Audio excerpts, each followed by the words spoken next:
Every sodomite butthole will get cancer in the butthole. It'll burn and burn and burn. They won't be able to sit down because of the burning in their butthole. He can't sit down. He's got a burning in his butthole. He's got a fire. He's got a flame coming out of his butthole. God's going to have a flame coming out of your butthole. You're going to have a flame coming out of your butthole. If you thought that AIDS was bad, you ain't seen nothing yet until you see the flaming butthole. Your butthole will be flaming, and you will not be able to sit down until you have a flame coming out of your butthole. And there'll be people walking around all over America with flames coming out of their butthole. And everyone who takes it up the rear, everyone who has a penis injected in his butthole, when that penis comes out, the flame will start burning. Because ain't nobody gonna stick no penis in that flame. That flame will be an eternal flame coming out of the butthole of every sodomite. Flame coming out of the butthole, flame coming out of your butt. That man pulls that penis out of you, a flame is gonna come out, and nobody will ever stick a penis in your butthole again because it will be on fire. God's gonna put a cancer in the butthole. God's gonna put a cancer in the butthole of every sodomite. Every sodomite butthole will get cancer in the butthole. It'll burn and burn and burn. They won't be able to sit down because of the burning in their butthole. He can't sit down. He's got a burning in his butthole. He's got a fire. He's got a flame coming out of his butthole. God's going to have a flame coming out of your butthole. You're going to have a flame coming out of your butthole. If you thought that AIDS was bad, you ain't seen nothing yet until you see the flaming butthole. Your butthole will be flaming, and you will not be able to sit down until you have a flame coming out of your butthole. And there'll be people walking around all over America with flames coming out of their butthole. And everyone who takes it up the rear, everyone who has a penis injected in his butthole, when that penis comes out, the flame will start burning. Because ain't nobody gonna stick no penis in that flame. That flame will be an eternal flame coming out of the butthole of every sodomite. Flame coming out of the butthole, flame coming out of your butt. That man pulls that penis out of you, a flame is gonna come out, and nobody will ever stick a penis in your butthole again because it will be on fire. Cancer in the butthole. God's gonna put a cancer in the butthole of every sodomite. Every sodomite butthole will get cancer in the butthole. It'll burn and burn and burn. They won't be able to sit down because of the burning in their butthole. He can't sit down. He's got a burning in his butthole. He's got a fire. He's got a flame coming out of his butthole. Welcome to the motherfucking News Underground. Big props to your boy, HP Shouty. I don't know what track that was. For some reason, underground artists like to put drum and bass, techno music into their stuff sometimes. Not only do they like to play with, you know, the underground, Houston, DJ, Screw, all that stuff. They like to play with that stuff, but they also play with 90s underground techno. So big props to HP Shouty. Bring it, bring it, bring it, bring it, bring in the bass. Woo!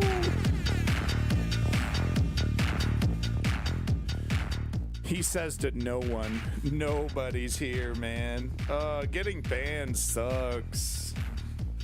Getting banned kind of sucks.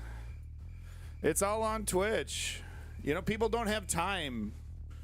I know there's, you know, some of these people, some of these gamblers and right wingers on Kick and D Live, they get some views. But hey, fucking Ribbons is here. You should consider announcing on your Discord. I did. I literally did. I literally did. No offense, of course. Oh, you better be. You're literally the only one here. You should be sorry. No, thank you. Number one in the chat, of course, Ribbons. Thank you, Ribbons. We're going to be listening to a little bit more HP Shorty here while we go through it, but I think, okay. Oh, fuck, I forgot my paper towel. Okay. I adjusted the volumes on things after listening. There is something fucked up with my volume, and I need to work with Bulletproof Bullet or the other nice fella there. Who was it that reached out to me? I want to give him proper props here. Oh, I can't even log in. You know who you are. You're awesome. It's right on the tip of my tongue. Sorry. All right, let's... I mean, the Gaza stuff is really bad. Man, I'm peaking hard. I'm peaking hard when I do that. Let me do that. Okay, because I brought the gain up. I brought the gain up on the mixer, but let me bring down the OBS. I don't like that I'm peaking. Yeah, so just a heads up, in the Gaza footage, because I'm not on Twitch, I can show a few things that I normally wouldn't. And we will see a baby being extracted from the rubble of a collapsed building. The baby is alive. The person next to the baby, presumably the mother, whose arm is moving, maybe not. They were alive at the time, at least. Anyway, we got USA. We got the Elon breakup Trump story. Should we start with that one? That's the fun one, right? Right. Let's not do the dead babies for a few hours, huh? I gotta cover it though. Oh yeah, big props to this asshole, closeted gay man who thought this was gonna be a real humdinger. God's gonna have a flame coming out of your butthole. Right. Like, could you make gay sex sound any cooler? Seriously? I mean, honestly. You're going to have a flame coming out of your butthole. Okay, can we... I mean... Are you asking me out on a date? If you thought that AIDS was bad, you ain't seen nothing yet. Oh, my God. This guy's going to destroy my butthole. Oh, my God. Talk about a good time.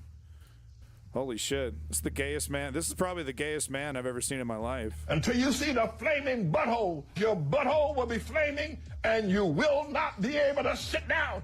Oh my God. This is how much this guy loves butt sex. You won't be able to sit down afterwards, man. He's going to ram you so hard flames are going to come out of your asshole. That's how hard he's going to hit you. I'm talking hitting all the way back. That's how much he loves the gay sex. Good for him. All right, so we're going to be covering the breakup. We're going to be covering the USA. The horrors in Gaza. Might as well do that. Then we'll do some world news. Let's cover ICE before we get to Gaza. We'll cover Elon, USA, ICE. So Gaza, world news, then Ukraine.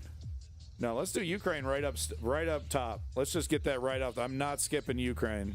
Too much essential shit is happening. Gotta talk about it. We're talking about it right fucking now. Let's leave Gaza for the end. Oh my God. It'll just be me and the horrors of Gaza. Everyone else is going to want to leave, and I don't blame you at all. But I can't sit here and say that I have some kind of semblance of integrity and just ignore it because it's horrific. That's exactly what people were doing during the Holocaust, man. Exactly what people were doing, during all the atrocities, quite frankly. There's always this peasant class, this proletariat class that, just can't everyone get along, stop fighting, and then just turn it off. And, man, governments love those people. The fucking gears, the sheep. Well, I know I'm only as worth. My only worth is in the labor I could produce. I know that. I've accepted that.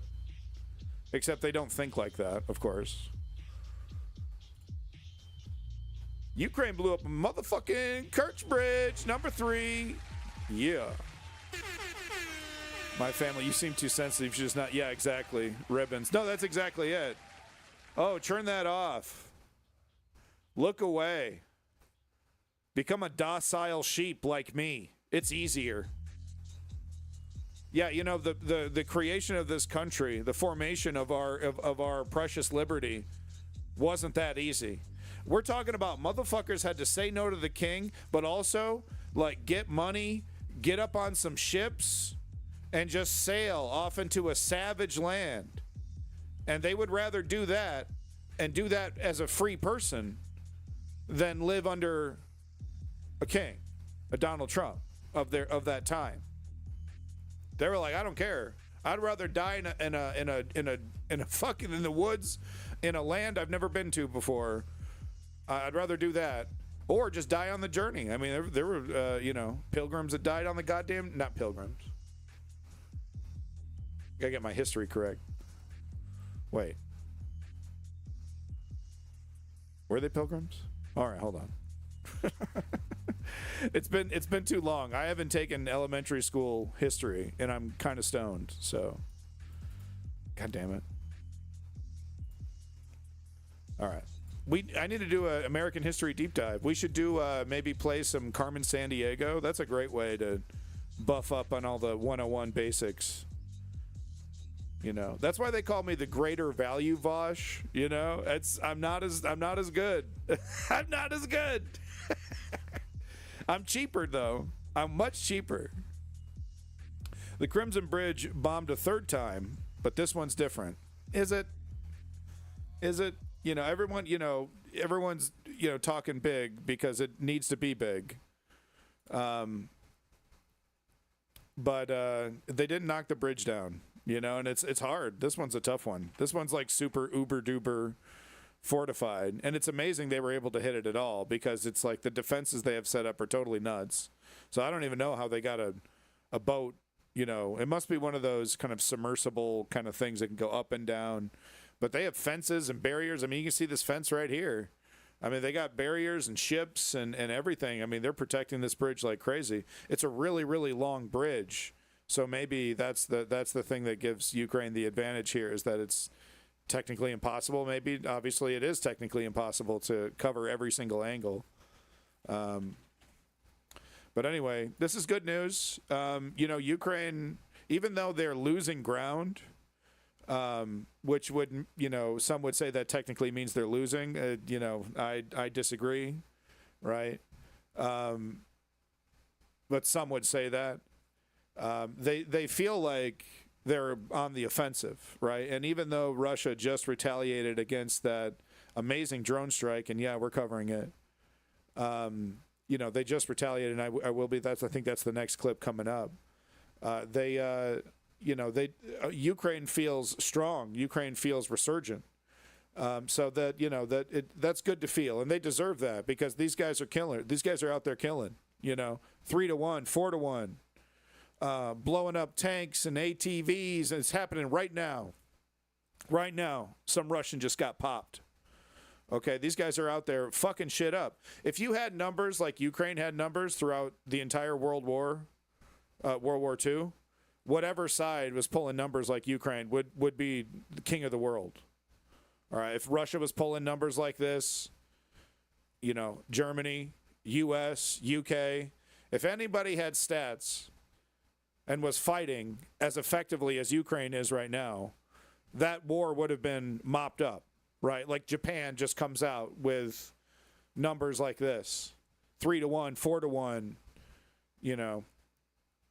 So I'm just trying to give you some sense of scale here. Like the only thing saving Russia right now is the United States' reluctance. With Joe Biden, it was a failure of leadership, and with Trump, it's, I don't want to lose my friend. I don't want to lose my buddy Putin. Literally. We live in a hell world. Let's get to the video, jackass. 2 seconds away from disaster. And by the way, real quick, props to William Spaniel here. He's been covering this for quite a bit. He's pretty biased, but let's watch a video. For a country that allegedly did not have any cards a few months ago, Ukraine sure appears flush with them now.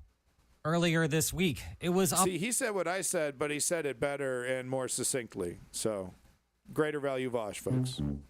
Operation Spiderweb, and the destruction of a whole bunch of pricey Russian bombers. Yeah. Somehow using shipping containers as half aircraft carriers and as half modern-day Trojan horses. So he says somehow. I have a BBC breakdown of how this actually happened.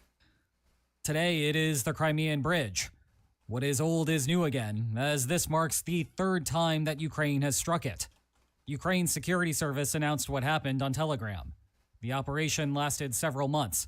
SBU agents mined the supports of this illegal facility, And today, without any casualties among the civilian population, at 4:44 in the morning, the first explosive device was activated. The underwater supports were severely damaged at the bottom level. 1,100 kilograms of TNT equivalent explosives contributed to this. That's a big boom. In fact, the bridge is in an emergency state. We can take a quick look at the video they released along with the Telegram post. Remember, no one was hurt. And remember that, footage that we saw months ago of that, terrible tragedy where those workers, construction workers, died on the bridge. But the ship, this 40-ton ship or 400-ton ship, something like that, it's moving like 20 miles an hour or something, bumps a critical piece of structure on the bridge, and the entire bridge collapse. So it is possible to do that. But, this thing is built with, because it was built by invaders during an invasion. Okay. MSNBC and Morning Joe often, don't mention these things. But it was built by an invading army with the purpose of saying, we're not going anywhere. And this has always been ours. And, now it's ours. This cements the deal that Crimea is ours.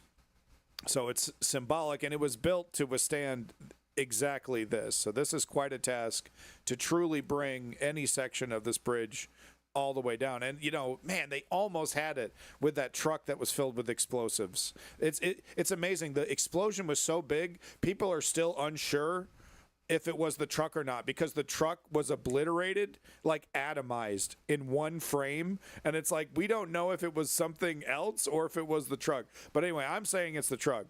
But that truck did the most damage, right? Because it took out like 2 or 3 lanes, almost took that fucker down, dude. So it's really amazing to see that even after all these countermeasures, Ukraine's still able to not only hit the bridge, but hit critical parts of the bridge. In this. But you can clearly see that something happened underwater. Now, the bridge has not fallen. Ukraine also released this image of people surveying the damage. Perhaps those who were driving along the road. And look at that. That explosion down there caused structural damage all the way up top here. It happened. But what I want to talk about today is the consequences of the attack. Because the significance of striking this piece of infrastructure has changed over time. Okay, he gets into it, and like I said, William Spaniel here, really good guy. Give it up for William Spaniel. Make sure you like and subscribe to the one viewer. Please, God. Remember when this was a real stream? Remember those days? Remember, I just had to go and show some dead Russians, So anyway, this is the latest tragedy. The terror campaign against the Ukrainian people continues. And, it's really interesting. Western media doesn't really cover it like that. They cover it like it's a tit for tat. They kind of both sides it. Corporate oligarch-owned media has really done a massive disservice to the entire concept of truth, to the point where things that are pretty black and white are gray and confusing. And, it's a terror campaign. It's a terror campaign. These aren't military targets. How many times do I need to say it, right? These aren't military targets. This is intended to make the Ukrainian people force its government to bend the knee. And quite frankly, all it does is, I guarantee you areas like this that are hit, men who are able to fight in that region start signing up, right? It's a recruitment tool. It's not causing the Ukrainians to back down. It's pissing them off. What this footage doesn't tell us is how long the woman had been trapped, how long she cried for help. She's alive, though. Her bracelet and manicure suggest that life had been relatively normal before the missiles hit. It's just like, man, quit being so rough. Ukraine's Air Force reports that 9 missiles and 206 drones were launched by Russia overnight. But these people aren't thinking about numbers and weaponry. They've precious possessions to salvage. Look at this. A bedroom, a living windows room. To repair, and terror to dilute.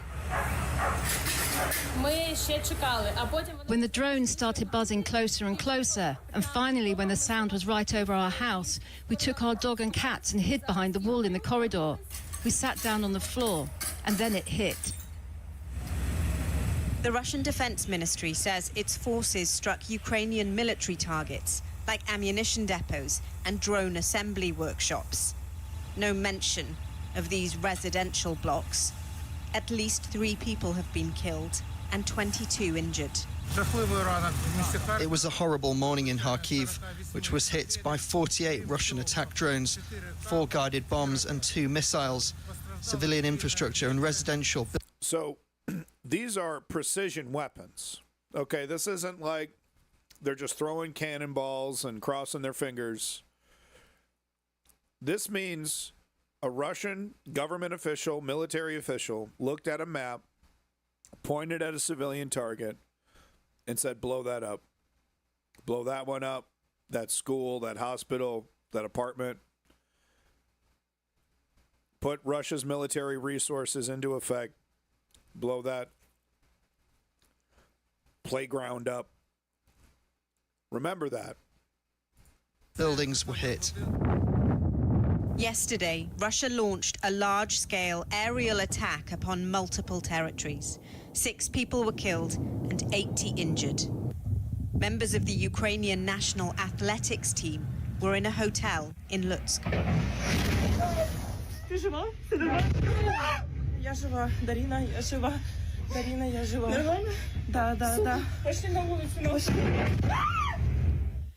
This time last week, Ukraine was secretly planning to launch Operation Spiderweb, and they did the next day. At least 40 Russian aircraft were struck by Ukrainian drones in a stealth attack planned over 18 months. Yeah. Whilst the US has pushed for peace talks between the two countries, President Donald Trump's language last night wasn't particularly diplomatic. They gave Putin a reason to go in and bomb the hell out of him last night. And when I saw it, I said... So isn't that cute? They gave Putin a reason to go bomb him. I said, isn't that cute? Why? Because they're not rolling over on their back and showing their belly like you. Like that's how you would fight. You know, people need to understand the concepts of cowardice. The concept of decadence, of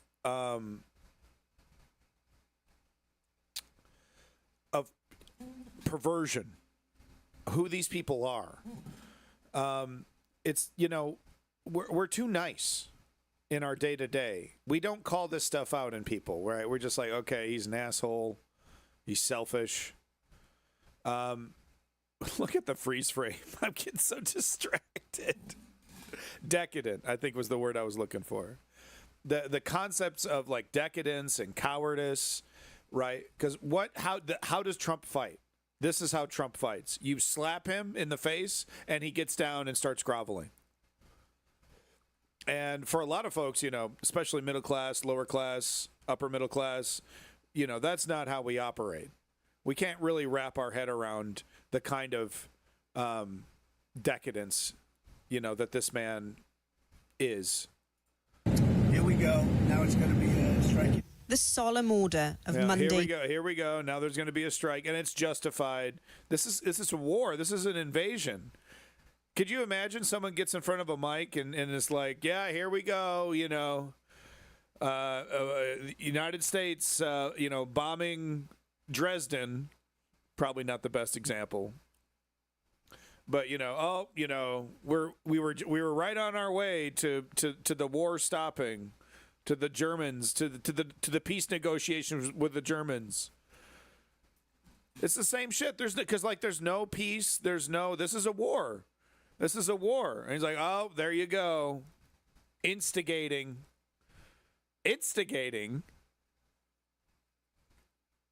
These peace talks. Yeah, Simply Steve. Oh, I'm sorry, man. Welcome to the club. Sorry to hear that, Simply Steve. Welcome back.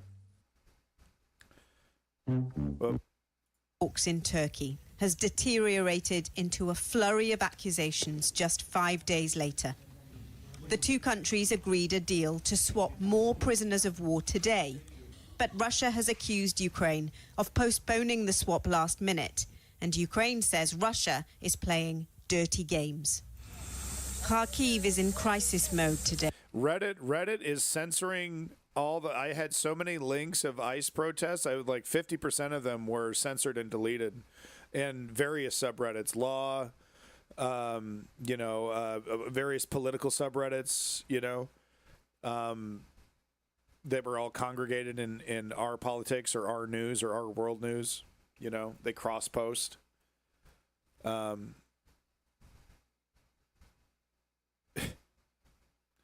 I can't believe how correct the cynics were in the Bush administration when all this shit was happening. It's like, because that's what they said about Homeland Security and ICE. They said this is redundant. The executive has more control over this department. It could very easily turn into an arm of the executive branch. And here we see it. But, the resistance is immediate. That's refreshing. The resistance is immediate. They've only just now started to spin up the big, what they fantasize about, right? The big takes, right? 30, 40, 50 people, 100 people, 1,000 people, the big ones. So they've just spun that up, and immediately, I mean, they're getting pushed out of towns. In some cases. Whilst some are brought to safety, others are missing. And the search itself comes with great risk. Yeah, that's all it takes well, nowadays. Earlier I spoke to the Ukraine. I mean, that's all it takes, right? Right-wingers get to use all kinds of directly violent terms and stochastic terms, right? That would say I'm willing to use violence to defend myself. Against attacks against freedom and my constitutional rights, and the oligarchs are like, no, get that out of here. Can't have that. Can't have motherfuckers talking about freedom. Can't have motherfuckers talking about their constitutional rights. Not while we're stripping. Not while we're ripping them away from them. Can't have that. And to me, that tells me everything. That they're well aware of what they're taking away from us. They know exactly what they're doing. Man, what the fuck are you doing in a motherfucking Asmongold stream? I guess, whatever. Trying to talk shit against those. I mean, God, he's the king of the idiots, man. He's the king. He's the little scum king of the masturbating MAGA idiots. Ukrainian MP Maria Metsentseva, who represents Kharkiv. I began by asking her whether she thought this attack was Russia's direct response to the strikes on its warplanes last week, or if Ukraine could expect more to come. Well, the bad thing is that Russian aggressor is unpredictable. We have learned their signatures, and the signatures are... The reason Asmongold doesn't get banned is because the oligarchy agrees with, with his politics. That's why the right wing gets boosted by the algorithm. Across all these social media platforms, all of them. I don't know about Blue Sky. But let's not get it twisted. The Jack Dorsey, or whatever the fuck is, the ex-Twitter guy, he's a neoliberal fucking oligarch, right? Remember what Twitter was before Elon took it over? It was better, but it was still restricted. The Western consensus held true. There were certain topics that you weren't allowed to talk about. Free speech, it was all about we can create free speech by banning XX and X. Just ban our way to free speech. Curate the zeitgeist. Spend 20 minutes making fun of Epstein victims, calling them liars. He's a scumbag. He's the king of the crusty masturbators. He's an absolute disgrace. But look, man, being a fan of that piece of shit says everything I need to know about you, man. If you can listen to that guy and nod your head, yep, that's my guy. Oh, that's everything I need to know about you, dude. Thank you. I'm just going to go ahead and hit this button. You know what I mean? Yeah. No, I don't need to have a debate with you. I don't have debate with garbage. I don't have debate with the feces floating in the tub before I hit the fucking plunger. Usually, them targeting mainly civilians. So, you know, if they can't usually Yeah, I get it. You went in there to talk shit. I get it. progress at the battlefield, I mean, you've watched my stream, you know, quite regularly. So there's no way you could be a fan of both of us. That would, you know, only Davey could have some kind of cognitive dissonance going on. That he's the only guy I've seen that would be possible. I know that motherfucker watches Nick Fuentes. they attack us on the ground in peaceful cities, towns, and regions. You know, I wouldn't call it sort of a direct answer because, I mean, we can't measure it. You're not getting enough air defenses, are you, from the Americans at the moment? It would be great to have more. We have had... And once again, Ukrainians always replying in the most respectful way, because she could have been like, yeah, hell yeah, you know, they're fucking us up. And yeah, people are getting killed because of their lack of leadership. But no, every time I see people who represent Ukrainian interests professionally, it's always responses like this, like, yeah, you know, it would be, you know, very diplomatic, you know, very cordial.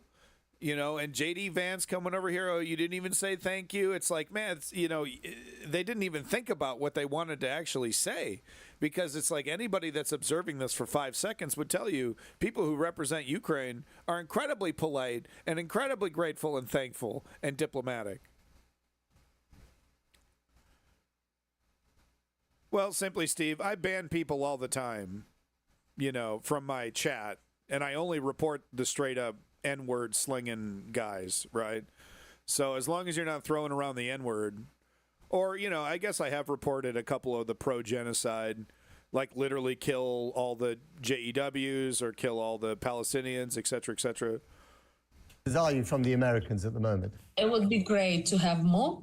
We have had an agreement with the U.S. partners to have more of Patriot. They are producing them. Sometimes it was Canadians, sometimes Europeans who paid for it. It's 9 months to wait for one item. Of course, UK is taking a big part in this process. But we are really talking about around... I would say 95% of the people that I ban, I don't bother reporting. Right, and if your comment is, you know, as long as you can throw around the N word or the FAG, right? It's like, yeah, I'm not gonna. What I'm trying to say is I'm not gonna criticize a streamer for banning and curating their stream, right? Even if you were a guy who like literally banned everybody for everything, right? I wouldn't criticize you for doing that. That's your choice, right? This is because this is your thing, right? But reporting people for just saying, I'm going to defend my constitutional right, my constitutional rights, you know, I'm going to defend them, implying that you would be willing to engage in violence to do that. That's called being American. Last time I checked, like literally, you know what I mean? That's the attitude that created this fucking country. And it's like, no, you need to bow down. You need to be a coward. You need to slavishly protect the king. Daddy Trump, make him go away. I believe in free speech, except arrest that man. Right? That's what they believe. They don't believe in anything. They're fucking nihilists. Around 20 machines, and the queue is long. And are the Europeans filling the gap that has been left by the Trump administration? I think Can we talk about how fucking fashionable she is? I love how fashionable she is, man. This is great. do. I think you definitely do. You are our closest allies. And what is really important, finally, we persuaded our European partners and wider partners that it's much cheaper, more effective and faster to invest in the production in Ukraine. And I think this... No, and because the argument is, if Ukraine is defeated, you're going to have to ramp up quadruple to make up the difference, because the Ukrainian military is the largest military in Europe right now. If you don't have, if the U.S. doesn't have your back, it's Ukraine. This is it. This is going to be our good deal in the future. And the extraordinary drone attack that was 18 months in the planning, that was launched a week ago, that took out all those very important Russian targets. Was that more of a morale boost for you at home, or did it actually have a strategic military result that you can benefit from? Yeah, I mean, this is a fair question because, yeah, okay, they took out 1/3 of these incredibly expensive bombers. That reduces some capability. Even though that's the case, right, 1/3 is not enough to seriously change the battlefield reality. It's really more of a PR win. It was an effective strike. It wasn't just like a squirt in the wind, and it's like, okay, that was an impressive thing, but it didn't really kill enough things or blow enough stuff up. It blew enough stuff up. It was an effective strike, the drone strike. Is it going to prevent Russia? Like, is it going to change a frontline reality? No, unfortunately. It served both of these purposes. I think those who are good in military details, they understand that this type of jets, these are those which are bringing bombs on the heads of our children, elderly, disabled. And at least one AWACS, which they only have, I think, 2 left. They had 5 at the start of this, 5 or 6. Incredibly expensive. They're basically, mobile command centers in the sky. They got a big radar dish thing on top of them. The United States uses them. Any advanced military is going to use an AWACS to coordinate with the ground. Incredibly expensive planes. I mean, incredibly. And it takes years to build them. Because of all the technology. And, of course, Russia's going to have a hard time replacing that technology, some of it irreplaceable. So I think they have 2 left. So that's really probably the biggest feather in the cap of this strike, is taking out one of those AWACS. Disabled people, those who can't run away immediately. And Maria, briefly, it looks as if President Trump is losing interest in a ceasefire and ending the war because he's realized it's not that easy to do. Do you welcome his loss of interest, or would you like him to get more engaged, even if it means talking more to the Russians? Let me know if the volumes are fucked for you, and let me know. I think President Trump finally realized that Russians are just tricking him. President Trump called Russian. No. It's like, did she see the latest clip from, at the beginning of this news of this thing where, Trump's in the plane? Oh, they asked for it. I go, here you go. There you go. They asked for it. He hasn't learned shit, and he threatened sanctions, and then he's backing off on the sanctions because he's a bitch.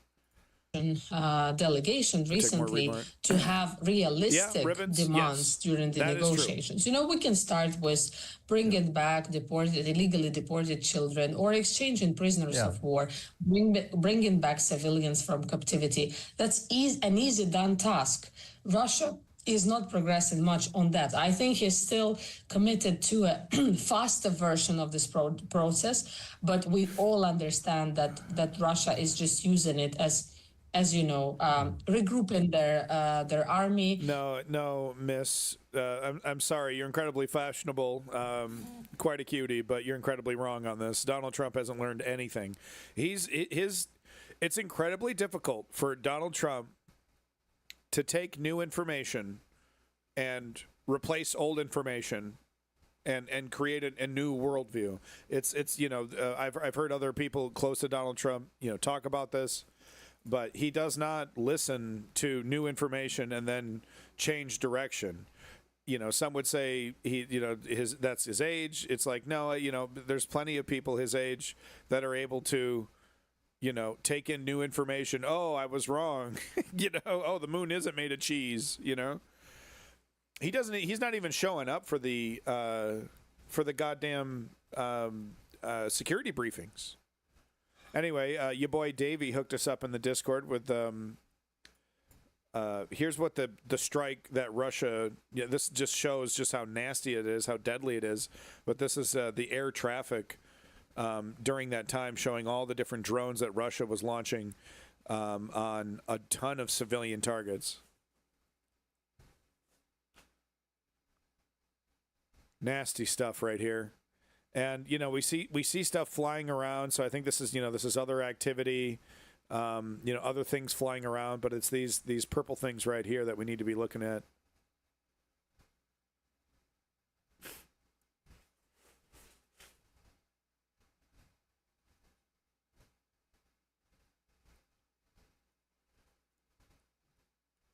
Terrible.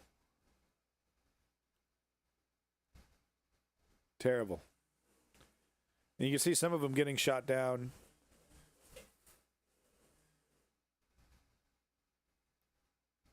You know, they just spend millions and millions and millions of rubles to terrorize children, men, women, and children, you know, in their homes. And by the way, they frame it as a liberation, you know, and I know I'm a broken clock on this, but, you know, quite frankly, politics, I've heard this several times this week from several different people, ironically, but, you know, politics is the art of repetition.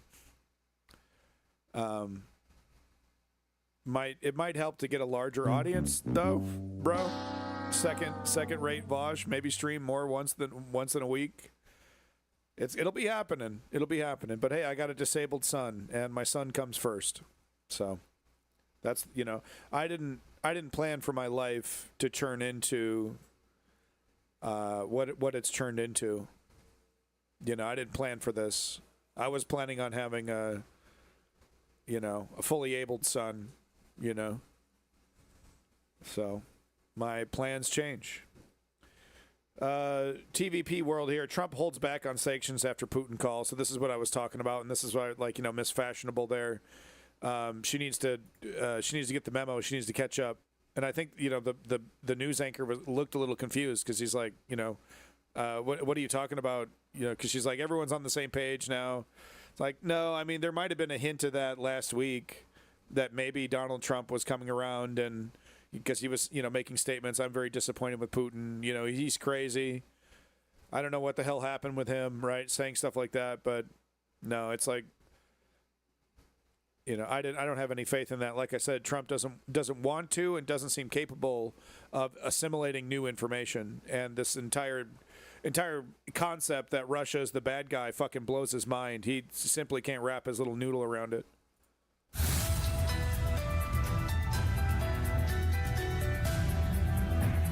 Yeah, Simply Steve. I mean, that's on the deck in the next during this Trump administration. China will be invaded. I mean, I think I predicted that, but let's go ahead and make it official. My prediction is China will be invading Taiwan in the next 3 years, right? During the Trump term, right? Who knows? He might stretch it out another, you know, past the 4 years. Who knows? Maybe he will. Maybe he won't. He doesn't seem interested in a third term. He seems exhausted when that's brought up. He's like, I don't know if I want to do another 4 years. So some people have talked about it, you know, and maybe I know you love me. I know you can't get enough of me, but I don't know. I'm pretty fucking exhausted. Yeah, ruining the country is really hard work. But no, I think the Taiwanese invasion is happening in the next 3 years. I do. China's ramping up, man, and they you know, they think they're really, really good. They think they're super, super fucking badass. What's going to be interesting, you know, they're going to go in with all this tech, and they're going to go in, you know, like a raging fire, and they're probably going to be they're going to devastate several areas, but they're going to hit a brick wall. That entire country, you're going to have to decimate the entire country, Gaza style, to succeed. And China's got the numbers.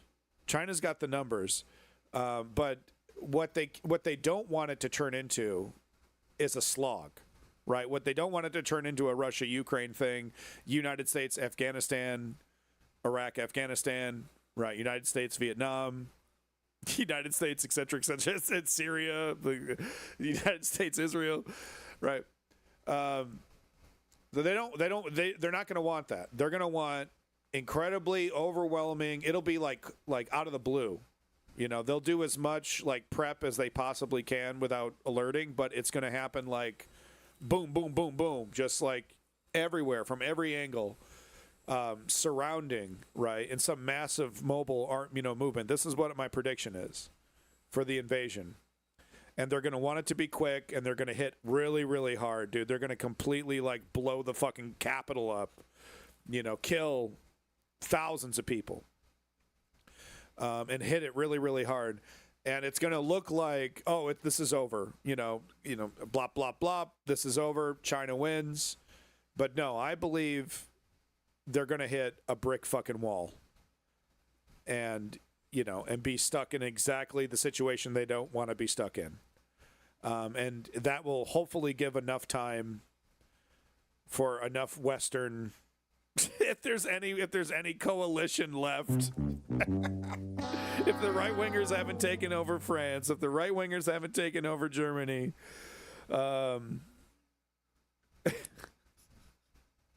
Canada can't do it alone, and Canada won't do it alone. We would, we don't have this. I don't know, man. NATO what would NATO do? Nothing, because Donald Trump's in charge of it. I don't know.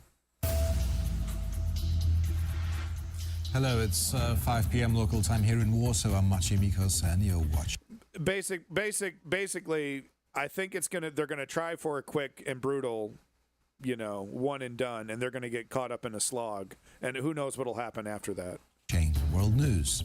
That's my NATO prediction. countries are under pressure from the United States to significantly increase their defense spending. U.S. Defense Secretary Pete Hegseth told a meeting of NATO defense ministers he expects them to commit to spending of 5% of GDP. So this is interesting, and this kind of further backs up the speculation that the Donald Trump administration wants to destroy NATO and not make it stronger, not make it, better armed, because this raising up to 5% is totally nuts. And like, if it's the math doesn't sound crazy, right? 3% to 5%, 4% to 5%. What's the big deal? 2% to 5%? That's not much. No, it's actually an incredible amount. That would cause, that if certain, if the UK were to contribute, that they would have to enter full blown austerity. Same with Canada. It's a number you would put down if you wanted to weaken the coalition. It's not a number you put down to be like, okay, we're ramping up for a major, fight. Because like they were actually succeeding. There were, Canada was talking about, okay, we're gonna actually meet, for the first time in history, we're gonna like meet our obligations, and okay, we're gonna take it seriously. Because there's a lot of talk about that. Same thing with the border. Canada, doing a big old border thing to try and please Trump. So it's like the intimidation was actually working. But then we're going to crank it up even harder. Hegseth going to come in here and crank it up even harder. To me, this further backs up the argument that Hegseth is a fucking Russian plant, dude, supports Russia, is a traitor. Like, seriously. Like a fucking Netflix movie, dude. Like he's compromised. Like he's a traitor to our country. Same thing with Trump. Any president that wants to literally destroy NATO, I believe, is a traitor to the country. Fucking ban me. I don't. What the fuck, man? Kick me out of Kick. Kick me out of Kick. It's like me and the actual legit pedophiles showing pedophilia are the only people that get kicked off Kick. Everyone else gets to stay, but not me. Do it. Just fucking end it. By the end of the month. Our correspondent Put me out of my fucking misery. I can do something productive. Well, those NATO allies lagging behind on defense spending under increased pressure here from Pete Hegseth. Man, this guy's got homework to do, dude. What the fuck? Tell me he ends this by rolling away on a skateboard. At the U.S. Defense Secretary making it clear that he wants to be able to deliver a deal for his boss at the NATO Leaders Summit at the end of this month. He wants to see a commitment from all NATO allies. Simply, Steve, I haven't seen any evidence of that, but certainly this administration is not going to be as supportive as the Joe Biden administration was.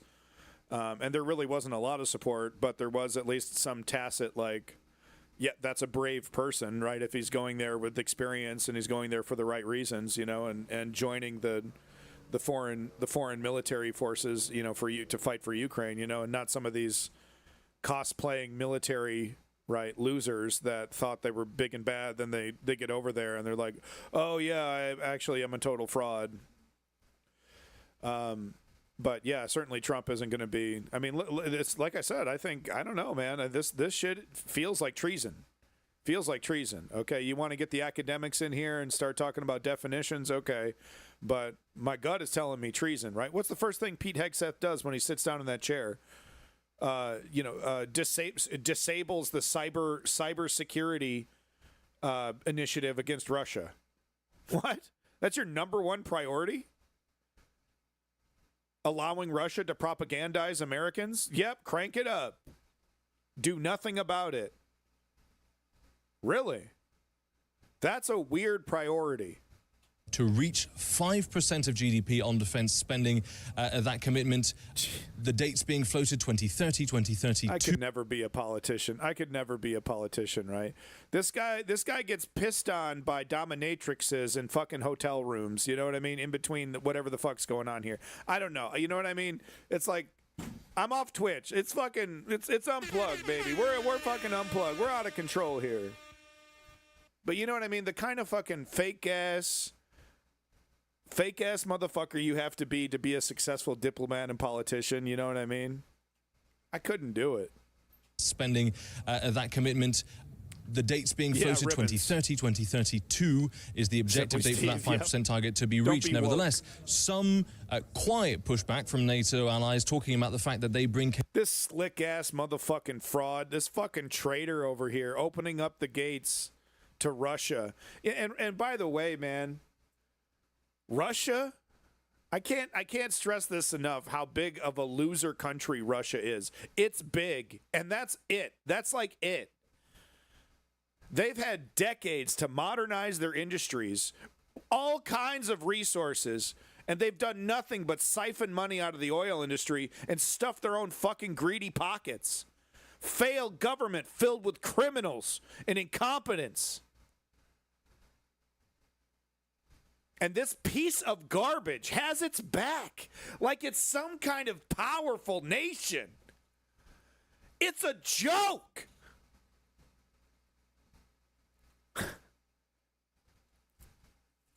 Propped up by the power of the United States at this point. Capabilities. They might not have the spending levels, but the capabilities they bring to the NATO alliance are important. We heard that from the Spanish defense minister. Spain particularly targeted because of its low spending levels. Nevertheless, Pete Hegseth piling on the pressure earlier today. Let's have a listen to what he said. There are a few countries that are not quite there yet. I won't name any names. It's amongst friends. This fucking squirrely coke addict. You don't know what the fuck you're doing. You're so in over your head, dude. I can see the bubbles coming out your nose. That room, we'll get them there. But from France to Germany to the Baltics to the Nordic countries to Poland to Greece to Hungary to so many more. Fuck you. Well, yeah, did you just learn about those countries yesterday, you fucking TV fraud? Commitment is there. 5% on defense spending, and you consider the threats that we face, the urgency in the world, it's critical. So that consistent pressure from the U.S. administration on... Gordon Gekko, cosplaying garbage motherfucking human being, dude. Traitor to this country. And you know what? Let me ask. Can we ask ChatGPT a question here? What's the punishment? No, man, get the fuck out of here. What's the punishment for treason in the United States? I didn't say it. ChatGPT gonna be over here saying, what is the punishment for treason in the United States? United States treason is not only the crime specifically defined in the Constitution. According to Article 3, Section 3 of the Constitution, treason against the United States shall consist only in levying war against them or in adhering to their enemies, giving them aid or comfort. So there you go. That's Pete right there. That's 100% Pete. Sits down in the chair. First thing he does, let's let Russia propagandize Americans. So what's the punishment for treason under the federal law? Well, according to U.S. Code 2381, the punishment for committing treason is motherfucking death, bitch. Execution. Or imprisonment for no less than 5 years. That the person shall be incapable of holding any office under the United States, right? So tell me, that this doesn't meet the definition of a good chunk of the Trump administration, including Trump himself. Get the fuck off this. God damn it. You get what I'm saying. My highlighter just ruined the entire thing I was doing. Good job. Great job, highlighter. Once again, thanks so much. I barely use you. Nothing but a nuisance. But you get the point. Textbook constitutional definition of treason. These greaseballs meet it. Federal law says imprisonment and holding no government office at least. If you're full-blown guilty, you should be executed. That's the law in the United States. So you want to kick me off your social media platforms for literally referencing the Constitution, the law of the land? Then, what can I say? You're an enemy of fucking freedom. Oh, we can't talk about that. Oh, no, oh, people are getting Luigi. People are getting Luigi'd. Maybe there's a good goddamn reason. I'm not saying it's good or justified, but I'm just saying these motherfuckers pushing us in a corner, greaseball, mediocre fucking idiots pushing us in a corner. There will be people, desperate people, who lash out.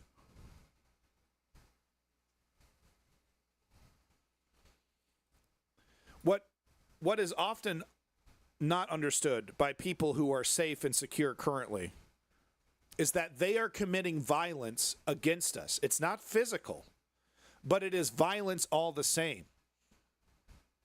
It is a violent act to deprive free people of their freedom. It is a violent act to deprive human beings of their inalienable rights. It is a violent thing to attack constitutional rights once the people have decided that this is the Constitution that runs our lives, which is what the American people have decided. They decided that long ago, and we all agree that's the direction we want to go in. Poll a motherfucker. Go to the reddest place you've ever been in your life and poll a motherfucker and tell me that they don't believe in the Constitution in America, because they still do. Even the most MAGA of MAGA. We saw that amazing footage of the most MAGA dude you've ever seen in your life. Slur, and, they go, hey, y'all, the whole thing. He had fucking chewing his lip and everything.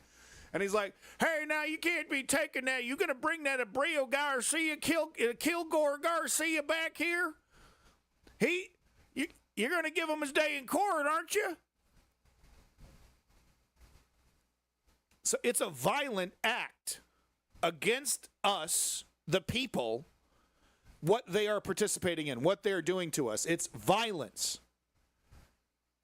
And that means something. That changes the whole dynamic. We're not talking about a difference of an opinion at this point. We're not talking about,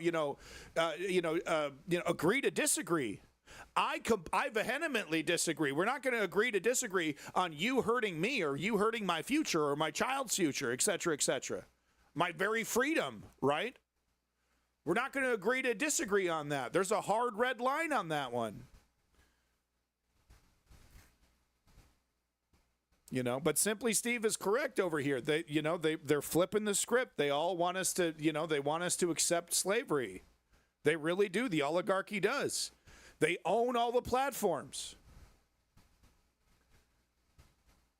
I don't know about Kick. I think just a bunch of fucking libertarian scammers own Kick and DLive. Which is, what? That's a form of freedom better than what Trump is building. What is Lutnick talking about? Trump's economic guy. What is Lutnick talking about? Serfdom. That's what he sees as the future for America. Gonna make iPhones in factories. Live in factory towns owned by Jeff Bezos, making credits instead of money. And you're gonna love it. It's critical. So that consistent pressure from the U.S. administration on European and on Canada, European allies. I'm not going to do it. I don't need to. But look at the #1 streams right now in Kick and tell me it isn't a gaggle of future groomer accusations, gambling to children, overt sexual exploitation right on the front page. To boost that spending. That has been consistent since the start of the Trump administration. Clearly, those European powers now needing to figure out where to get the money and how to spend it. That has been the response from the UK, although they are looking at a 3% target in the next few years, which is clearly short of that 5% target. They bring nuclear deterrence. They bring other things to the table. They hope that... Because if Pete Hegseth was like beating your mother's face in, you'd be like, whoa. Right? But he's not. He's beating everyone's mother's face in. But he's just doing it from afar. It's violence all the same. All right, you get the fucking point. They took back the sanctions, right? It's all reset, right? It's like, Ukraine did that drone attack, so now Putin's justified. I don't know. I have the mind of a 5-year-old child. I don't know. Yeah, Simply Steve, look, I don't know about that, but I do think the billionaire owners of Twitch, aka Jeff Bezos, and whatever the millionaires in between, I have seen a trend where they support right-wing opinions and views way more. Okay, and we've all seen it. We've all seen the algorithms, even in these so-called liberal spaces, right? TikTok, right? Supposed to be liberal.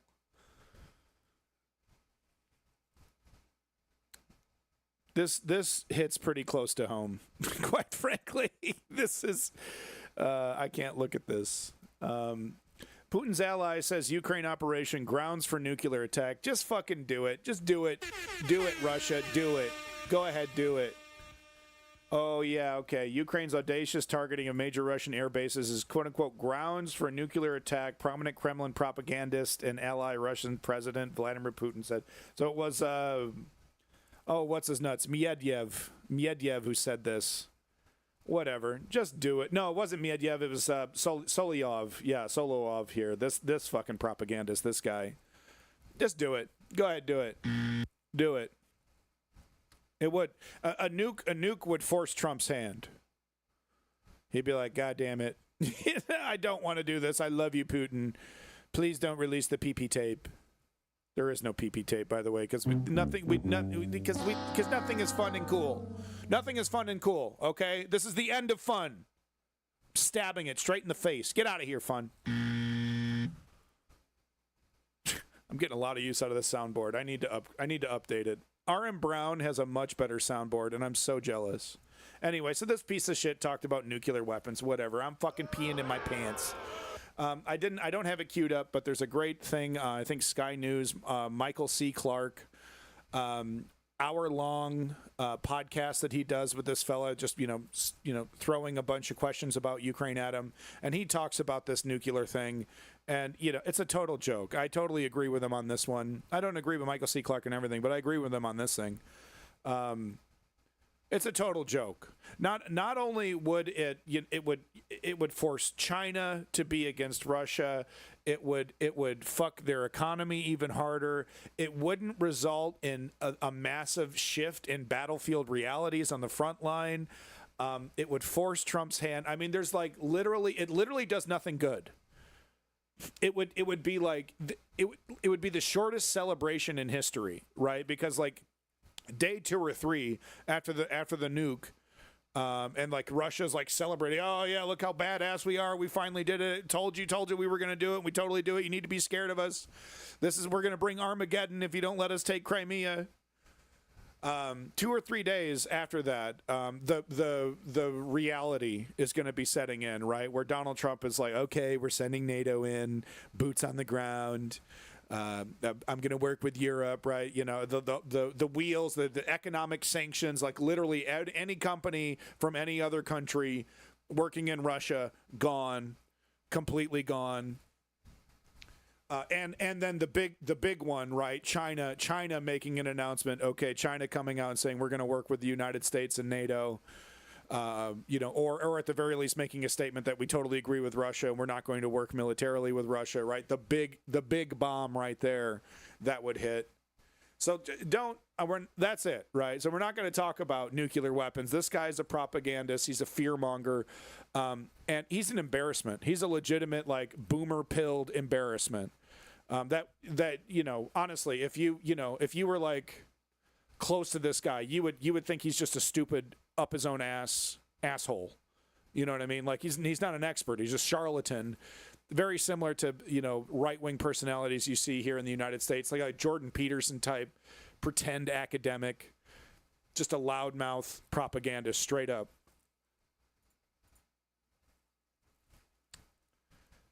Your boy Zelensky. I mean, your boy Zelensky over here. Okay? Listen to this. Because of repeated air raid alerts, the Future of Ukraine award ceremony for children had to be paused. But instead of leaving them to wait alone, the president and first lady chose to join the kids in the bomb shelter. Okay? If this guy's the sociopath, grifter that the right wing wants us to think he is, he's really, really, really, really, really good at it. Really good at it. Picture Bashar Assad doing this. Picture Muammar Gaddafi doing this, right? Actual puppets. Actual puppets. The guy from Belarus, right? Actual puppets. Unthinkable. Unthinkable. Why? Because people that are chosen to be puppets and put into leadership are callous, selfish, greedy, disgusting pieces of shit who would despise spending time with poor people and other people's families. They couldn't hold a conversation. Bashar al-Assad trying to talk to a Syrian family in a bomb shelter, it'd be a disaster. Yeah, I shit in a golden toilet. So sorry. I bombed you. We're actually here because of me. It's a mistake. You know what I mean? Unthinkable. Unthinkable. Okay? What I'm trying to get at is that this man's the real deal. This man's the real deal. And quite frankly, he's kind of holding Western democracy in a weird way. He's kind of holding everything together. In a way. The hope that he brings to a better future, right? That we can fight, that we can still be good people, that we can be strong leaders and we can be kind and empathetic at the same time we can be strong and defend ourselves, right? Who we used to be. He's the guy. He's the guy. He's not perfect, right? Connections to oligarchs, whatever, right? But he's met the challenge of our time, and he's the real fucking deal. Okay, you can't fake this. You cannot fake this. Yeah, Trump talking. Yeah, exactly. What? Here's a paper towel. He goes, paper towel. Just souvenirs. Should I sign it? Should I sign it, Trump? They're never going to use that paper towel. Never going to take it out of the packaging, folks. Never going to use it. Right. Now, is it PR? Is it, yes. Okay. It's like, okay, you got the camera down there, everyone's filming, right? It's a tight shot. Get the kids next to me. Very calculated. There's the advisors and stuff in the background over here, probably. So it is propaganda. Let's not get it twisted. But, you can't, there's just certain stuff you can't fake. Okay. Donald Trump sitting here trying to have a human reaction with a child. Right. So what do you do? Are you like, do you work in the slave mines or, you're a 6-year-old child. Oh, okay. Yeah. I remember 6-year-old children on Epstein's plane. Donald Trump, Donald. Oh, I mean, here you go. Here's a paper towel. 6-year-old. I don't know. Shut up, Donald. So they said this is like not safe for work. This is fine. I think I could even get away showing this on Twitch. Maybe not anymore. Fucking Twitch over here, like, oh, we got to defend Russia. We're total cowards that believe in nuclear, in the threats of nuclear blackmail We're complete cowards, and we bow down to Russia's nuclear greatness. Whoa! Whoa! Whoops. So this is great. A fiber optic drone operating. There's jammers everywhere, right? So the remote drones simply don't work. So it's connected to a fiber optic cable, right? That's like a really long. It's as comical as you think it is. Just a really long fucking cable. No shit. So it's flying, and it finds this little gap in the fencing. And by the way, the fencing, people are making fun of Russia here, but a simple fence can be quite effective against even a very strong FPV drone. Gets up in there. Whoa! Yikes! Those fuckers toast. Those fuckers are toast. Yeah, dude, and they were really not seeing it coming because they were like, they're thinking, oh, we're good to go. I mean, it's pretty good protection. Complete coverage from end to end. Like you have to go extreme to defend yourself against drones. So this is an expensive operation, right? You can only do this when you have complete control of that area. It takes a long time to set that up, and then even then, right here. Oh, you stupid bastards. If you don't know who PBD is, Patrick Bet David, he is a sales hole that has, found himself a little right-wing niche that he can take advantage of. I've been hearing more about Patrick Bet David from R.M. Brown, who's like, he literally just watches every episode and just shits on him at every opportunity.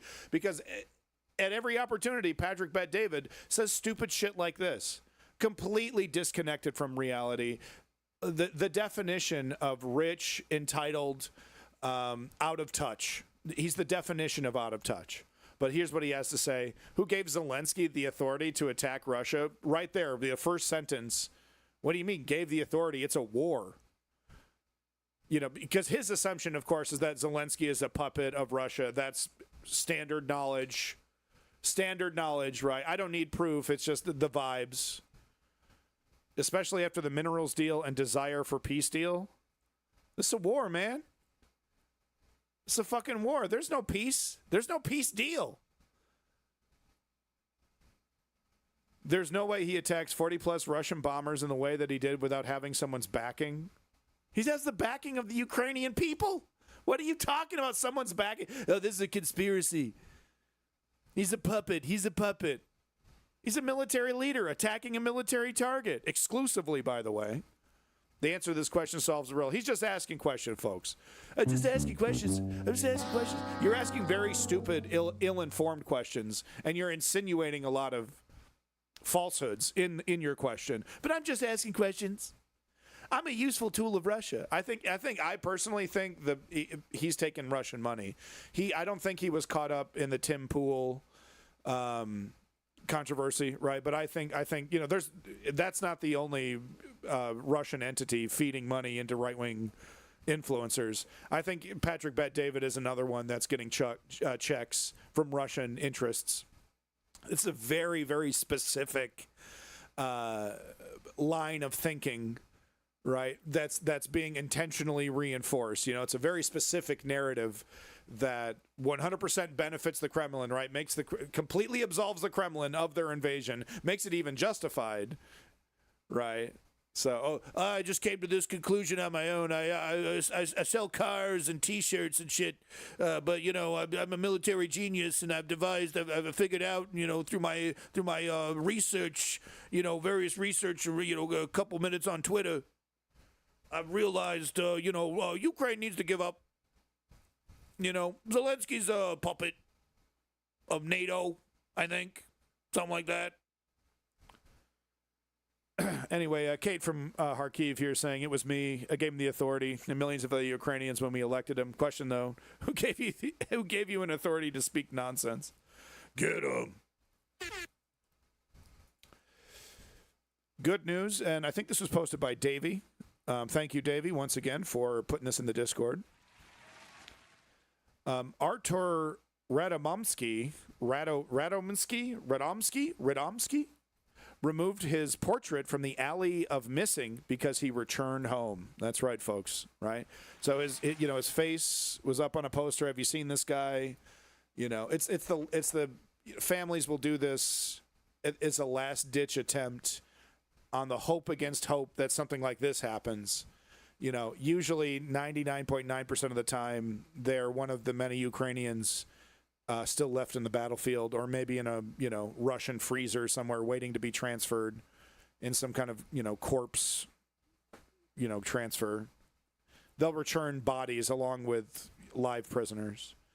But that's not the case with Artur here. Thankfully, he's home now. I wish every defender a safe and swift return. So it's very good news. And look, you know, they did a whole ceremony where he cuts his face down. It's a very rare thing. Very rare thing.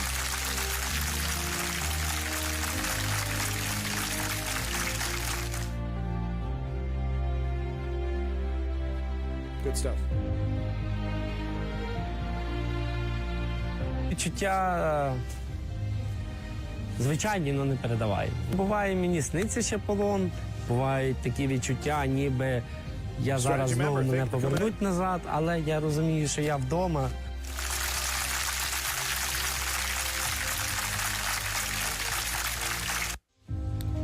Right. So once again, technically propaganda, right? At the same time, I think a worthy story here, because look, I mean, the people that are captured by Russia, most of the time, they don't come back whole, or if at all. And here's the video right here. You know, I had to show it. Here's a full breakdown, 5-minute BBC breakdown of the entire operation, Spiderweb. You know, and to the people that are like, why did Ukraine let everybody know this is exactly how they did it? It's like Russia would have figured that out in a couple days anyway. You know, don't get your panties in a twist, right?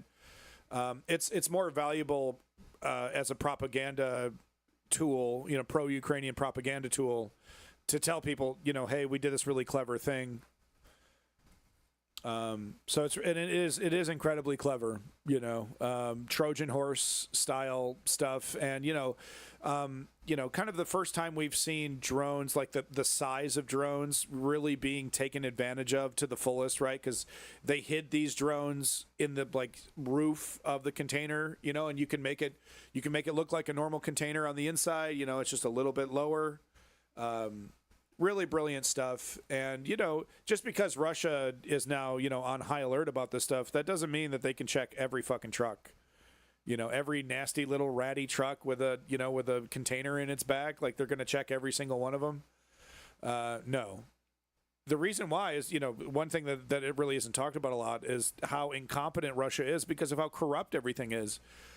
If the Russian government wants to crack down and check every container truck in Russia, you know, they got to hire people to do that. They got to, you know, instruct their police forces to do that.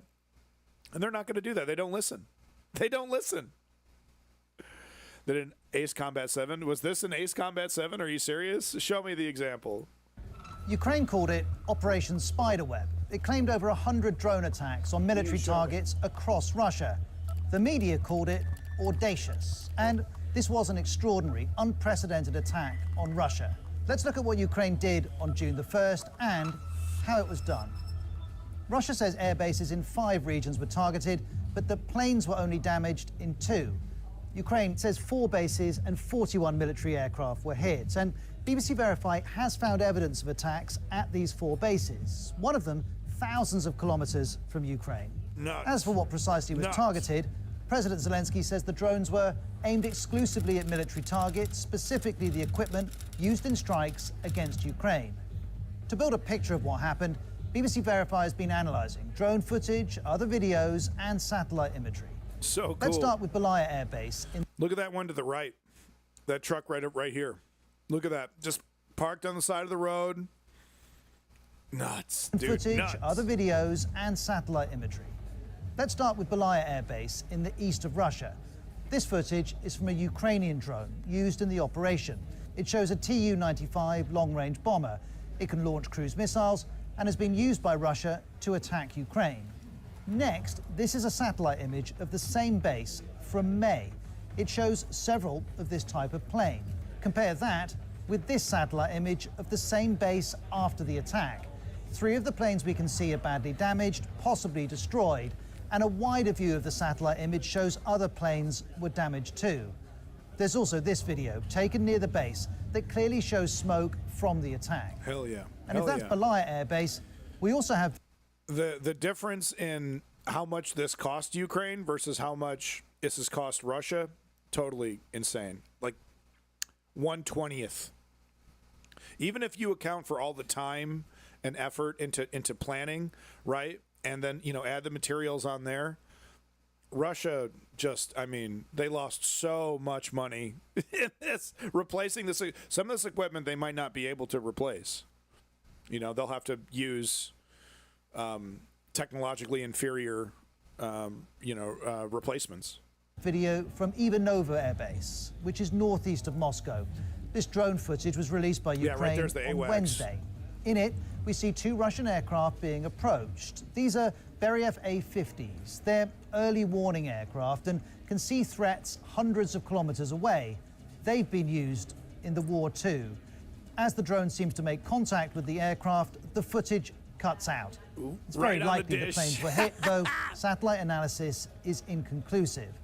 And as we've learned more about Operation Spiderweb... And in the footage here, you can see along the wings, this is hilarious, they put sand, in this case, sandbags, but in other cases, they'll put tires, rubber tires, and that is supposed to be kind of a makeshift armor to prevent this very attack from happening. You know, you got to cover the whole thing. You know, you got to cover the whole damn thing, or this is pretty pointless. Kind of a waste of time. But I guess it's like, hey, we did our job. See, we're doing everything we can to protect them. Look, boss, we did our job. Satellite analysis is inconclusive. Okay, strategy. Thank you. And as we've learned more about Operation Spiderweb, one question keeps being asked. How did Ukraine do this? It says the operation was directed by the chief of Ukraine's security service and took 18 months to plan. And while using drones in war isn't new, what Ukraine had planned certainly was. Ukraine says first the drones were smuggled into Russia. Then wooden cabins were also transported into Russia. This image, released by Ukraine, shows how the drones were then hidden under the roofs of the cabins. We don't know when this was done. Yeah, simply The cabins were then placed onto trucks and were transported to locations near the target, reportedly without the drivers knowing what was in their cargo. Wild. Then, when the time came, the roofs of the cabins were opened remotely and the drones were able to fly out. This video, taken close to Balaya Air Base, shows this happening. As the drone emerges, in the distance, there's already smoke rising from the airbase. The drones that were used are known as quadcopters. They have 4 propellers, they can carry explosives, and they also have cameras. This allows the pilot to operate the drone remotely with the help of a video feed. And Ukraine gave us more detail on this in a post. It says the drones were sometimes flown by pilots, but sometimes when the signal was lost, they were flown by AI along pre-planned routes. Yeah. Then, when contact was made with the target, explosives were automatically triggered. For its part, Russia says not all of these attacks were successful. It claims at military airfields in Ivanova, Ryazan and Amur regions, all terrorist attacks were repelled. We can't confirm this. What's not disputed is that these attacks happened and that some damage was done. So what impact will the operation have on the war? First, the attacks have hurt Russia's military capability. This is undoubtedly an operation that will go down in military history. And when one puts that in context, that's fair to say. The losses in context to Russia's overall capability, that's a significant chunk of Russia's strategic bombing force. This was an attack on Russia's military capacity and also on its security. These are embarrassing attacks because these air bases in Russia really should have been secured better. This is a country that is at war. This is a country with nuclear bombers. This is a country that should be expecting attacks even inside the territory. Russia appears to have not seen this coming. Just naked. And as the war continues just in Ukraine, most experts agree these attacks... Remember, this is the country that thinks that NATO is going to invade any second. You know, they're whipping up all kinds of fear amongst their population. Oh, America's going to get you. Meanwhile, they leave their airfields completely naked. Won't fundamentally change the conflict. Fly in with but a toy. They have exposed Russian vulnerabilities with a grenade attached. and have shown a new type totally of attack. Effective. President Zelensky said this operation was designed to tell Russia it is not safe. By that measure, it succeeded. Boom. It's a great job. Kick ass. Kick ass. And Ukraine needed this, you know? Ukraine needed this. Want to have some fun? Let's have some fun. Talk about Elon and Trump. Here we go. This little video here perfectly explains the entire situation with Elon and Trump. Thought I would play it. Don't worry about me, Geddes. Don't worry about me! I'm Charles Foster Kane! I'm no cheap, crooked politician trying to save himself from the consequences of his crimes! Geddes! I'm gonna send you to Sing Sing! Sing Sing, Geddes! Sing Sing!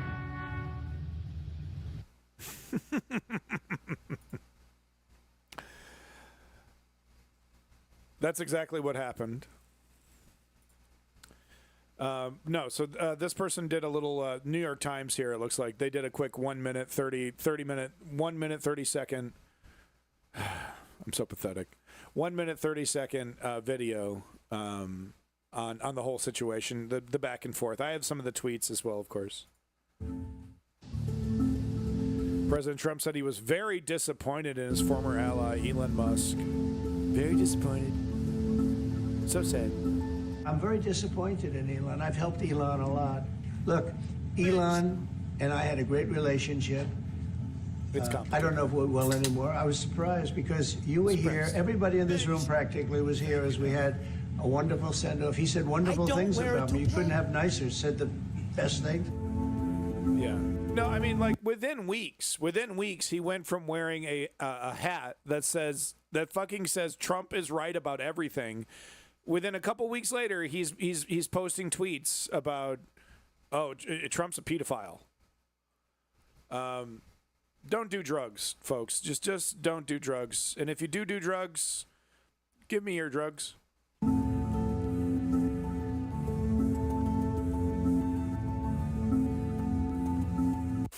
Yeah, strategy. So stock price took a dip. He lost tens of billions of dollars. Deleted the tweets. That's where we're at right now. Trump just threatened to remove the subsidies, and Elon Musk just threatened to, I think, what he was gonna like end the partnership that that SpaceX had with NASA, et cetera, et cetera. And yeah, I think Elon is learning a lesson here. You know, he's not in charge. He never really was in charge. He was, you know, because like he really liked the idea that, oh, I'm the vice president. I'm vice president. I get to, oh, yeah, I'm really in charge. I really have a lot of power. And it's like, no, you were an axe man, a chainsaw man, really. You were a useful idiot, you know, to Donald Trump. That's how almost every relationship, except for his daughter. But that's literally almost every relationship Donald Trump has, you know, transactional.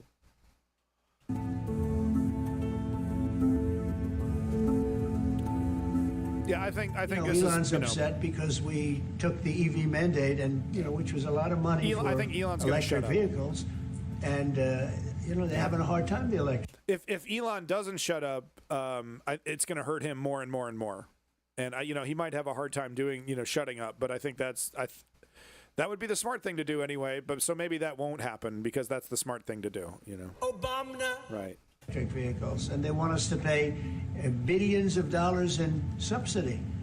Yeah. And Elon knew this from the beginning. He knew it for a long time ago. That's been in there. That's been, I would say, JD, that hasn't changed. That's been right from the beginning. Elon claims he didn't. Who cares? You're not in charge. You weren't elected by anybody. Oh, I didn't even know. Well, if I did know, I would have said like I had a problem or something. Okay, who cares? Elon Musk, without me, Trump would have lost the election. I don't know. I don't know if I believe this. The money didn't hurt, but you know, Trump had a lot of this shit in the bag. There were some close races. I don't know how much I believe the whole Elon won the election for Trump at certain places. The money they would have found the money to saturate those markets regardless of Elon. You know, he made it easier, right? The money made it easier, but they would have found the money to hit those markets as hard as they needed to, you know, to win the election. Like there was no stopping Trump. Not the neoliberals. Not the neoliberals. Come on. They're eating the dogs. Whoops, that's the wrong button. There we go.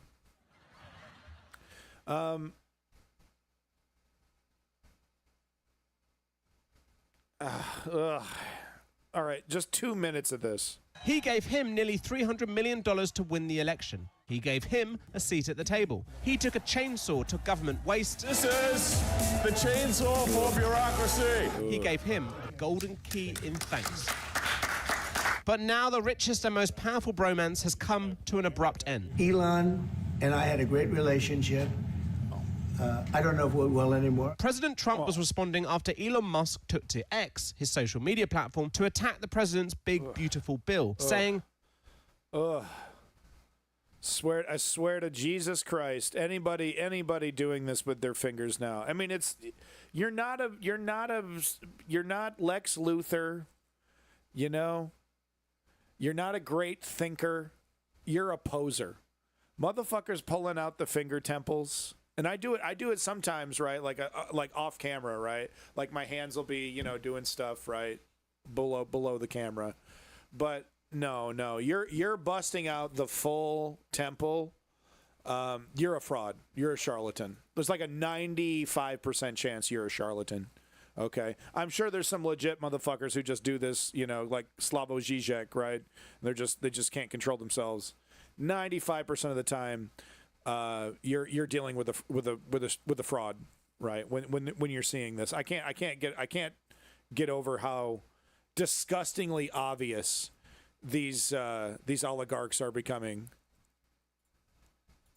I'm sorry, but I just can't stand it anymore. This massive, outrageous, pork-filled congressional spending bill is a disgusting abomination. Shame on those who voted for it. The president then said this in the Oval Office. I'd rather have him criticize me than the bill, because the bill...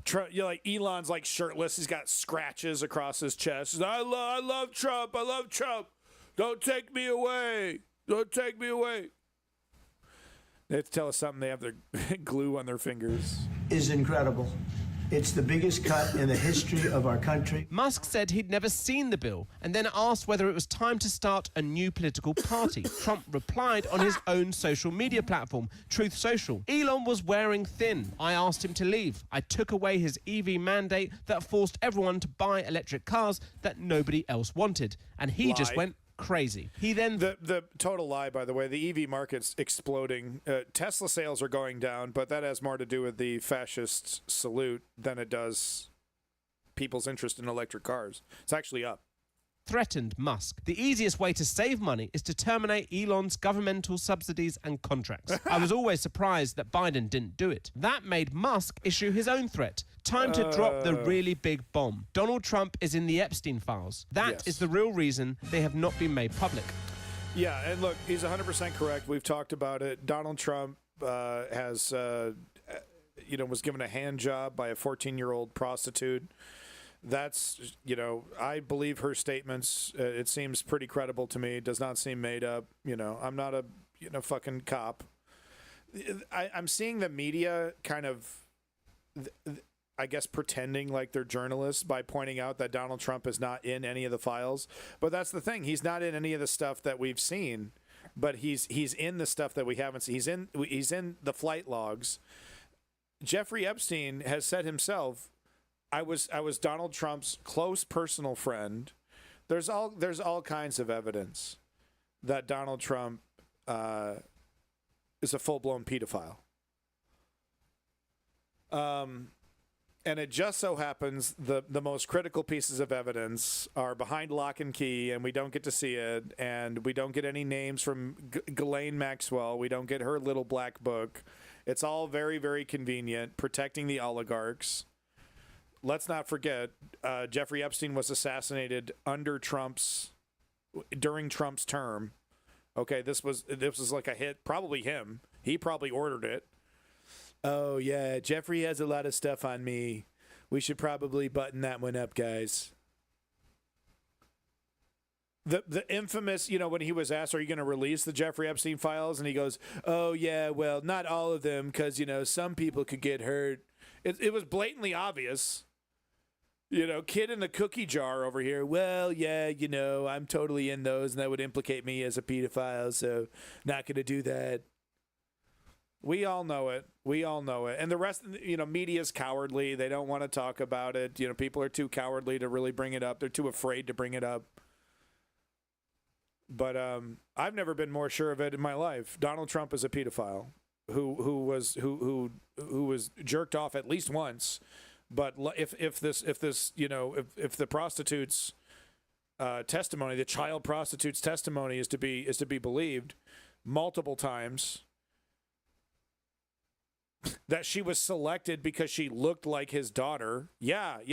Listen to the video. Type Donald Trump, 14-year-old prostitute into YouTube, comes right up. You probably should have found better words. Yikes. Yeah, no. Where's that? I'm going to come. Yeah. He did. She had to wear a glove. Nobody touches Mr. Trump's penis without a glove. It was a white glove. And it totally clocks because he's a germaphobe. He's a total germaphobe. He actually, that's why I don't think the PP tape is real. If he walked into a room and there was a woman pissing on the bed, he would get the hell out of there. He doesn't like that kind of shit at all. He's very much a control freak, germaphobe kind of type, right? There is no evidence of this. It's an astonishing friend divorce that has already started to rock Washington. What we're hearing and seeing, it would kill the Republican Party strategy, but it's chickens coming home to roost. And I think right now it's just pure emotion. He's very, very frustrated. And when people get really, really emotional, they start saying things that don't necessarily make any sense. It's really wild that this sociopath could be surrounded by people and not a single one of them has the nuts to ask him to do an Elon Musk salute. Would you be willing to do the salute that Elon Musk did? Since you're so eager to defend him, would you be willing to emulate his movements at the Conservative Political Action Conference? Remember the Elon Musk salute? Would you be willing to do that? Why? No? Why not? Why not? I'm not talking about that. What's related to Elon Musk? Could you do an Elon Musk salute for us right now? Could you do a "My heart goes out to you" salute? I don't think that's an appropriate question. The fact that there are inappropriate questions says it all. Right?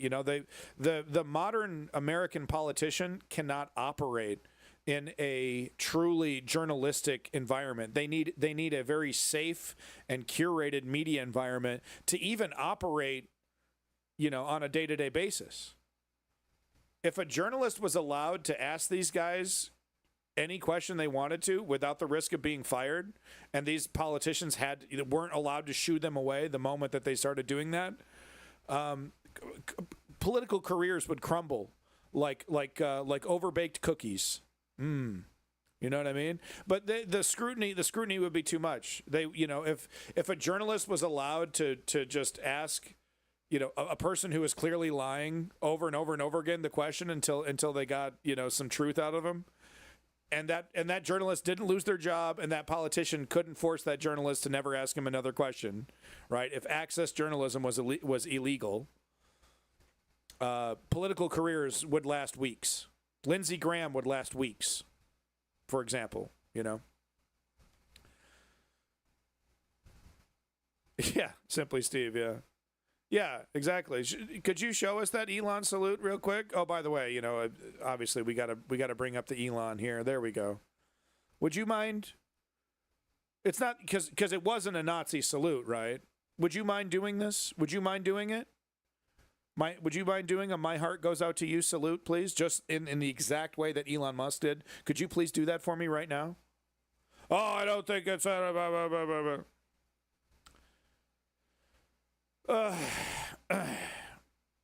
so yeah, we heard this in the news piece there.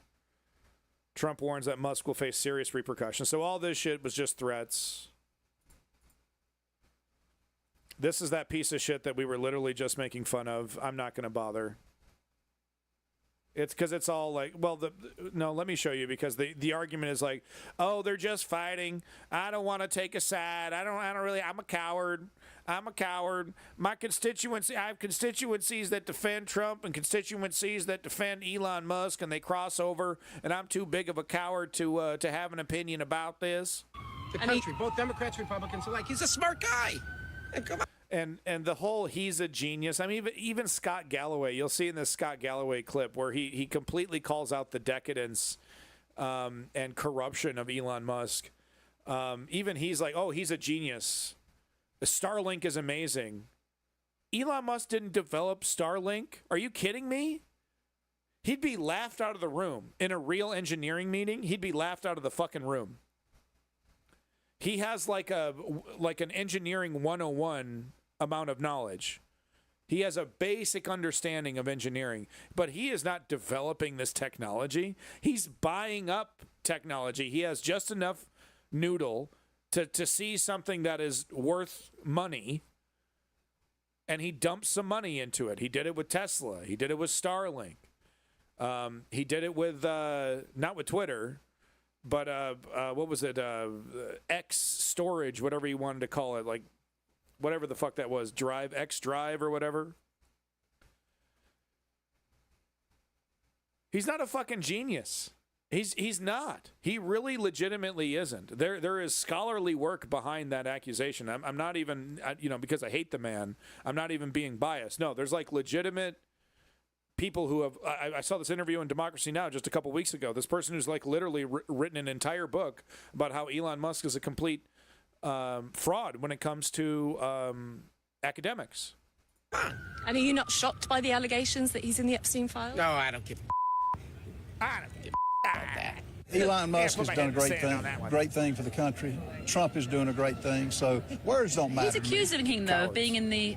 Cowards and sycophants. But, afraid of their constituency. How about that, Democrats? When's the last time you've seen a Democrat worried about their constituency? Hakeem Jeffries still running around over here operating like it's the 1992, Clinton election campaign. Immediately, his number one priority, run to the tech bro oligarchs to make sure that we're still going to get money from the Elon Musks and the Mark Zuckerbergs. Oh, you'll still give us money too. I know you're going to support as hard as you can this fascist organization that's currently trying to completely destroy us, literally arresting us at this point. But you're going to give us a little money too to hedge your bets, right? I'm doing my job.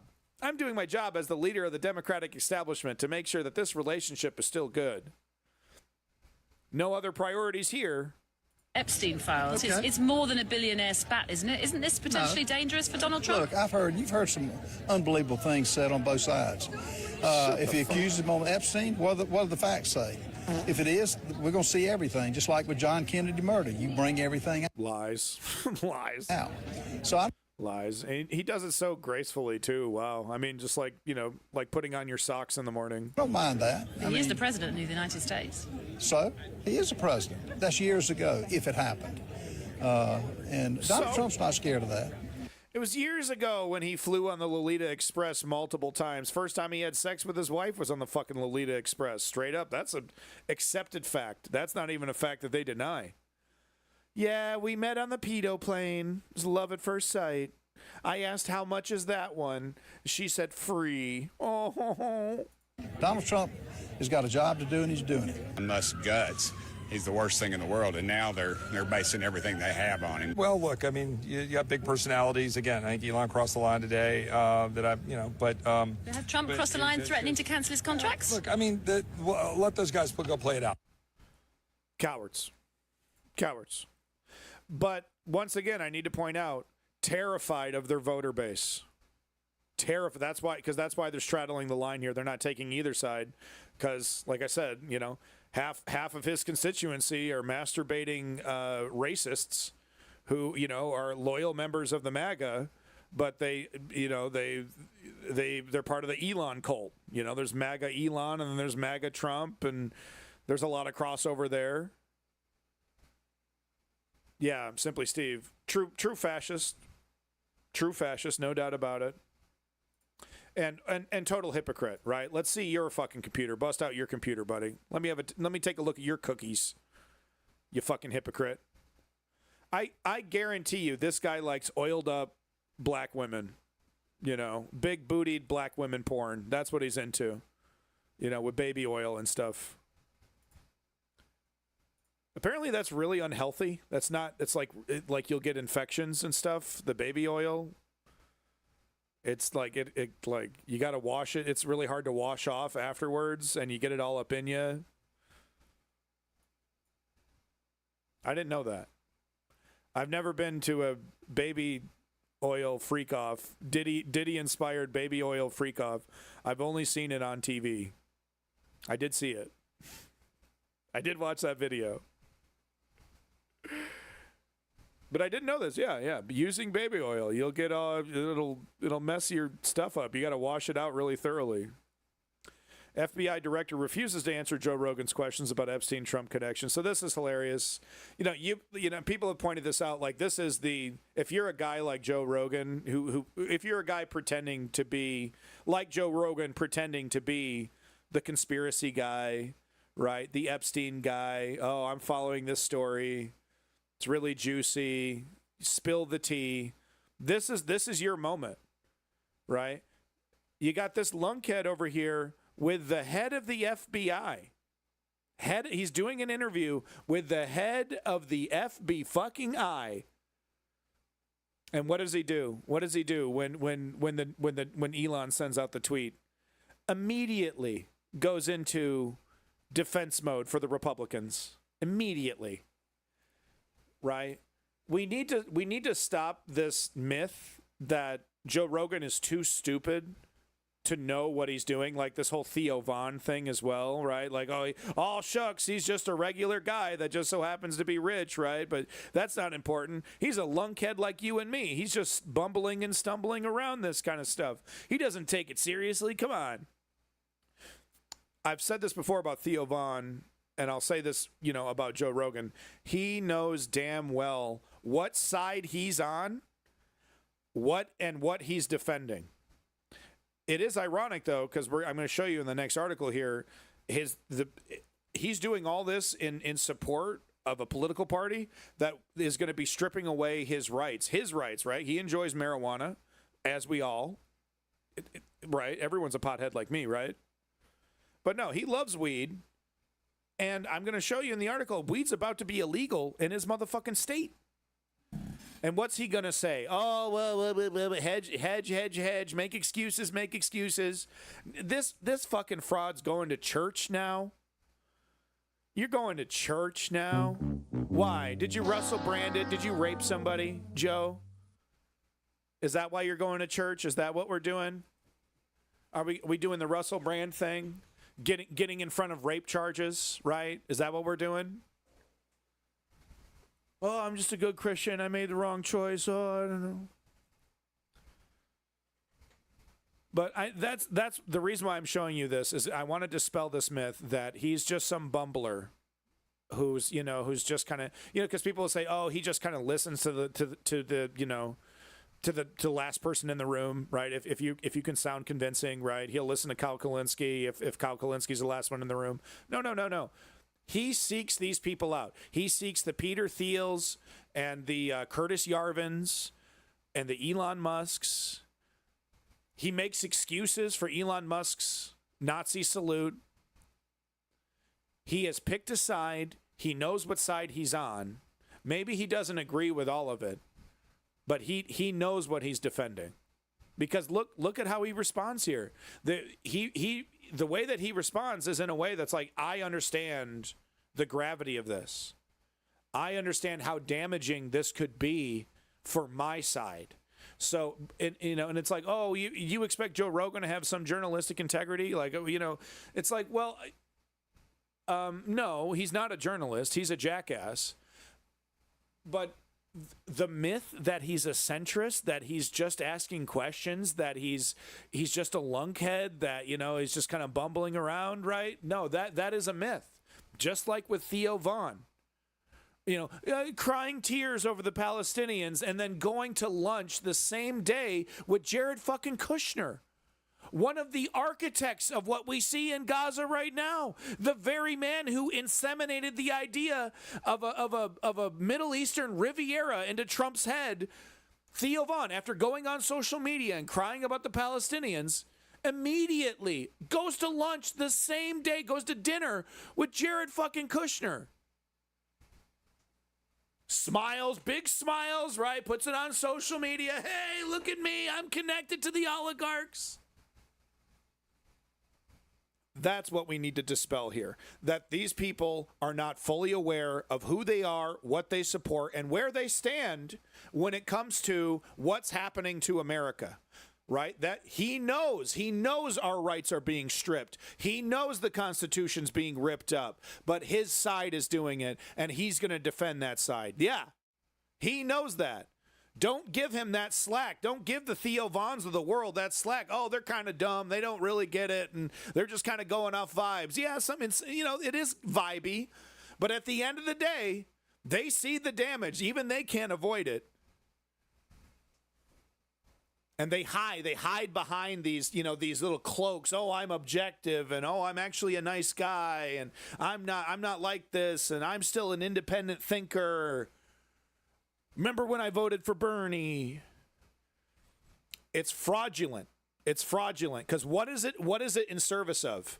A massive fascist movement. All this effort, all this energy. The tweaking of messaging and the reframing of arguments, all of it in service of a fascist dictatorship. And I'm supposed to believe, oh, he's completely oblivious, right? And he's just vibing it up, and he just so happens to be prioritizing Peter Thiel, over a Matt Christman, right? Real thinkers, real academics, anybody other than a Peter Thiel. An unashamed, brutal oligarch who believes in a weird techno-feudal eugenics. This is going to come up because it's been going on since we've been recording here. Elon and Trump seem to be in a bit of a spat, Joe. You want to check the tweet that Elon just put out a little bit ago? Time to drop the really big bomb. Donald Trump is in the Epstein files. That's the real reason they have not been made public. Have a nice day. Jesus Christ. Immediately. Watch this. Immediately goes into, messaging control. Understanding that, this is the opportunity of a lifetime. You got the fucking head of the FBI right across the table from you. Epstein. Tell me all about it. How come you're not releasing the files? What do you mean? You said that, you have all the evidence. You're going to release some. What have you seen that we haven't seen? Great opportunity. Go. Kash Patel immediately is like, oh, I'm not touching this. And Joe Rogan goes right along with it, man. Right along with it. Like a fucking spokesperson for MAGA. Oh, I got to defend my side. Christ. I'm not participating in any of that conversation. What? Cowards. Have a nice day, DJT. Someone should take his phone away. They're going back and forth about different things. Yeah. Listen, he said he was disappointed in Elon. Yeah, they told him to leave. Jesus Christ, that's a crazy thing to say. No. How does he know? Does he know that Donald Trump is in the Epstein files? Or does he have access to the Epstein files? There it is, right? Immediately with the defending, right? Oh, how does he know? And if that's a good point.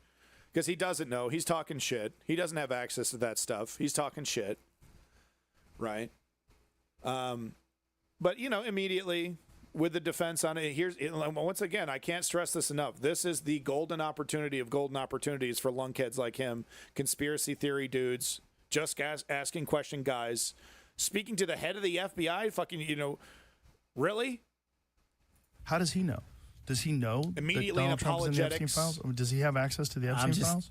I don't know how he would, but I'm just staying out of the Trump Elon thing. That's way outside my lane. What the fuck are they doing? Yeah, it's way outside my wheelhouse. I just don't. Yeah, as the head of the FBI. I understand he owns Twitter. I think it's bad for your mental health. I think posting things public all day and arguing with people all day is bad for you. Well, you raise a great point. Sorry to cut you. Would you believe, Kyle Kulinski gets into this a little bit more in detail, but would you believe this conversation, 2 minutes later, they're talking about Hunter fucking Biden? Yeah. That's where this conversation leads. Hunter fucking Biden. I pointed this out last stream, but, that's the one thing that right-wingers don't want to talk about. They love talking about Epstein, right, because of Clinton and Bill Gates and all the other connections. But they have nothing to say about Donald Trump because they're cowards. Your average conservative is a coward. Yes. Oh, I got guns and I'm really loud and I'm really violent. You're a coward. You're a coward who supports a fascist organization dedicated to stripping, food and health care from children and old ladies. I'm loud, and I got guns. Yeah. That doesn't make you better. It doesn't make you more righteous. It doesn't make you correct. I'm not scared of you, conservatives. Federal bill that would ban hemp THC nationwide passed House committee, so they're going after hemp again. So they're trying to say, I think that what they're trying to do is a loophole. They're saying we're not going to ban hemp, but you're not allowed to have even a single trace of THC in your hemp. And every hemp product has a 0.1 THC because it is marijuana, right? But hemp plants are a marijuana plant specifically for hemp products, and it has the lowest THC. Anybody who smokes weed we're not smoking hemp. Are you kidding me? I'd rather smoke resin than hemp. I'm smoking a sweater. Smoking a rope, bro. You would have to smoke an entire fucking rope to get a little high off of the THC in hemp. I mean, you would have to smoke an entire sweatshirt to get a little high. And it would probably, most of it would be lack of oxygen because you're coughing your fucking brains out. But of course, right-wingers, yeah, still banned. One more week. I think I got roughly one more week and then I'm done. It was a 30-day. Welcome back to Israel. We just got done covering Ukraine. Sorry you missed it. But, showed all the highlights, the drone attack, et cetera, et cetera. But so this is a technicality. I'm not even going to bother to read. I mean, official advance a bill or a spending bill that includes a controversial provision to ban most consumable cannabinoid products currently sold nationwide. So great job, Joe Rogan. Right, big priority for you. And what's I'm gonna be curious to hear how because he's not going to drop MAGA. He's not going to drop the Christian thing, which I think he's doing a Russell Brand on. So I think there's more news coming out about Joe Rogan getting too handsy with someone, right? Getting a little too personal with someone. And it's so crazy to me that Russell Brand and all the rest of these idiots have this kind of problem because they got women, just women all day, dude, hitting them up. You got mediocre sons of bitches like Dave Portnoy who can pull, teenagers, 19-year-olds coming in wanting to blow them. This, 47-year-old alcoholic. Anybody with any amount of celebrity, there's always a desperate young person who wants to, I know Dave Portnoy, I know Joe Rogan, and I was hanging out with Joe Rogan, it's like a clout thing, right? But it's not enough. What I'm trying to say, the Tiger Woods, Arnold Schwarzenegger, another example, not enough, man. You got a beautiful wife, Maria Shriver, right? You have a family. You're a millionaire. You just got done being governor of the state. So let me have sex with my housekeeper. Good one, Arnold. And the reason why is it's not just about being horny. I mean that's part of it, right? But it's a power thing. It's right because once you've had that, you can have any woman in the room. Once you've had that experience, once you've had a taste of that, they can't let it go. I don't know why I started that, but anyway, federal bill that would ban hemp THC. So Joe Rogan, great job once again, Joe Rogan. Thank you so much. And I will be interested to hear how Joe Rogan defends this, but continues to defend MAGA. Oh, that's how we got there, was Joe Rogan.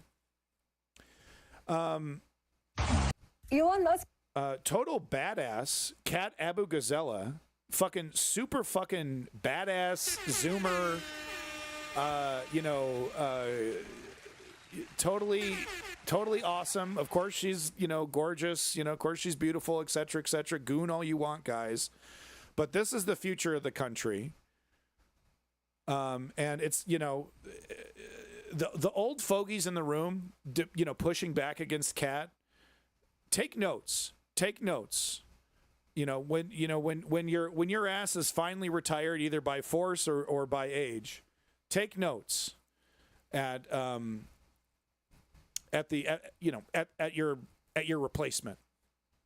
It really, we need 100 more cats. We need 1,000 more cats, because we have to push the Democratic establishment to the left by force. They're not going to bargain. They're not going to, they will only capitulate after they have lost, just like the GOP did against the Tea Party. Incredible resistance to the Tea Party by the GOP establishment, going out of their way to destroy the Tea Party, and in some cases having some victories, bumps in the road along the way. But they kept at it, and they assimilated and churned their party into the fascist monster that we see today. We could do the same thing, but churn our party into a democratic socialist juggernaut, that we haven't seen since the days of FDR, popularity, people being like, we got to have a third and fourth term, man. This guy's crazy. I got health care. My kid's got college. Wages are going up. My kid can afford a house. All we had to do was tax rich people. Who knew? Well, it's crazy. I'm not saying it's a cure-all, but it's a good start. Used to cost me $400 to go get a checkup. Now it costs me $20. Wow, I had no idea taxing the rich was going to do this for me.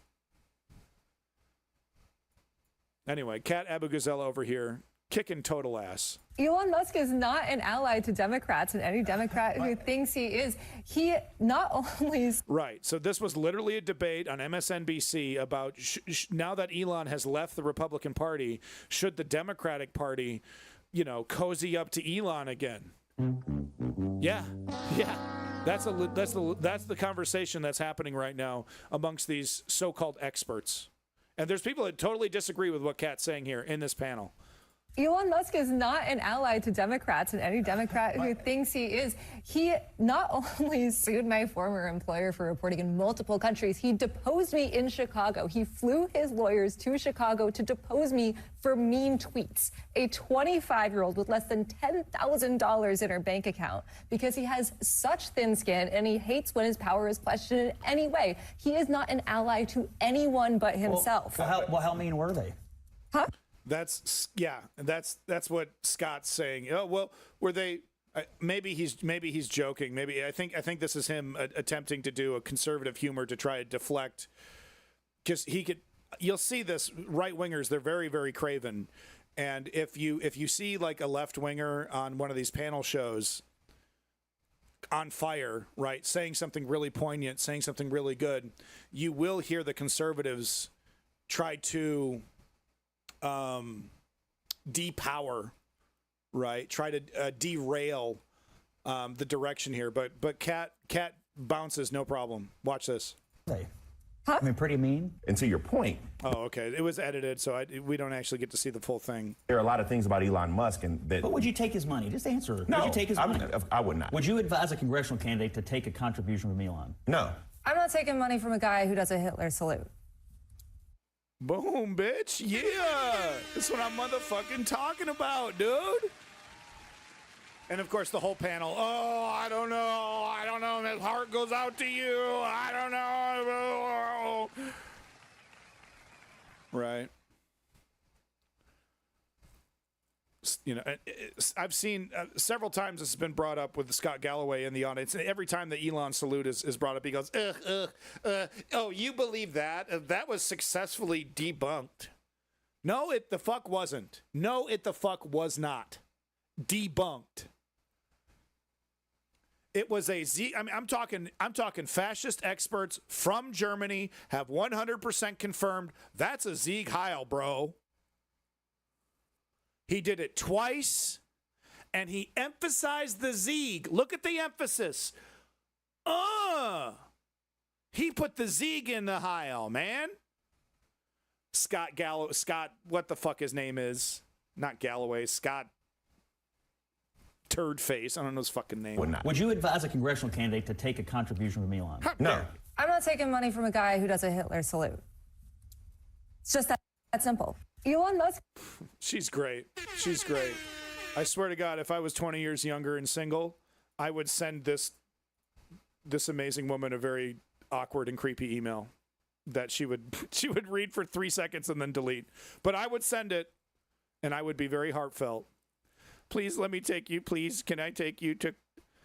I would, if you ever come out to your constituents and get you coffee. We could get coffee.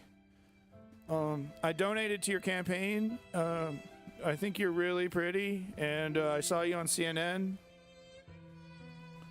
That's me in my 20s, reaching out to Kat Abu Gazella. I was a real ladies' man back then, man.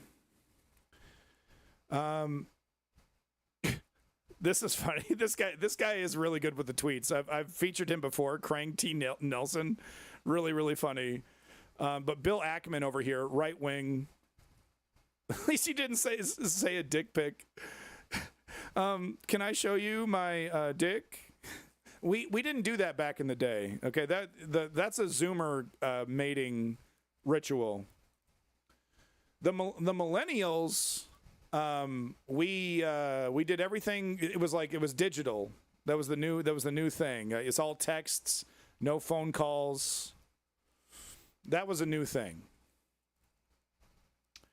But no, this is really hilarious. So Bill Ackman, right wing hack, sycophant, disgusting propagandist through and through, racist. But he goes, I support Donald Trump and Elon Musk, and they should make peace for the benefit of our great country. We're much stronger together than apart. And then Craig T. Nelson over here, seeing two guys expose each other as liars and pedophiles. Hey, come on, fellas. You're both awesome. Very funny.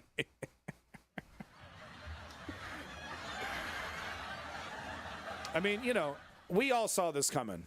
Like, let's be real. It was only a matter of time, and it was actually quite surprising how long they made it last, because Elon Musk went to the very end of his 120 days or whatever the limit that a civilian is allowed to be a special contractor, work for the government, right? So he made it to the very end. Got a fucking key. He got a little souvenir. Got a little key. And then 48 hours after the ceremony, after leaving the White House, he's on on Twitter. Can't help himself. Is this real? I can't tell. I honestly can't tell. I'm not going to go to Truth Social. Okay, we're not doing that. I'm not going to confirm. I'm not going to do any kind of journalistic work and look it up myself. Yeah, it's just real, yeah. But was this real? It was totally a Nazi salute that Elon did, by the way. You know it, I know it, everyone knows it. I don't know. I honestly don't know if it's real. I honestly can't tell. I don't know. This one seems a little bit more real. Elon Musk, or Mediocre Musk. Got him, dude. Got him, bro. Mediocre Musk is constantly high on ketamine, always making promises he can't keep, not to be trusted. He wants to go to Mars, but how about you go back to Africa? Wow. That can't be real. I really don't like the anti-immigration sentiment against Elon Musk because he's a citizen. It's like, oh, he's a foreigner. Like, I even hear Kyle Kulinski bringing that up, and it's like he kind of chilled out on that because it's like, we're really going to repeat that kind of disgusting, kind of rhetoric? But did really Donald Trump tell anybody Anybody at all? I don't care, black, white, anybody, to tell them to go back to Africa? Did the President of the United States put that in words? And like, once again, I don't know. Is that real? Is this real? Oh, he deleted it. Oh, they deleted it. Like that means anything. I love how that's always brought up by the news. Oh, in a later deleted tweet. Does that matter? Okay. Yahoo News said it's fake. Okay. Yeah. All right. Yeah. I can't tell. I legitimately can't tell. So this one I think was real. Yeah, the Nazi salute one. Yeah. Elon was wearing thin. I asked him to leave. I took away his EV. Lie. He might have been wearing thin, but he didn't ask him to leave. His term ended. I took away his EV mandate that forced everyone to buy electric cars that nobody else wanted. Lie. Doesn't force anybody to buy a fucking EV. And EVs have never been more popular. So that's a lie. That he knew for months I was going to do, and he just went crazy, which is what Trump says about everybody. Once again, we saw this. Elon Musk saying that if it wasn't for him, Trump would have lost the election. I honestly don't believe it. I really don't believe it. From the very beginning, I've questioned, because Elon's popularity, like from the very beginning, I've questioned how powerful it is. Because yes, I understand he does have the MAGA right-wing masturbators, the Asmongold crowd. He's got them wrapped around his finger, but that's not enough to sway elections. Half those people don't even vote. You know, they can't get away from their lolicon porn long enough to get to the fucking polls. You know what I mean? God help them with a fucking absentee ballot. You know what I'm saying? So this whole idea that Elon Musk's popularity and, you know, that his money, like, yeah, the money didn't hurt. But this idea that he swayed the election, I'm not really buying it. So don't threaten me with a good time, Elon. In light of the president's statement about cancellation of my government's contract, SpaceX would be decommissioning Dragon spacecraft immediately. No, don't go, no. The worst designed spacecrafts, I think, in fucking history. Filled with touch screens that could fail at any time. No hardware switches or buttons. Developed like a fucking minivan instead of a scientific instrument, industrial grade instrument that needs to withstand, incredible amounts of pressure, right? Some tech bro disruptor style spacecraft. The Dragon. So please don't threaten us with a good time. If this whole tiff leads to the complete separation of SpaceX and NASA, because there was speculation that we're gonna decommission NASA and replace it with SpaceX. Hopefully that's all in the trash can. Yeah, exactly, strategy member, exactly. I'm not saying it's I'm not saying it's a Cybertruck, but I'm just saying it's Elon Musk doesn't know how to he's not an innovator, he's not a genius. Okay, he's like a Mitt Romney. He knows how to tell other people how to do we need that seatbelt? Do we need that? Does that really have to be made out of titanium? Couldn't we make that out of steel? That would be a lot cheaper. He's one of those guys, right? What's the first thing he does when he gets into Twitter? Fire a bunch of fucking people. Oh, we don't need this. We don't need that. Rip that out. Rip this out. Well, dude, Twitter's still running.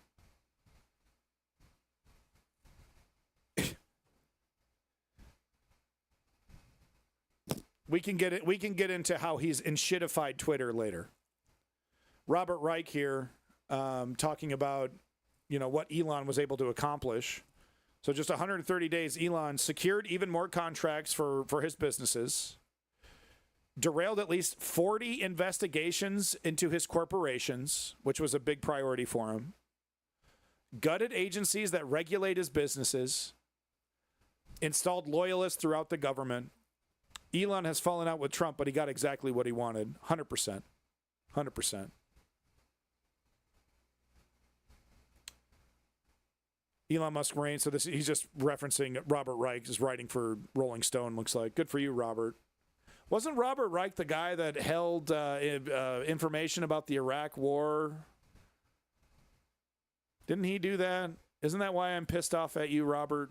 Because you held off information about George Bush or something so that you could sell a book?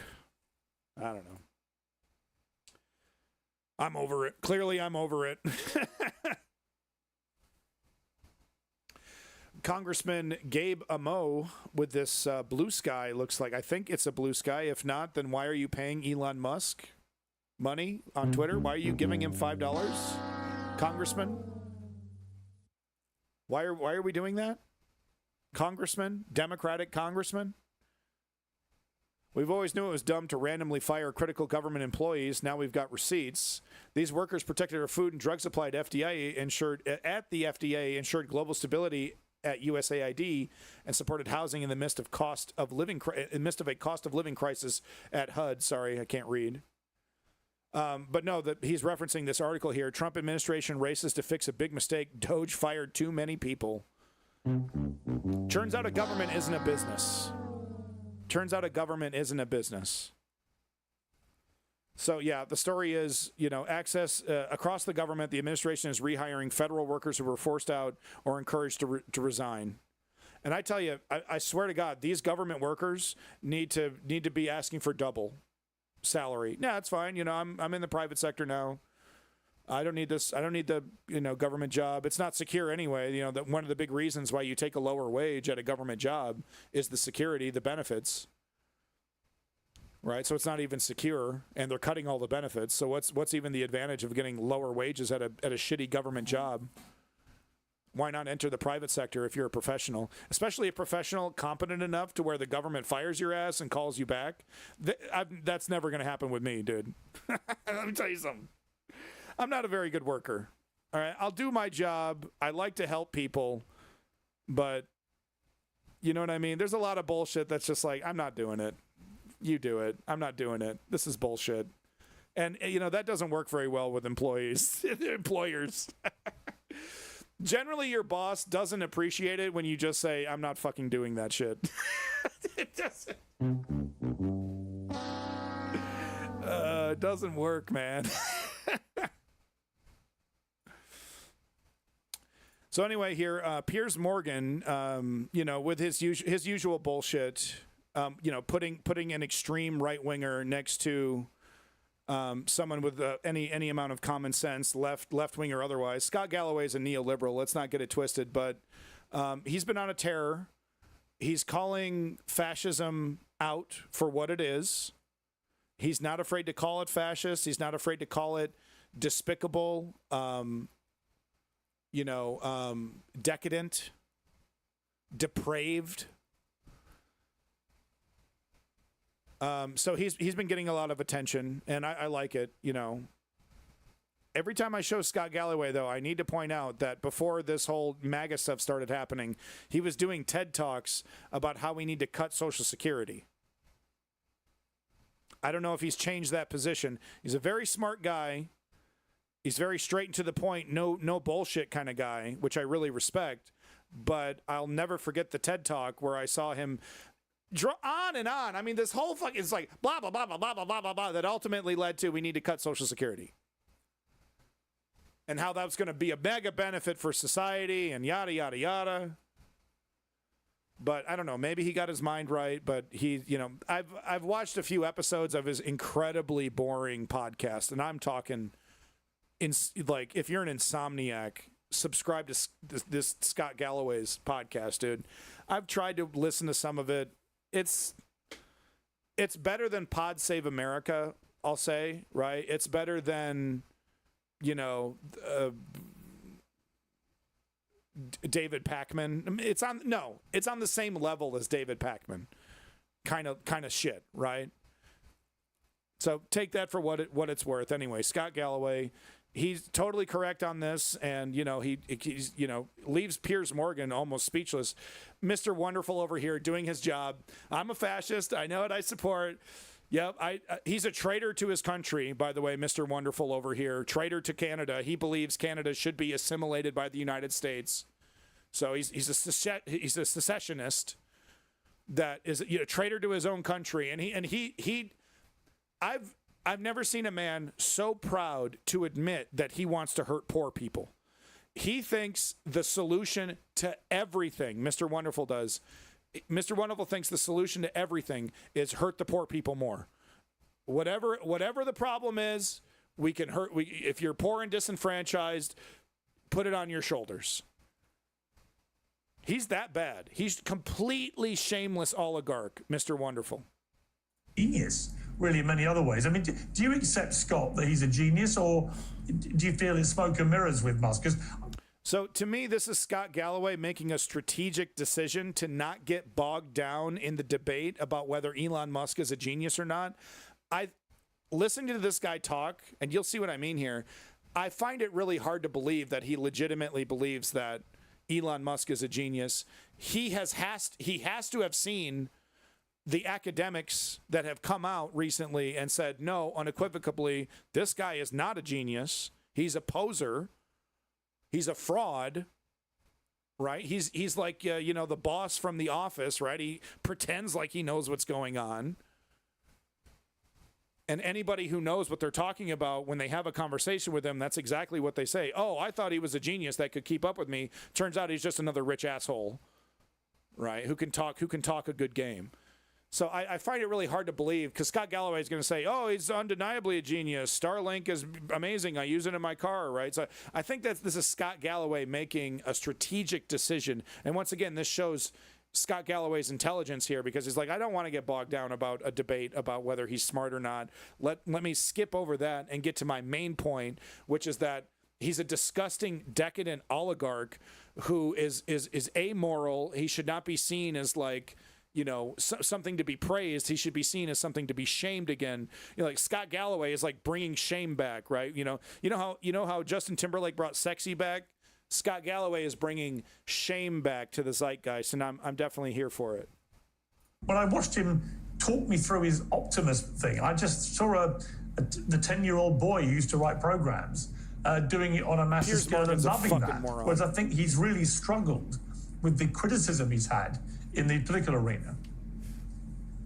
I don't think you can deny his genius. I'll use Starlink on my flight to London in a couple days, and it's a superior product. I owned a Tesla. But somehow we've decided in America that innovation and money replaces or obviates or excuses depravity.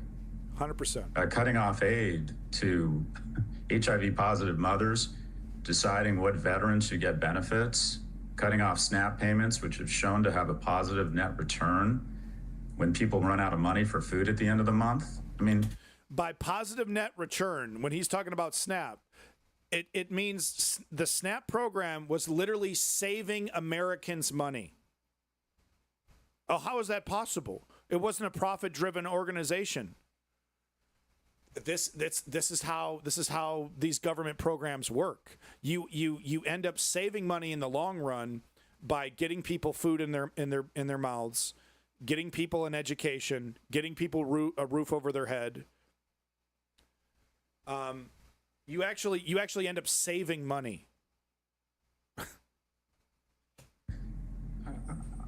I think one of the wonderful things about being an American, and quite frankly, for me, what it means to be a man and what I try to teach my boys is the whole point of prosperity is such that you can protect people. 100%. And I think the two of you... 100%. And this is a key thing that the Joe Rogans and quote-unquote alpha males of the world do not understand.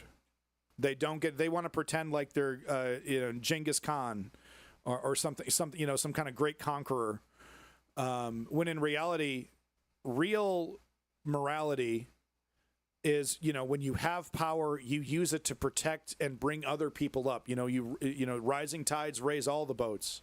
You bring everybody up with you. That's the real show of strength. That's how you show to yourself, to the world, that you yourself are a leader. You don't do that by slapping people down and insulting people and being a Kanye West and I'm so great, I'm so great, I'm so great. That's actually not how you be a man. That's not the proper way of being masculine. You are more impressed with Mr. Musk than I am. I think if somebody is making Nazi salutes, boom. If somebody is being sued concurrently by 2 women for sole custody of their child because that person has not spent any time with that child. Boom. When someone is so severely addicted to drugs, they can't get their shit together to show up to the White House without looking exceptionally high. I don't think that's the right role model for young men. I might be high right now. So what I would ask to all of us is look at what money has done to us. That if someone can land a rocket on metal scissors or create a great AV, he's a genius. He's the wealthiest man in the world. But does that mean we should excuse depravity? Does that mean, unlike Bill Gates, he's not using his billions to help people? He's not planting trees, the shade of which he won't sit under? I think this is an individual who has literally come off the tracks, who is rabidly addicted to drugs, and is using his immense power to get people elected, and that too many of us excuse what is abhorrent behavior. I think his legacy is not going to be an EV or putting rockets into space. I think it's going to be unnecessary death, disease, and disability of the world's most vulnerable. That is not what it means to be an innovator. It's not what it means to be an American. It's not what it means to be a man. Wow. Kevin. Over to you, Mr. Wonderful. Over to you, Kevin O'Leary. Well, I think Elon's a genius, and I think rich guys are great, and I think we just need to rape the world and just need to rape people more and just need to have more exploitation, and that's how we do it. And wow, what eloquent words. Way to put a period on the end of that. There's certainly no way to disagree with any of that. Anyway, over to Kevin. Yeah, I totally disagree with all that because I'm a filthy, shameless propagandist.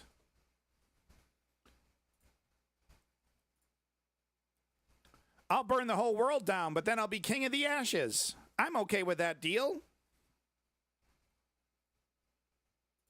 Elon Musk is a hero. He's a role model for the youth. We should all be like Elon Musk. I'm Kevin O'Leary, Mr. Wonderful. Please invade my country. So this was the thing that got Elon to delete the tweets. Tesla loses $152 billion in market cap after Musk-Trump spat, biggest hit ever. So the thing about Tesla stock is that it doesn't deserve to be as valuable as it is. The main reason that it's as valuable as it is that people see it as a Boeing, basically as a company that, because of Elon Musk's close ties to the Trump administration, that the company is going to be protected, bailed out if necessary, artificially inflated. So it's kind of a meme stock, quite frankly, the Tesla stock. So it doesn't surprise me at all that it would have a dip after seeing these tweets, and Elon Musk deleting the tweets, and Donald Trump, I think, deleted one or a couple. That'll soothe all this, that'll make all this go away, and the Tesla goes right back up. It doesn't even make sense. There was last month, there was some negative news about Elon Musk or Tesla or something that should have guaranteed a massive stock fall for Tesla. And the stock went up. Because, like I said, people see it as a Boeing. They see it as a stock, as a company artificially propped up by the U.S. government that'll be protected. So I wanted to show one of these, but this is all over right-wing media, apparently. Right-wingers framing this petulant, juvenile, childish, I know those two the same word, basically, argument between two incredibly powerful and wealthy men. They're framing it as this is how real men fight. This is how real men fight. They're super duper emotional. And they fly off the handle and make wild accusations that they can't back up. Then they quietly apologize later. This is how alpha males do it. This is masculinity. Busted through my news coat. Let me get something straight here. This is not how grown men should act. This is how emotionally underdeveloped men react. And I have my own problems with anger, as you can tell. Right? I fly off the handle all the time. Controlling it is very difficult. You know, saying things that you don't mean and then having to apologize and feel like a dickhead later. They're trying to turn that behavior into a positive. And I'm here to tell you it's not a positive. You can be a big, tough guy and not be an emotional wreck. I also need to point out that, you know, these guys claim to be leaders. These guys claim to be alphas. They claim to be like, you know, the strongest guys in the room and the rock that everyone can get behind. Get behind me and I'll defend you, right? So-called rocks, so-called alphas don't allow people to emotionally manipulate them at the drop of a hat, right? Just saying one or two things, right? Oh, they get all angry, and you know, it's like you're giving your opponent, if you want to call them that, you're giving that person power. You know, Donald Trump and Elon Musk give people power to emotionally manipulate them by allowing them to be, you know, strung around at the nose. You know, at every little drop of a hat. Real men are able to control themselves, and they don't let the people that they're arguing with, you know, control their emotions. But according to Joey, this is how real men act, like emotional 19-year-old teenagers who just broke up with their girlfriend, you know, saying a bunch of shit about them on Facebook and then deleting it an hour later.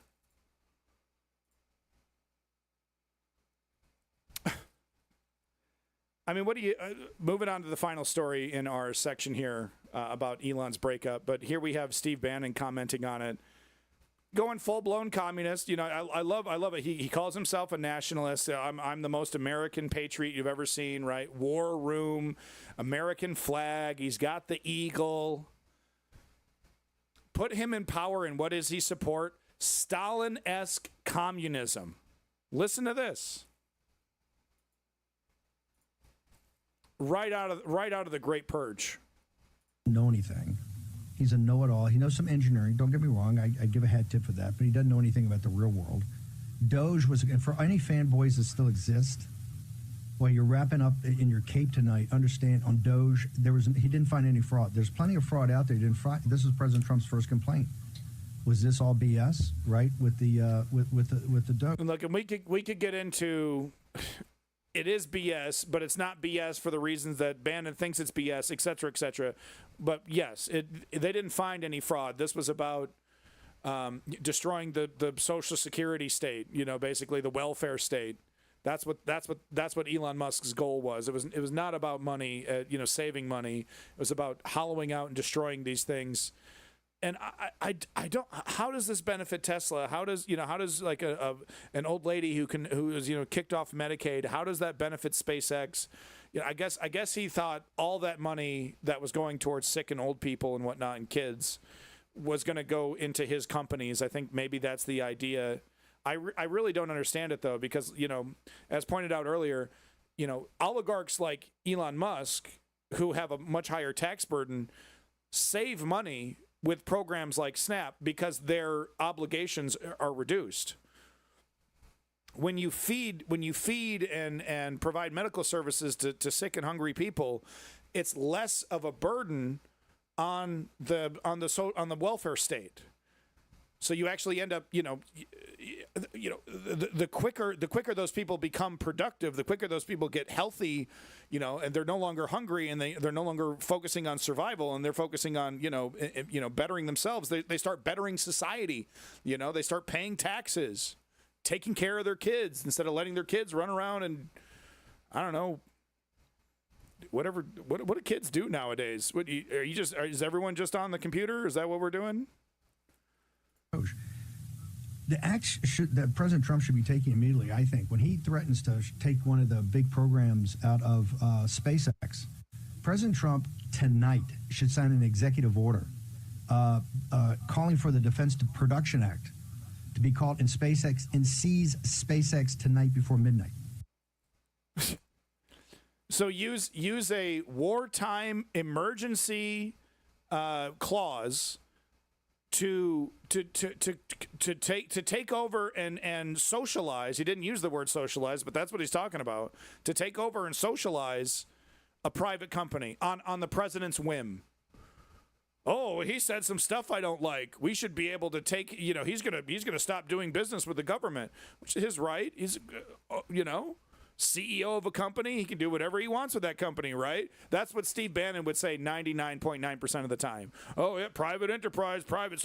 Sorry, I know you're a gay couple that wanted a cake for your wedding, but nope, we're allowed to discriminate. Oh, you're a person of color and you wanted to go to school. Nope, we get to discriminate. Free speech, free speech, free speech. Oh, you're a private company that has a disagreement with the president. But we should take you over and use emergency wartime clauses to take over your business. What does this teach us? What does this reinforce? What is the purpose of this? He's a nihilist, right? Drapes himself in the flag. He's got a little eagle. Calls himself a nationalist, at the drop of a hat, throws his principles, his so-called principles and beliefs into the trash. At the drop of a hat, the moment it's convenient, the moment he deems it necessary. Oh, all those things I said I believe in, throw those away. I don't really believe them. I believe in the dictator. I believe in the fascism, the tyranny.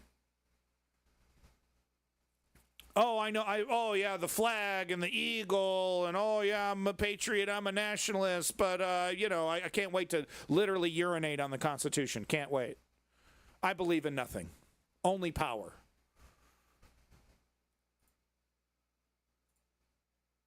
There we go. Steve Bannon, Elon Musk, Donald Trump. 1996, baby. Dropping this shit for your motherfucking ass. Nightmare world. Nightmare world. Nightmare world. Nightmare world.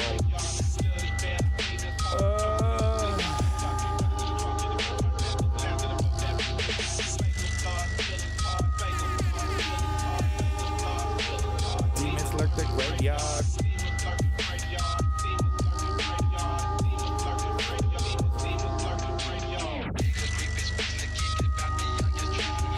Big props to HP Shouty, Black Smoke. Hey, folks, I almost forgot about the Blob. Real quick before we do this, let's not forget about the Blob. Let's not forget about why we're here, what we need to do to make change. We got to join. We got to sign up. It's that 3-step process to create political change. Become a political activist. Oh, I don't want to fucking hear it. I don't want to fucking hear it. The cynics were correct. Okay? I don't really know what I'm talking about, but I know this isn't the right way to do things. You're wrong. You're just wrong, flat out, objectively. And, of course, none of the regulators in the chat. I'm just building a straw man to make an argument. You know what I'm doing. But, folks, let's not forget about the BLOP, the big list of protests. Step 1, we inform ourselves. That's why we're here. Step 2, we go to the BLOP, we sign up, we show up.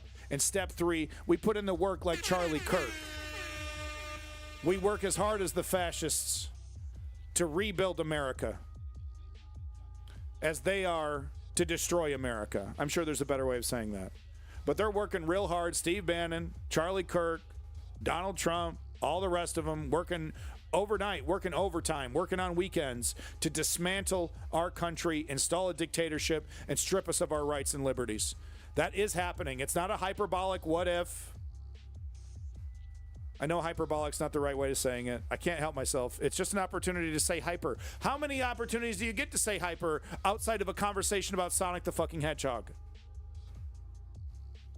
It's the little things. Anyway, folks, Forest Hill, Illinois, say no to USPS privatization. It's indivisible. Okay, I don't know, whatever. Yeah. Probably bigger things to worry about, but whatever. Just show up for that one. You're passionate about the Postal Service, do it up. We got veterans. Maybe you got a veteran in your family. D-Land, Florida, show up. Veterans Unite. General Strike, Illinois. This is what we're talking about right here. General Strike, Decatur, Illinois. General Strike. This is really hurts them. This is what gets them sweating. D-Day for Democracy, Peoria, Illinois. Lots of shit happening in Illinois. Orange City, Florida. Check it out, man. Ron DeSantis land. Get your ass up. Head on over. Oh, I forgot to mention sloppy blowjobs for every person who shows up, and passionate hugs and long discussions for any lady who shows up, unless you're into that kind of thing. We're just lying. We're just lying to people. Sloppy blowjobs for the guys and long, interesting conversations about sensible topics for the ladies. Yep. At every protest, every single protest. Yep. That's what you're missing. Yeah, I mean, you're just, that's all. That's all. Is it sexist to think that women would prefer a sensible conversation over sloppy, messy sex? Is that sexist to think that? I'll never get it.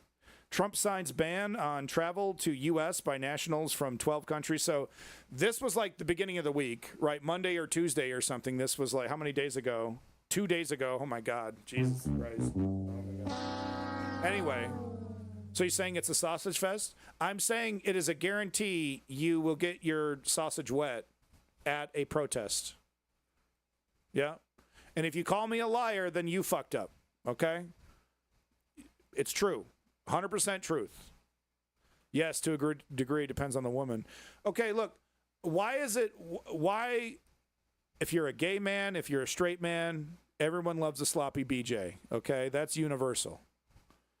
What's that thing for women? If you're a gay woman, you're a straight woman, what is every woman, help me out here.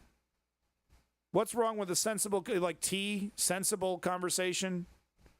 I don't know, roller derby? Should we do, not every woman's into roller derby.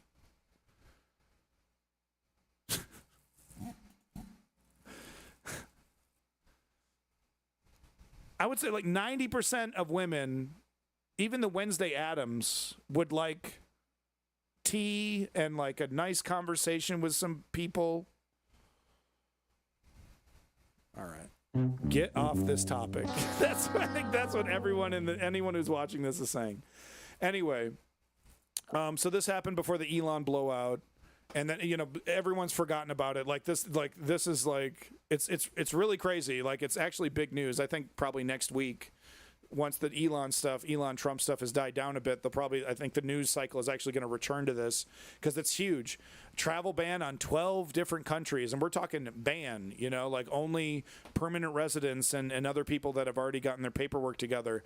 Everyone else, no dice, you gone, right? Like literally the most racist shit you've ever seen in your life. The Peter Griffin meme, right? The color scale Peter Griffin meme, right? We've all seen it. Right, the color chart. It's a meme format, for God's sakes, right? It's literally this. Oh, you're from Cuba? Get out of here. You're gone. Oh, Afghanistan? Oh yeah, so sorry we wrecked your country. You're gone. Venezuela? Nope, you gotta go. You know how I could tell you were Venezuelan? Color of your skin. Yeah, we're just overtly racist. We don't even do dog whistles now. I just get to let it all hang out. Do my Elon salute. All women love an orgasm. It's just not an easy thing to give them for some men. I'm not even talking about sex, right? But it's just like 99% of dudes. It's a funny joke, right? Because it's like, it's hard to find a guy that doesn't want a sloppy blowjob. But like, what is that equivalent for women, right? Across the gay spectrum and everything, straight, gay, like a quiet, like reading a book in peace and quiet. Why is it sexist to think that women just want peace and quiet and want to be chill? That's not sexist. Why is that sexist? Anyway, travel ban. In the US, where President Donald Trump has signed a travel ban to stop people from 12 countries from entering the United States. The proclamation, which is similar to an executive order, also partially restricts people from 7 other nations, including some in Asia. The 12 countries affected are Afghanistan, Chad, the Republic of the Congo, Equatorial Guinea, Eritrea, Haiti, Iran, Libya, Myanmar, Somalia, Sudan, and Yemen. So, well, that's what I am. I'm using my wife as a template strategy. She would just like peace and quiet and a sensible conversation. She doesn't want to go yell, So this is just racism, right? This is just racism. Because, like, what does Donald Trump say? He's like, oh, all these people are murderers. All these people are rapists and murderers. That's just racist. And the stats, you know, of course, anybody who's honest knows the stats that these people, when they come over to our country, they commit less crimes than people that are born in the United States. They work harder. They do it for pennies on the dollar. And, of course, I'm not saying we should reinforce that system of exploitation. But this is like American, like Republican American businesses are going to be hurt from this Stephen Miller white supremacy nonsense. He also said he was partially restricting and limiting the entry into the U.S. of nationals from an additional 7 countries. They are Burundi, Cuba, Laos, Sierra Leone, Togo, Turkmenistan, Israel, and Venezuela. President Trump spoke about some of his reasoning behind the move. The recent terror attack in Boulder, Colorado has underscored... So I didn't plan on covering this in the Gaza section, but this is reference to crazy guy throws Molotov cocktails at pro-Israeli people. And, of course, now that's the justification for this incredible racism. He was from a foreign national or something. They're also going after his family, who I think are citizens, but they're using this case of violence as a justification for their police state and this overt racism, travel ban, 12 different countries. This is a disaster. It's a racist disaster, a shame, a stain on our country. Like Donald Trump's stained orange face. There'll be forever a Cheeto stain on our flag from this. It's not even the most racist thing he's done yet, is it? It's up there. It's top 3 most racist shit he's ever done, but it's debatable. The extreme dangers posed to our country by the entry of foreign nationals who are not properly vetted, as well as those who come here as temporary visitors and overstay their visas. We don't want them. We don't want them. Our North America correspondent, Jake Kwan, has the latest from Washington. President Trump said this proclamation will go into effect next week on Monday. So if you do not already have a visa, if you do not already have a refugee status, you will be restricted from entering the country. And President Trump promises that this measure will protect Americans from future terrorist attacks or any kind of threat on American lives. And he actually pointed out the Colorado attack. And none of these pussies have the balls to point out that it's inherently racist to think that anybody from any country is a guaranteed terrorist. Yeah, one of the big reasons why we're such a, our country's falling apart is all the brown people from different countries. It is an inherently racist point of view to think that. Will these guys call it out? No, they kind of treat it like it's just, kind of a change of opinion, difference of policy. Where a man who was staying in America, according to the White House, illegally had thrown a Molotov cocktail at a group of protesters as one of the reasons to introduce this kind of travel ban. However, there's no explanation of the fact that Egypt, where the suspect of the Colorado bombing is from, Egypt was not included in this list of countries. So there's some inconsistency there as well. So this guy is justifying the travel ban that he was going to do anyway because of this terrorist event. Doesn't even include the country of origin it's unbelievable. And you get away with it because Fox News doesn't report that. Fox News isn't going to point this out. Oh, this is fake news, BBC. And look, I literally did it 30 seconds ago criticizing the BBC, right? But that's not how they operate. They don't just, they do kind of operate by leaving stuff out. They leave other stuff out, right? The right-wing sources are going to leave out certain information, and, the neoliberal sources are going to leave out certain information here. Only sources like Independent are going to try to include both sides, or are going to try to include the entirety of the context here. But that is a wild revelation. That he's like, oh, it's this terrorist attack. We got to go after the family, deport them all. That's why we got to do this travel ban, get these brown people out of our country, make our country safer, guaranteed. 1 + 1 = 2, folks. You see a brown person from another country, they have problems with the English language, they're probably a thief or a beggar. No way that could be a computer programmer. No way. He doesn't have a very good grasp of the English language. He's probably a rapist. That's how they think. Well, as there is the question of how long can this proclamation stay. In the first time he did this in 2017, the proclamation of travel ban, which he dubbed Muslim ban, which slapped against majority Muslim countries, was bogged down in the American court system, facing multiple challenges in different courts across America, and that it had to be amended multiple times before it was eventually held up by the Supreme Court. So it faced a lot of challenges the first time. So he knows that this is going to receive scrutiny in the court. He expects the Supreme Court to do whatever he wants. You know, ideally it wouldn't even get to the Supreme Court, and that's basically what he wants. He wants, like a dictator, he just wants to say, no, you're not allowed into the country. You're not allowed. Kick this person out. No rule of law, no due process, just vibes and racism, straight up. That legitimately, that's what they're building here. It's not this blueprint, this template we've seen this many times, actually, throughout history.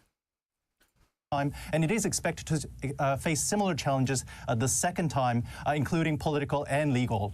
It can happen here, It can happen here. Jake, I'm really glad you mentioned the last time Trump did this in his first administration, because that caused a lot of problems for people, perhaps people who were Iranian originally, who still had the passport but living in America. Wait a minute. You were there at the flamethrower attack, at the Molotov attack against the pro-Israeli people? You were fucking there, Simply Steve? Watched the whole event from 30 feet away? What? I mean, what's the response likely to be to this latest travel ban? In a way, some describe this proclamation as a more savvier, more strategic version of his first term's Muslim ban. I mean, this proclamation was not a surprise. One of his day one executive order actually asked a review of different countries around the world that has consistently high number of people overstaying their visa, or maybe pose a threat to America by having a big terrorist presence, as well as looking at countries that does not have a central government that is strong enough to vet the people's identity that is traveling. So what we are seeing here, it's hard to catch it if you don't watch a lot of news, but what we're seeing here is something called sane washing. This is not the appropriate response to what we're seeing here. And look, I don't think every news channel needs to be like what I'm doing and inject a bunch of opinion into everything here. But the tone, the way it's delivered, the lack of historical context and how wild this actually is makes it seem like I said, this is just a difference of an opinion. This is just a tweak, to a policy. I don't know. It just normalizes these extreme behaviors. It does a favor to Donald Trump in a way. Traveling to America. Legitimizing it. The first time that this travel ban was introduced, the reason it was defeated in the courts was that it seemed to discriminate against a certain religion, which is the Islam. This time, this proclamation does not include such language. So it is expected to fare better in the court system. It seems that President Trump and the White House had learned the lesson from the first time. Another difference from the first proclamation is that one was supposed to last maybe 60 days or 90 days. This time, it does not have an end date. They say that after a certain period, there will be a review of whether it should stay or not. But for now, this is expected to stay indefinitely. Once again, I need to point out, hardcore MAGA supporters who own businesses that take advantage of labor from these countries are going to be hit hard. Inexpensive, hardworking, eager, kind of pseudo-captured employees that work for pennies on the dollar, Now get him out of here. Get him out of here. Get him out of here. Okay. Really, you're gonna pay an American who only wants to work 8 hours a day. You know, you're gonna pay them over $20 an hour to be a fry cook, right? To pick strawberries in a field. Well, I'll give you $6 an hour. How's that sound? To pick strawberries in the boiling sun for 12 hours. Could you pick strawberries in the boiling sun for 12 hours for $6 an hour? Yeah, no. I'd rather be homeless and just rob you, actually. I'll just steal strawberries from your field. I'm not going to work for $6 an hour boiling away in the hot sun to pick strawberries. Well, if you don't do that, then my entire industry is destroyed. Don't you care about farmers? Pissed the news media is lying through the teeth about what happened in Boulder. What's more, people at the Pride Fest said they saw the guy get dropped off an hour before the event at the mall by a, quote, government-looking SUV. Come on. I've been to protests and stuff like that. The rumors will spread throughout the protest instantly. Rumors like that. Oh, he was dropped off. I heard he was dropped off. I think it's ridiculous, and obviously, Trump is being opportunist over here. Oh, yeah, this travel ban's all about that guy from a country that we're not including in the travel ban. Totally. We weren't gonna do this before, but then this is straw too far, and we're gonna arrest and kick out his family who are citizens as well, and that'll be great because that'll lay down a foundation, a framework that'll allow us to kick out all U.S. citizens.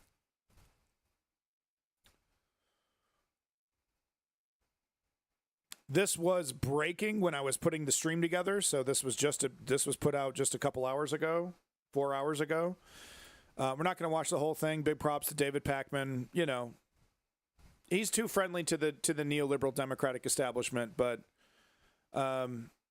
he's not the worst. He's not Pod Save America, we'll say. At least he has criticisms for Ezra Klein and the ridiculous abundance neoliberal reframing attempt that Ezra Klein is coming out with this fucking book, Abundance Liberalism. Holy fucking shit. It's dead. Neoliberalism is dead. Oh, but I wrote a book that reframes and tweaks the message. People are going to love it. They actually don't, Ezra. We wrote a book about the solutions to the problems. We didn't even mention oligarchs in the entire book. Wow, convenient. Certainly not intentional. Oh, yeah. Look the other way. Look the other way. It's not the rich establishment. They're hardworking entrepreneurs that are trickling down and making America better. No, it's always tweak the services, austerity. We got to do more austerity. Oh, the COVID checks, the COVID stimulus ruined everything. We'll never do it again.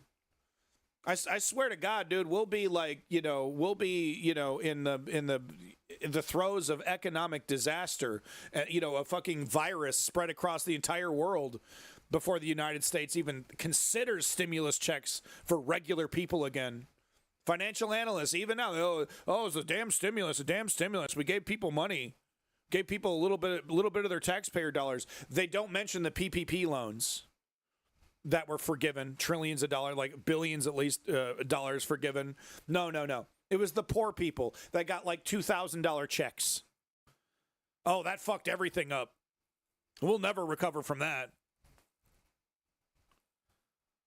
Anyway, Pakman over here with some of this breaking news. Republican senator says they'll block Trump's big, beautiful bill. So this is kind of a big, beautiful bill update. Let's see what Pakman has to say. Welcome to the show. Hope you had a good weekend. Yeah, buy his book, The Echo Machine. Apparently it's on New York Times bestseller list. Hey, congratulations, David. Good for you. Republicans have a very complicated situation right now. We have more than just a small rebellion happening in the Senate from Republicans against the House-passed Trump tax bill. And we start with Senator Rand Paul publicly splitting with Donald Trump. Really, and by the way, he would much prefer to keep all the tax cuts for the rich and to make up the difference by cutting services even more. That's Rand Paul's solution. Just so if you don't know how much of an asshole this guy is. I mean, he really does take the cake. He takes the whole fucking cake. Okay? He's really something else.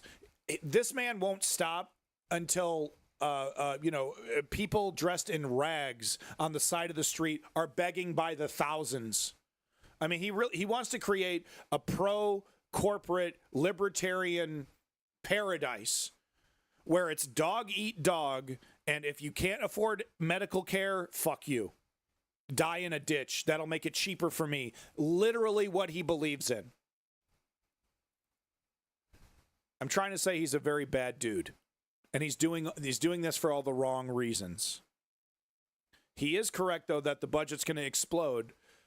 And he would, like I said, he would prefer to keep all the tax cuts, but he wants to completely cut. He literally wants to completely cut Medicare and Medicaid and any of the services that Americans enjoy, right? And he wants everything privatized, everything. Over one of the central pillars of Donald Trump's economic agenda, he's not which his father's is son. the DOGE He's bill, not. this sweeping package of tariffs and spending cuts branded as a win for the American. Totally agrees with gutting the education department. Rand, he's been fighting tooth and nail his entire career to destroy the education department, and he's head over heels for that kind of stuff. But he just, once again, going back to what I was talking about, right-wing fascists are afraid of their constituency, and that's why he's reacting to this, because his constituency, there's no avoiding what's going to happen here. Worker, some call it the big beautiful bill, others call it the DOGE bill, but Rand Paul isn't buying it, and I really can't blame the guy. And the most important aspect of this is that Rand Paul says he is not alone. He says there are other Republican senators who are not going to vote for this bill as is in the Senate. He was asked by Margaret Brennan yesterday on the Sunday shows, Face the Nation specifically, are there other Republicans who are going to stand with you blocking this bill? And he says there are 4 of us at this point in time, which would kill the bill. Take a listen. Well, we hear from other senators who also get complaints from their people in their districts, but they're falling in line. Do you have 3 other Republicans who will stand with you to block this bill? I think there are 4 of us at this point, and I would be very surprised if the bill at least is not modified in a good direction. Look, Watch them convince a couple Democrats to flip. Watch it. Watch it happen. I want to vote for it. I'm for the tax cuts. I voted for the tax cuts before. I want the tax cuts to be permanent. Oh, yeah. But at the same time, I don't want to raise the debt ceiling $5 trillion. So I've told him if you take the debt ceiling off the bill, in all likelihood, I can vote for what the agreement is on the rest of the bill. And it doesn't have to be perfect to my liking, but I can't be. If I vote for the $5 trillion debt, who's left in Washington that cares about the debt? We will have lost. The GOP will own the debt once they vote for this. Of course, what's hilarious about that is even his own party doesn't actually care about the yada, yada, yada, partisan nonsense. You get the point. Thank you, David Pakman. Have to report on this. Donald Trump completely embarrassed himself in front of the German chancellor. German chancellor's talking about, history of, World War II. And, Donald Trump's, it's a terrible. It must have been so terrible for you. And the chancellor's like, no, we were liberated from fascism, sir. Actually was a pretty good day. But this isn't Trump being malicious. This just shows his general ignorance. He honestly does not. He's not a student of history. He's got little bits and pieces. He's got little things that he remembers. But he has no respect for America's sacrifices. He thinks the soldiers that fought in World War II are suckers. I kid you fucking not. He has a completely twisted view of what, fighting for what you believe in looks like. He has a completely twisted view of, what that means, to sacrifice. And the reason why is, of course, he's lived a life of complete, total opulence. And, from his point of view, it's more profitable to be a coward. What are we talking about here? Another issue being discussed at the White House today, the war in Ukraine. During their meeting in the Oval Office, Yeah, German simply Chancellor Steve, that's a great Friedrich point. Merz urged President Trump to increase pressure on Russia. But Mr. Trump made no such commitments and instead compared Ukraine and Russia to two fighting children who need to work out their differences.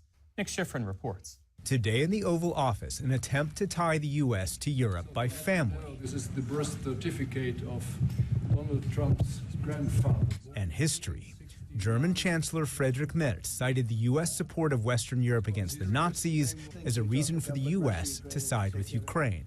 May I remind you that we are having June 6 tomorrow. This is D-Day anniversary, when the Americans once ended a war in Europe. That was not a pleasant day for you? No, that was not a pleasant. This was not a- This was the liberation of my country from Nazi dictatorship. America is again in a very strong position to do something on this war and ending this war. We are looking for more pressure on Russia. But more. Yeah. But I mean, but Putin's my buddy, though. Putin says nice things to me over the phone. So yeah. World War II, D-Day, dictators, tyrants. He's my buddy. He's my friend. Once again, I have a hard time believing, just moving on to the next thing here. You know, liberals are making a big deal out of it. It's just one of the, many stupid things that Donald Trump says and does that is easily forgotten, right? Because of the more extreme things. So moving on to the next thing. Once again, is this real? Tim Pool, the so-called independent thinker, Russian shill, took money from Russia. Does he say things like this? And then continue to enjoy viewership over a dozen? Really? People tune in for this? Trump literally never did anything wrong because he is the nexus of morality? That means that whether it is good is solely determined by whether Trump does it. When he does it, it is good. Come on, this is parody, right? Right?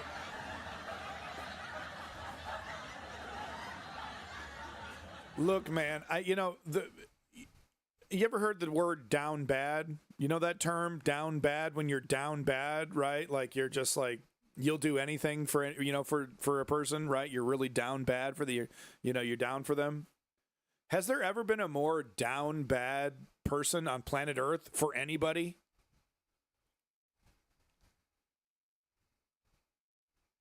Trump is the nexus of morality? This is a parody. He's being sarcastic or something. This can't be real.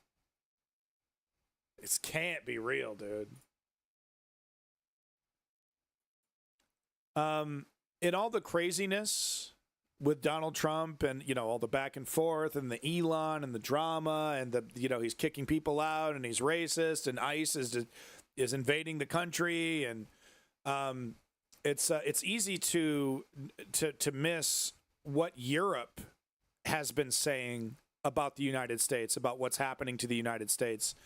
So it's really easy to kind of miss, what's actually being said about the shift to dictatorship in this country by outside European countries. So that's why I wanted to show this here. This speech really kind of lays it out in very stark terms what a good portion of the rest of the country, obviously this guy isn't speaking for the entire European world, right? But this is a sentiment that I've heard not just from him, but from other people who represent European interests. They're saying very similar things. Like, a great example, Mark Carney from Canada saying, we used to have a friendly relationship with the United States. We used to have a beneficial, symbiotic relationship with the United States that was intentional. We were dependent on the United States for certain things, and we had a trade relationship that was reciprocal, et cetera, et cetera. Those days are over. That's what Mark Carney said. And he's like, we'll continue to work with the United States, but it's going to be on an issue-by-issue basis.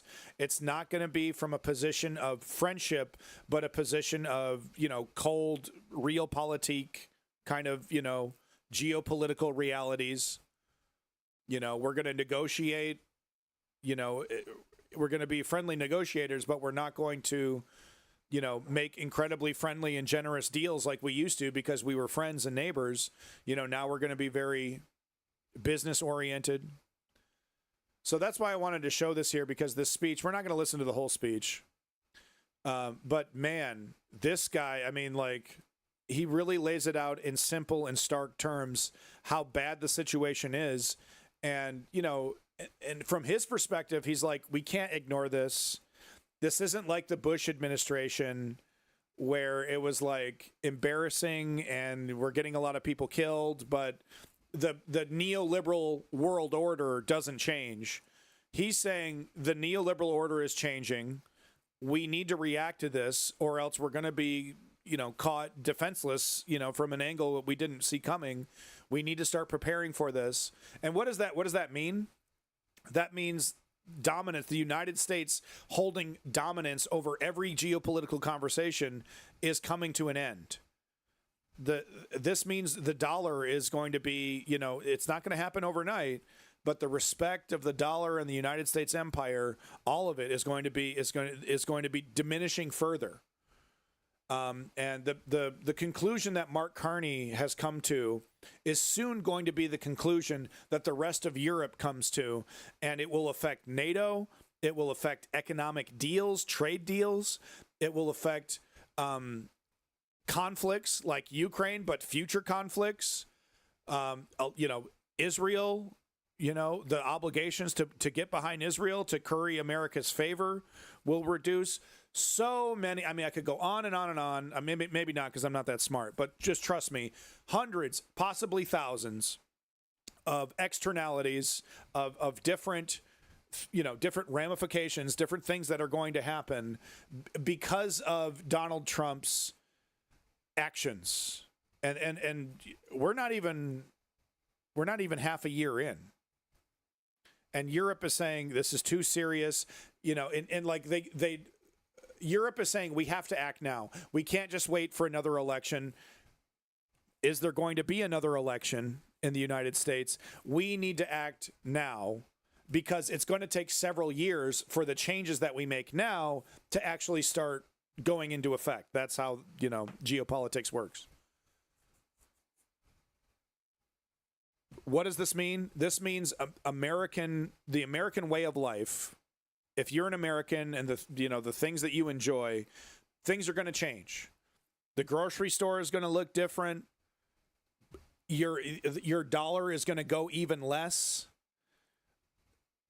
There's just so many different things that are going to affect American life because of these geopolitical decisions. And it seems like it's a million miles away. Because a lot of this stuff doesn't happen instantly. Sometimes it does happen instantly, like COVID, right? Where just things are like, wow, overnight, everyone has to change. But a lot of the time, it's not instant, and it feels like it's on a different planet, and that it can't affect me, the regular Joe.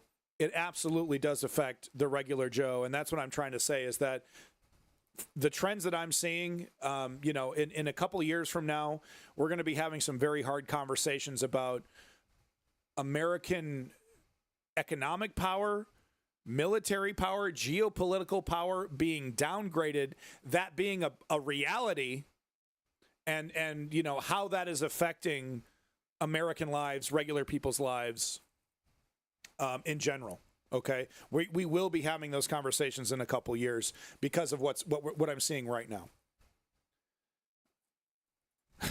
Is that enough bloviating? Should I do another one? Should I do another 10-minute bloviate? Just bloviate away? But no, the speech is really great. We're going to listen to a couple minutes of it. I'm going to take a leak. I'll be right back. Monsieur le Président, Monsieur le Premier ministre, Messieurs les ministres, Mesdames et Messieurs les ministres, mes chers collègues, l'Europe est à un tournant critique de son histoire. Le bouclier américain se dérobe. Okay, okay. I need to go take a break. Oh, wait, this needs to be in the Gaza section. This is an IDF soldier proudly bragging about Palestinians that he's killed. We'll get to that later. Well, this has to do with ICE. Should be in the ICE section. What is going on here, man? Do your fucking job. No, I got to go take a leak. But I want to... This guy's speech is really important. I forgot that it's in subtitles. So we're going to watch something else really quick. Here we go. No, that's too short. Here we go. Perfect. Fart Disruptor. How you doing? Hi. Great. I've been streaming for 3 hours to 2 people because I got banned off Twitch. The first new person to come in here is a guy named Fart Disruptor, and you're probably a hardcore right-winger, right? Why'd they ban me? Because I showed a Russian getting his ass kicked. I showed a Russian invader getting his ass inverted by a robot drone. Jeff Bezos. See, there it is. Yeah, because I'm a sicko. Yeah. When you see a Nazi get blown up by a Sherman tank in World War II, do you also think that's sick and gross? Because, you know, when I see an invader getting blown up, I don't know, I think that's kind of cool. Is that really the best you got? Imagine someone with my name making fun of you. Wow, dude. All right, thank you so much for wasting my time. That was fun. That was super fun. Bye-bye. Bye-bye. Okay, we're going to get to that other guy's speech. That whole 10-minute rant was for nothing. I'm going to go take a break anyway. This is another video that's really great. This is a weatherman warning everybody about climate change. Kyle Kulinski does a great job here. Devastation that was brought about by Elon Musk and Doge's illegal cuts. People are now starting to grasp the reality of what happened, right? And that's why I say he can't get away with it. He's got to be locked up. He committed countless crimes with illegally cutting all these programs. He has no right to do that. He has no authority to do that. Any court in America will tell you that. And so far, any court in America that has seen any case involving this has said that. Here you have John Morales, who is a climate data guy, and he's a meteorologist. And he, in this local news report here on NBC, he says the thing that every weatherman, every climate person, every meteorologist should be informing people of this, because this is the truth and people need to know it. They need to know what this government has done with their money and in their name. Watch this. He issues a dire warning, and you have to see it to believe it. Listen, I've been on this, since 8 o'clock this morning on social media, and there is a lot of anxiety out there because you don't see it turning, right? When is it going to turn? John, it's not turning. It's coming straight to us. It's going to turn, all right? The turn was never forecast to be on Sunday. The turn isn't even on Monday morning. The turn will come Monday afternoon, Monday evening, into Tuesday. Remember that? That was about 6 years ago. That was Hurricane Dorian, as it was absolutely devastating the Northwest Bahamas as a Category 5, sat over that region for 2 days. It was headed straight west. Lots of people in Florida were concerned the hurricane was heading here. And as you've grown accustomed to my presentations over my 34 years in South Florida newscasts, confidently, I went on TV and I told you it's going to turn. You don't need to worry. It is going to turn. And I am here to tell you that This is actually really good. And I agree with Kyle Kulinski that we should be seeing a lot more of this, quite frankly, because what we're seeing is basically acquiescence to fascism and dictatorship and anti-science POVs. So good on this guy, because honestly, he's setting an example that weather people across the nation should be setting. And if you're a boss and you're like, I don't want my weathermen or weatherwomen having opinions like this, you're fucking wrong. Right? Because meteorologists are scientists, and they have a unique POV on this. They have an expertise that we should be listening to, and they're like, I cannot give you accurate data that will make your life safer, that'll tell you if a tornado is coming or tell you if there's a likelihood of an earthquake, etc., a hurricane. I can't do that for you if we don't fund science. If we don't fund these things, I can't give you that data because that data won't be there. They should, morality would state that they have an obligation to do that, because people's lives are saved by these early warning systems. That is an objective fact. Okay? Softball size hail coming down. Hey, don't be on the freeway.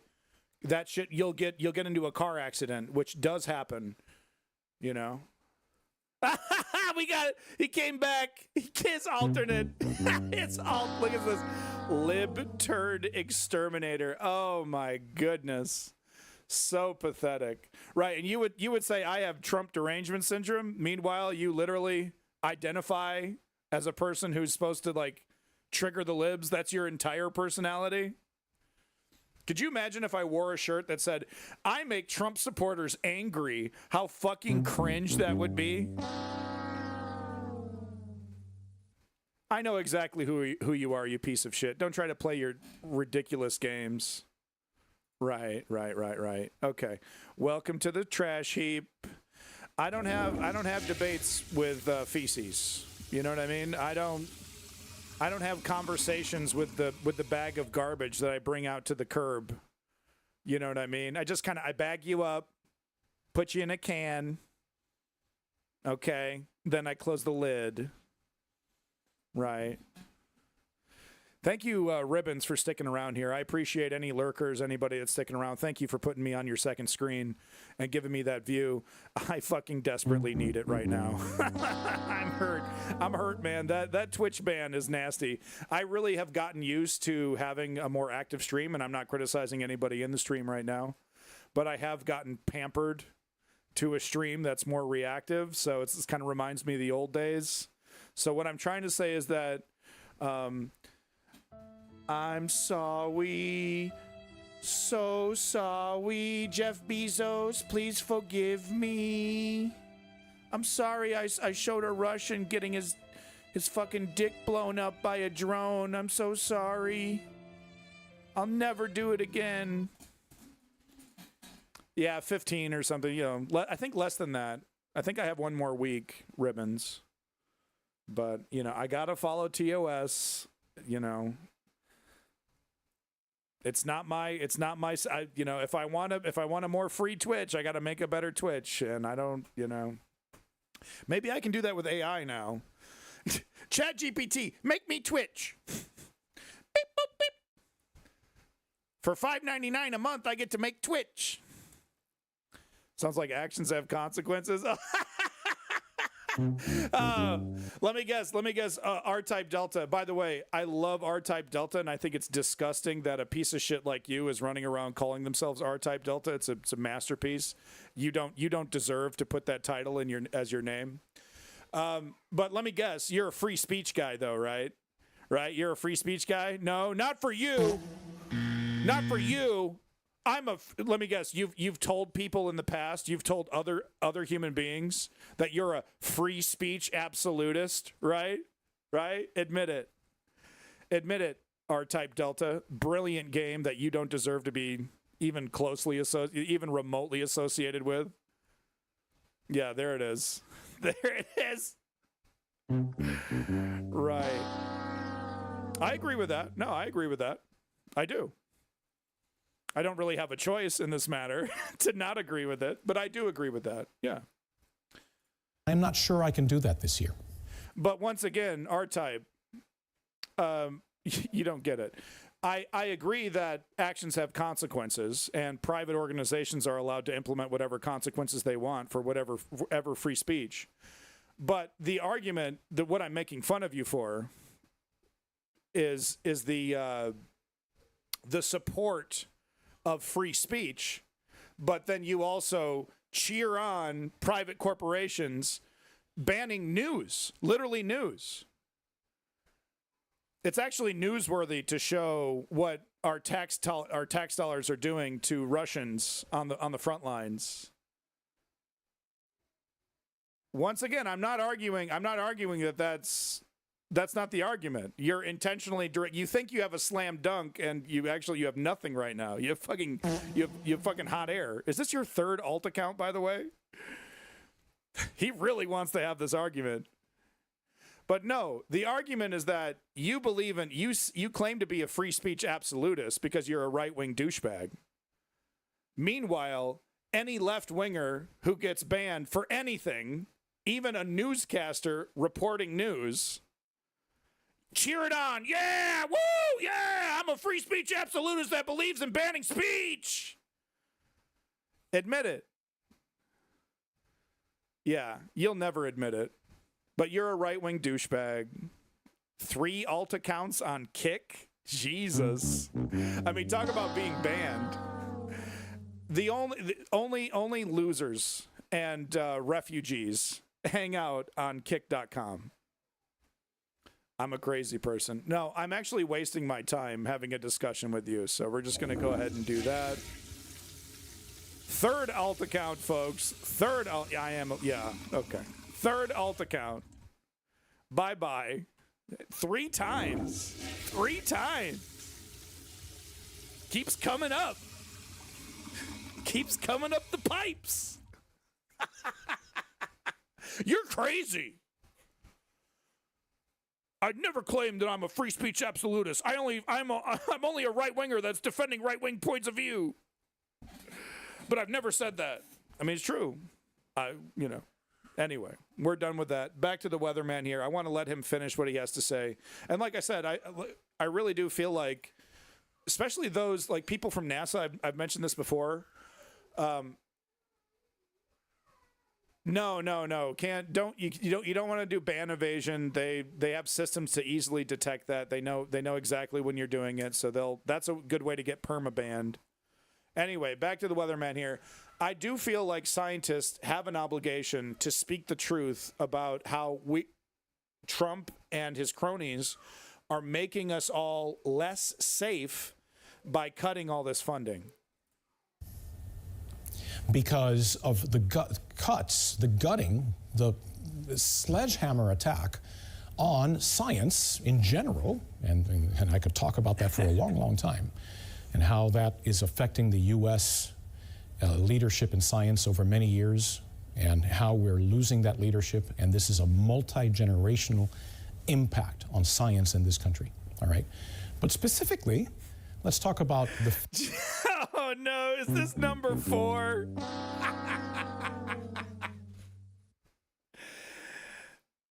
Is this number 4? Cali Killers. How you doing, Cali Killers? Let me guess. You have no idea what I'm talking about. Sup, fam? You have no idea what I'm talking about. Ribbons. It's I must be hitting the algorithm, guys. I've been streaming long enough. I finally hit the algorithm, and it just happens to be a coincidence. What are we getting into tonight? Politics. We're talking about the rise of fascism across the United States. The MAGA movement is, of course, what I'm referencing. Let me guess. What's the definition of fascism? MAGA isn't fascism, etc., etc. Federal government cuts to the National Weather Service and to NOAA. Did you know that Central and South Florida National Weather Service offices are currently basically 20 to 40% understaffed? But I know that's not the definition of fascism. From Tampa to Key West, including the Miami office, 20 to 40% understaffed. Now, this type of staffing shortage is having impacts across the nation because there's been a nearly 20% reduction in weather balloon launches that carry those radio... Oh, we don't need those. Elon Musk said we don't need that. That's fraud and abuse, weather balloons. We don't need that many balloons in the sky. Weather abuse. This is a politics stream. This is called the News Underground. We actually cover news and politics, unlike every other jerk-off on these fucking platforms, who cover 2 or 3 stories, then switch over to video games as soon as they can. Hassan. Or some right-wing grifter sucking away donations while repeating the same talking points that was leaking out of Rush Limbaugh's fucking dick 600 years ago. The News Underground actually does real news and politics. Why do we do that? Because we inform ourselves. Why do we inform ourselves? So that we know what group, what event to sign up, because we're going to go to the motherfucking blop. We're going to go to the big list of protests. And then step 3, we're going to show up and work our little tushies. Why am I hitting that button? We're going to work our little tushies off because we're going to show up to protests and become political activists. Yeah, Cali Killers. Are you aware you're a stereotype, or is that like something you're trying to do? Not sure. Am I supposed to be playing along with this? Because I'm actually incredibly high on marijuana right now as we speak. I'm probably higher than you are right now. Just, I'm not sure if you're aware of that fact, and also the fact that you sound like literally a stereotype. like central casting. Signs.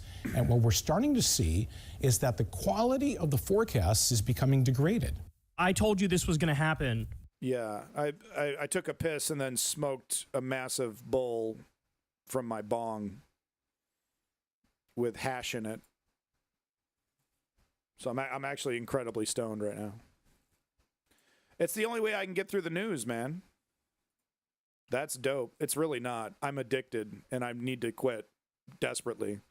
There's some academic work that I want to do. There's some stuff I want to read and stuff I want to write. I try to do it and I'm like, I can't do it because I can only think like one sentence. I can't like have like a full conversation in my head anymore because I'm so stoned.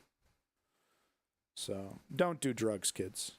So you remember that 10-minute rant I did before setting up this video? And then I took a piss and smoked weed and then came back and we were talking about Kyle Kulinski and weather. So we're going to go ahead and go back to that video.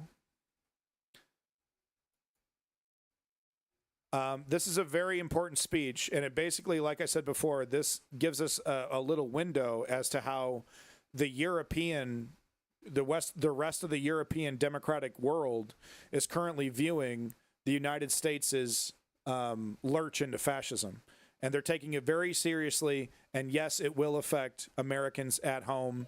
It'll affect the dollar, everything, our alliances, everything. Hell yeah, Simply Steve, you going to go to that one? That sounds like fun.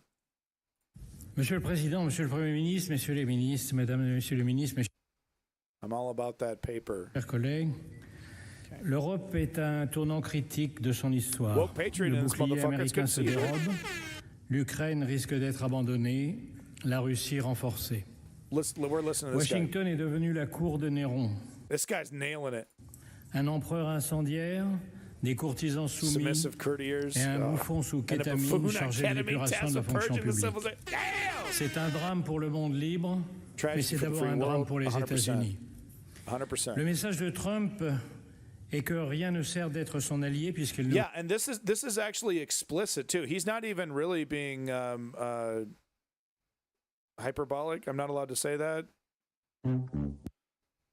You can't make a word as fun as hyperbolic and then use, oh, that's not actually how you say it. You say it this other way. It's got hyper in it. ne vous défendra pas, qui vous imposera plus de droits de douane qu'à ses ennemis et vous menacera de s'emparer de vos territoires tout en soutenant les dictatures qui vous envahissent. Yeah. Listen to that. That's a really intense sentence right there. So one more time. Le message de Trump's message. Et que rien ne sert d'être son Being allié his ally puisqu'il ne vous serves no défendra pas, purpose, as he will qu'il not vous defend imposera you. plus de He will droits de impose douane qu'à higher ses tariffs ennemis on you et than vous his menacera de enemies, s'emparer de and vos he will threaten territoires to seize your tout en soutenant les territories dictatures qui vous envahissent. while supporting the dictators who invade you. I mean, God damn it, dude. This is one for the history books. This is one for the history books.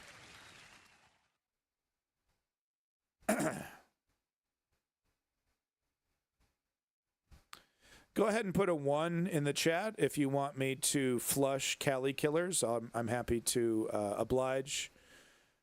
Anyone, please, in the chat, give me a single fucking reason to flush this man, please. Envahissent. Le roi du deal est en train de montrer ce qu'est l'art du deal à plat ventre. Il pense qu'il va intimider la Chine en se couchant devant Poutine, mais Xi Jinping, devant un tel naufrage, est sans doute en train d'accélérer les préparatifs Boom. I mean, de this guy, not mincing a single fucking word, dude. I mean, right to it, cutting to the bone. L'invasion de Taïwan. Jamais dans l'histoire, un président des États-Unis n'a capitulé devant l'ennemi. Jamais aucun n'a soutenu un agresseur contre un allié. He's building a steel man argument for America. I see what he's saying, but he's technically wrong. the United States has absolutely surrendered multiple times and lost all, You kind of get where he's going, though, right? Where it's like America used to stand for something. N'a capitulé devant l'ennemi. Jamais aucun n'a soutenu un agresseur contre un allié. Jamais aucun n'a piétiné la Constitution américaine. I mean, that's laugh with me, right? Right, woke patriot. Okay, come on. This is not new, right? This is not just some, Donald Trump didn't just, pop out of thin air like a genie. Donald Trump is actually a carefully constructed reflection of all the hard work that organizations like the Heritage Fund and right-wing organizations that have been working for decades and decades and decades, even before Ronald Reagan, but, really kind of ramped up after Ronald Reagan, the introduction of true neoliberalism. They've, ever since the establishment of a welfare state, ever since the black people got the right to vote and women got the right to vote, these movements have been working towards this goal, towards Donald Trump. Pris autant de décrets illégaux, révoquer les juges qui pourraient l'en empêcher, limogé d'un coup l'état-major militaire, affaibli tous les contre-pouvoirs et pris le contrôle des réseaux sociaux. Ce n'est pas une dérive illibérale, c'est un début de confiscation de la démocratie. Rappelons-nous qu'il n'a fallu qu'1 mois, 3 semaines et 2 jours pour mettre à bas la République de Weimar et sa Constitution. J'ai confiance dans la solidité de la démocratie américaine et le pays proteste déjà. Mais en 1 mois, Trump a fait plus de mal à l'Amérique qu'en 4 ans de sa dernière présidence. Nous étions en guerre contre un dictateur. Nous nous battons désormais contre un dictateur soutenu par un traître. Il y a 8 jours, au moment même où Trump passait la main dans le dos de Macron à la Maison-Blanche, les États-Unis votaient à l'ONU avec la Russie et la Corée du Nord contre les Européens réclamant le départ des troupes russes.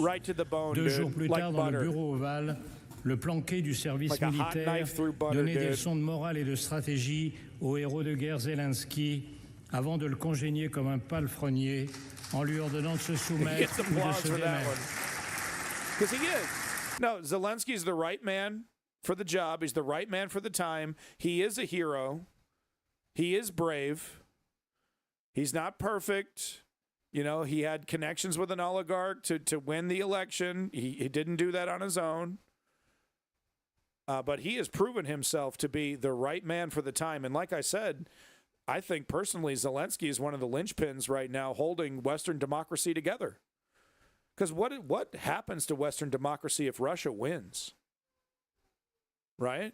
I mean, holy shit, the ramifications of that reality are actually quite stark. The dictators win, the tyrants win. What does that tell China? Maybe French Kojak here wasn't around during the Bush years. No, I think, like I said, I think he's strategically steelmanning, to kind of say, because it's harder to do like a nuanced message that's like, well, America's a mixed bag, but there was still this, hope, this ideal that we were all kind of holding on to, that they were the America that we all remember from World War II. But I think that's kind of what he's trying to do here.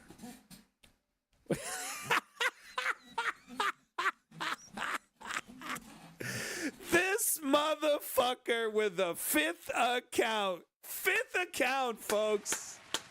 Here we go. Welcome to the cesspool. Welcome to the cesspool of kick. Welcome. The absolute bottom of the barrel scumbags. I guess that's why I'm here now. No, I'm not. It's you. You're one loser. It's this one loser. You're one loser, dude. No. You're one loser with 5 different kick accounts. 5. And you know what? I do need to lose some weight. And you know what? Even if you are actually, 5 different people, you might as well be the same exact person, right? You do exactly what you're fucking told. You're on your fucking knees, licking boots like it's a fucking hobby. So you might as well be the same fucking person. You're Legion.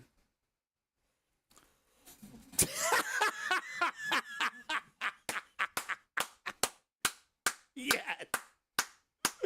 Oh, fuck, man. I really wish I could just sit here and entertain this all day, right? Just have fun with it. I really do. You are a special asshole. I'll give you that. But no, I need to be moving on.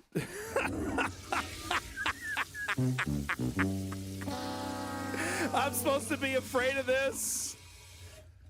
I'm supposed to be afraid of this. Get out of here. This is what's taking my liberty from me. This is what's destroying our Constitution. That's how weak our democracy was. These little piggies running around.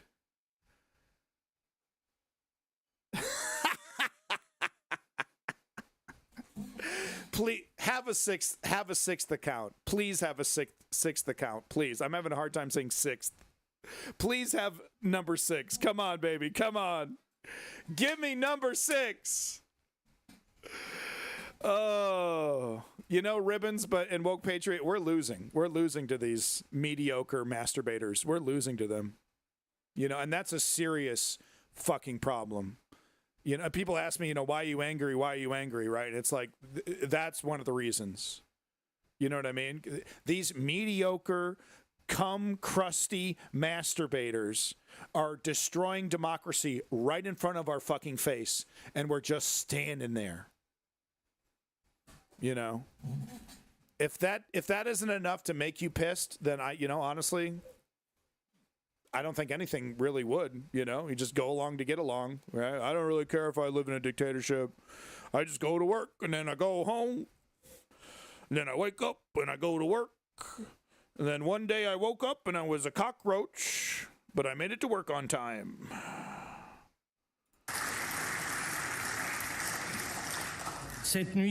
Woke Patriot, I see what you're saying, but I'm sure you also see what I'm saying, right?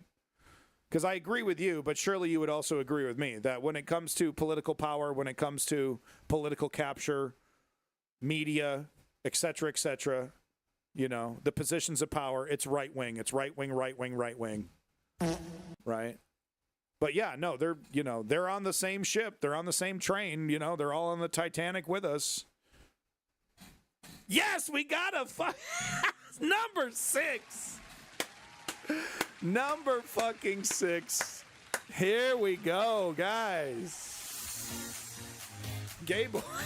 Gay boy. I wish. Gay people have a lot of fun, okay?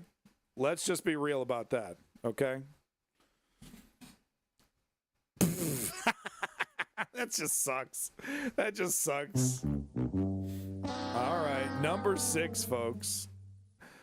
Number, what's that meme? Was it number 10? Burger King floor whopper. What the fuck was that meme? Okay, I've ruined it. Okay, number 6, folks. Great. Can we do 7? Can we get 7 in this bitch? Il a franchi un pas de plus dans l'infamie en stoppant la livraison d'armes pourtant promise. Yeah, we'll pitch Que faire devant cette trahison? La réponse est simple. Okay, so what do we do in the answer of this betrayal? The answer is simple. Okay, let's see. What does he have to say? Faire face. Stand firm. Et d'abord ne pas se tromper. La défaite de l'Ukraine serait la défaite de l'Europe. Les pays baltes, la Géorgie, la Moldavie sont déjà sur la liste. Yep, 100%. Le but de Poutine est le retour à Yalta où fut cédé la moitié du continent. Yeah. Yeah. And it's you can speculate, but no one can really know 100% certain how far Putin wants to go, but all the signs point to this analysis that he has delusions of grandeur, that he thinks, he's going to be the guy that rebuilds Stalin's empire, puts Russia back on the map. À Staline. And China is happy to indulge in these delusions if they can get Taiwan out of the deal, Les pays du Sud attendent l'issue du conflit pour décider s'ils doivent continuer à respecter l'Europe ou s'ils sont désormais libres de la piétiner. Ce que veut Poutine, c'est la fin de l'ordre mis en place par les États-Unis et leurs alliés il y a 80 ans, avec comme premier principe l'interdiction d'acquérir des territoires par la force. Cette idée est à la source même de l'ONU, où aujourd'hui... Really, 7? I'm getting tired, guys. These right wing trolls have a kind of stamina it's really something else. I don't even have anything to say, you know, whatever. I'm just gonna kind of I'm kind of bored with it. Kind of bored with it. I'm triggered. I'm so triggered. Oh no. Oh. That's what they want. You know, that's what I want. Like, okay. Bye. All right, back to this. Aujourd'hui, les Américains votent en faveur de l'agresseur et contre l'agressé parce que la vision trumpienne coïncide avec celle de Poutine. Un retour aux sphères d'influence, les grandes puissances dictant le sort des petits pays. Yeah, exactly. Yeah, and this what's funny is that we never truly left this, but the neoliberal the neoliberal monster was so powerful, so strong. You know, the Fukuyama end of history kind of shit was so in you know, it's sexy for a time. It seemed like maybe we've gotten beyond this idea of big nations, big spheres of influence, and just like, you know, basically, you know, telling other countries to bend the knee or get invaded. But no, we never truly left this. But there was this fantasy that maybe through neoliberal corporatism, I guess, it's like this kind of stuff would become obsolete. It's like we don't really need to think in terms of nation states anymore. We really need to think in terms of, you know, not corporate power per se, but kind of like, you know, your asset power, money power, dollar power, currency power, you know. That's where the real political power is. So there was a time where that was like kind of the dominant idea, but and maybe, you know, maybe we aren't leaving that. Maybe we're just, you know, bumping the road here, but it doesn't really feel like this era was ever truly over with, you know, especially with America basically trying to dominate the world, but not directly, not in the way that Russia is doing it. You know, the United States doesn't want to plant its flag. The United States doesn't want to change, you know, your culture, doesn't want to, you know, but the United States would prefer you to use the dollar. That's the big thing. Okay. Number 8. All right.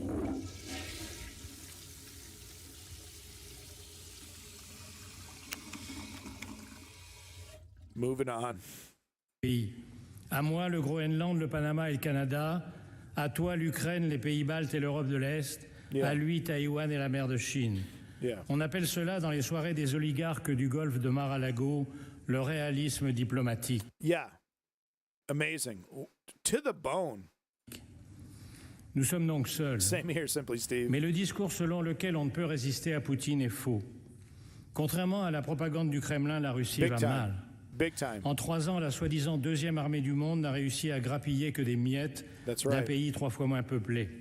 Les taux d'intérêt à 25%, l'effondrement des réserves de devises et d'or, l'écroulement démographique montrent qu'elle est au bord du gouffre. Yeah. On the brink, I don't know. I would need to see a really deep academic analysis about on the brink.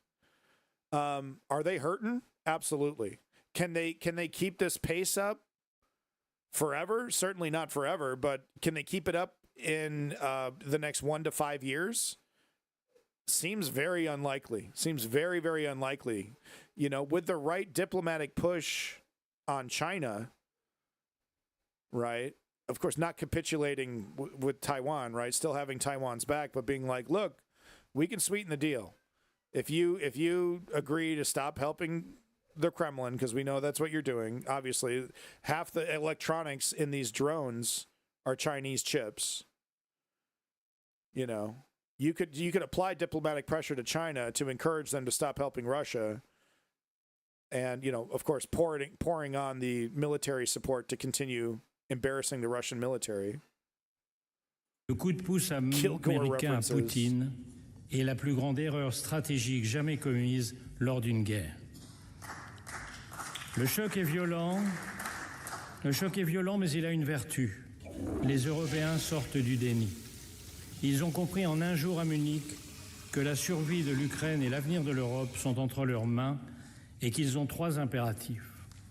Accélérer l'aide militaire à l'Ukraine pour compenser le lâchage américain, pour qu'elle tienne, et bien sûr pour imposer sa présence et celle de l'Europe dans toute négociation. Cela coûtera cher.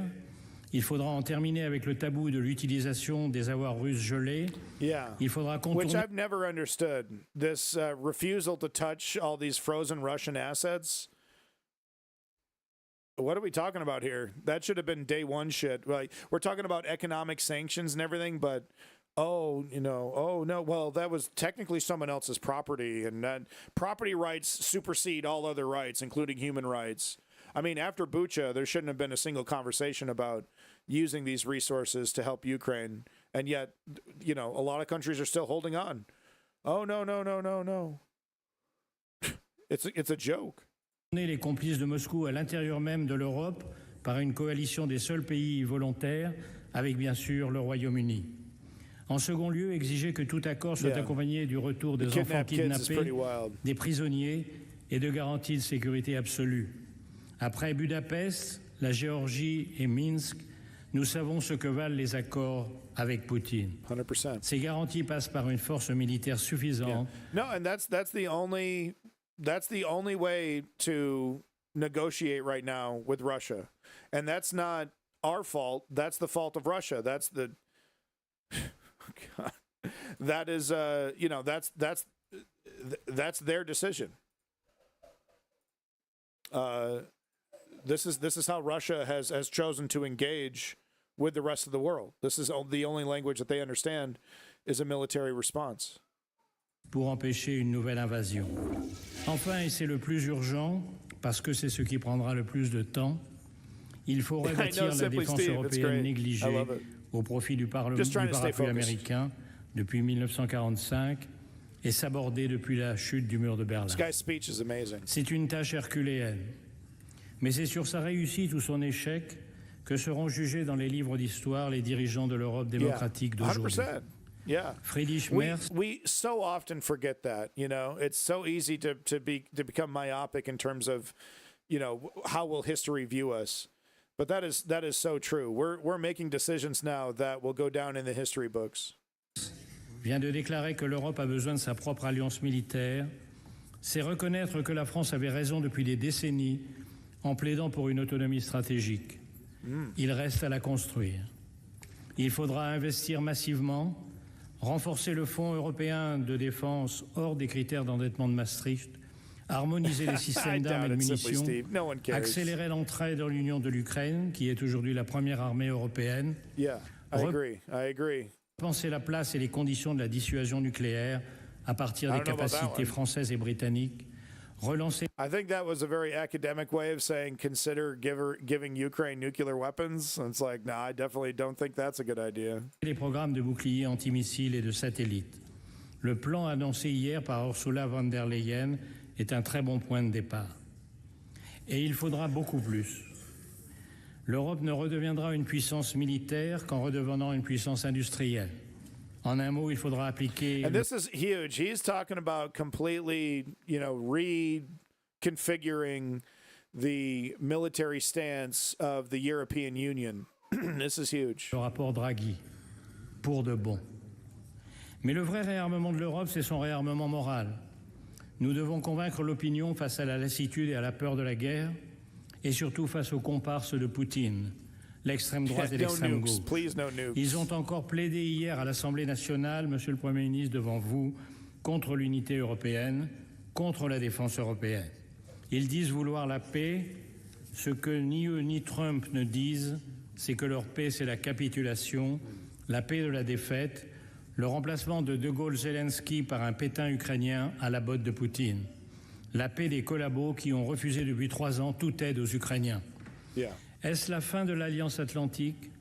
Le risque est grand, mais depuis quelques jours, Mais depuis quelques jours, l'humiliation publique de Zelensky et toutes les décisions folles prises depuis un mois ont fini par faire réagir les Américains. Les sondages sont en chute. Les élus républicains sont accueillis par... Is this guy trying to say Trump's lack of support for Ukraine is the thing that's affecting his poll numbers? That's cute. Par des foules hostiles dans leur circonscription. Même Fox News devient critique. Les Trumpistes ne sont plus en majesté. Ils contrôlent l'exécutif, le Parlement, la Cour suprême et les réseaux sociaux. Mais dans l'histoire américaine, les partisans de la liberté l'ont toujours emporté. Ils commencent à relever la tête. Le sort de l'Ukraine se joue dans les tranchées, mais il dépend aussi de ceux qui, aux États-Unis, veulent défendre la démocratie et ici de notre capacité à unir les Européens, à trouver les moyens de leur défense commune et à refaire de l'Europe la puissance qu'elle fut un jour dans l'histoire et qu'elle hésite à redevenir. Wow. Nos parents ont vaincu le fascisme et le communisme au prix de tous les sacrifices. La tâche de notre génération est de vaincre les totalitarismes du XXIe siècle. Vive l'Ukraine libre, vive l'Europe démocratique. Wow, dude. Wow. That's a humdinger. That is a humdinger of a speech, dude.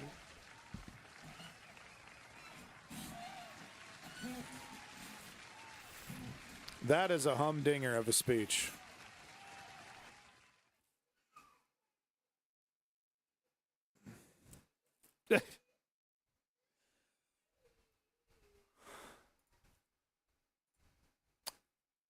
Let's see here.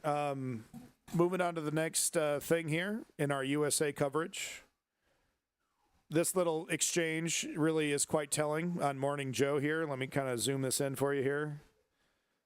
Kennedy, who is a disgusting partisan fascist, said Harvard, they're trying to make this argument that Harvard is anti-Semitic and anti-Israel because they allow protests on their campus. Kennedy over here saying Harvard is in many respects violating federal law. Scarborough saying, what federal law is Harvard violating by allowing free speech to happen? Kennedy, Harvard practices ideological capture. Just a nonsensical term. Everstris Okanazi, who gives Elon Musk $5 a month for some reason. Why would you be a loser and do that? But anyway, he said this. So, quote unquote, ideological capture is now a federal crime. That's not how laws work, Senator. By the way, diversity, equality, and inclusion are the hallmarks of the American Civil Rights Act. Doofus, got him. Right. See, I mean, I didn't want to ban him right away, right? But thank you for giving me the reason to ban you. Appreciate that.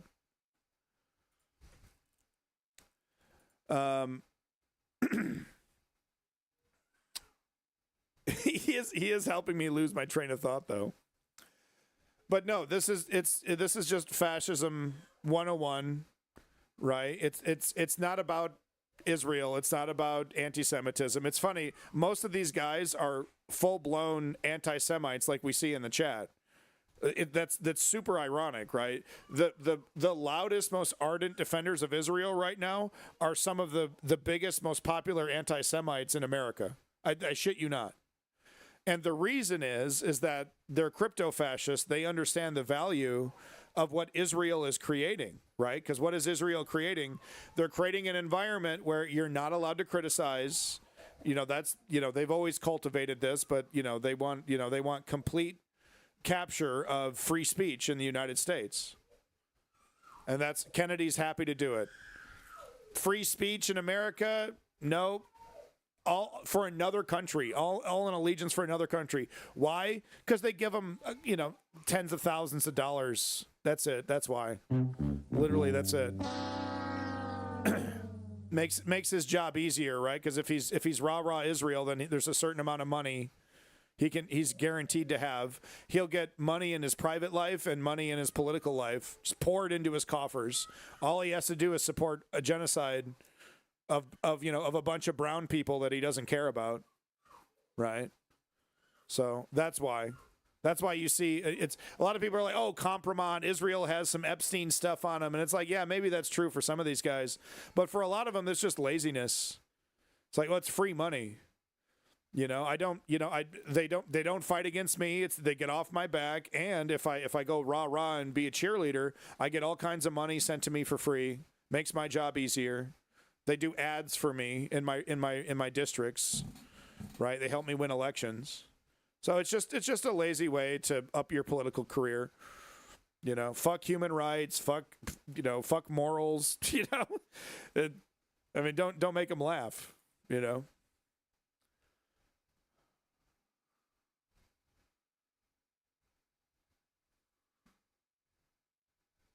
Yeah. That's absolutely absurd to say some of the loudest voices against Israel are on the right. There are some right-wingers that, for whatever political purpose, they have a problem with Israel. There are a few of them. But to say that some of the loudest voices are right-wing is a lie. Are we on count 11?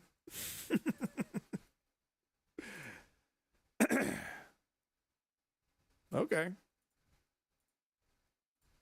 Welcome to my stream where I get to do this. I get to do this to every single one of you. I'll do it all day, man. All fucking day.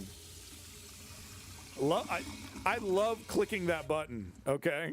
Give me a fucking reason, dude. I'm like a right-winger with an AR, right? I just can't wait to use it. So this is another thing that kind of went under the radar because of the Elon Musk, Donald Trump breakup. But this is basically Scott Bessent. This is basically Scott Bessent admitting that China is totally winning in the trade negotiations, that China has all the cards, and that, you know, Donald Trump's brute force, you know, hostage-taking style of economic negotiating is not working, is not effective at all. But this, like I said, this kind of went under the radar, so let's just get a quick clip here. And what about China, specifically China, and that obviously started in a different place.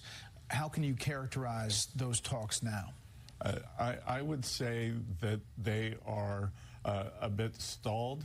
I believe that we will he's the be musician. having more talks Simply with Steve. them Yeah, he's good. in the next few weeks. And I believe we may at some point have a call between the president and party chair Xi. So stalled. There was a time when the Stalled. president thought that guys. it was moving forward pretty significantly. Again, well, he I left a think beautiful that, legacy. Given the magnitude of the talks, given the complexity, that's all we can ask. This is going to require both leaders to weigh in with each other. They have a very good relationship, and I am confident that the Chinese will come to the table when President Trump makes his preferences known. All right, so let me go.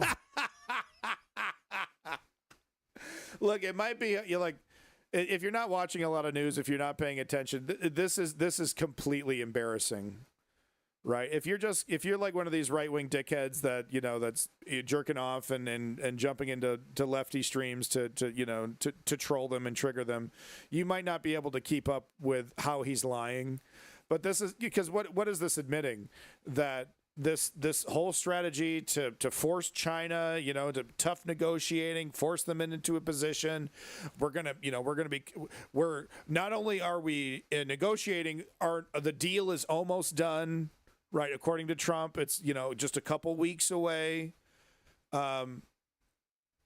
Just basically he's admitting with a bunch of words that's been a complete failure.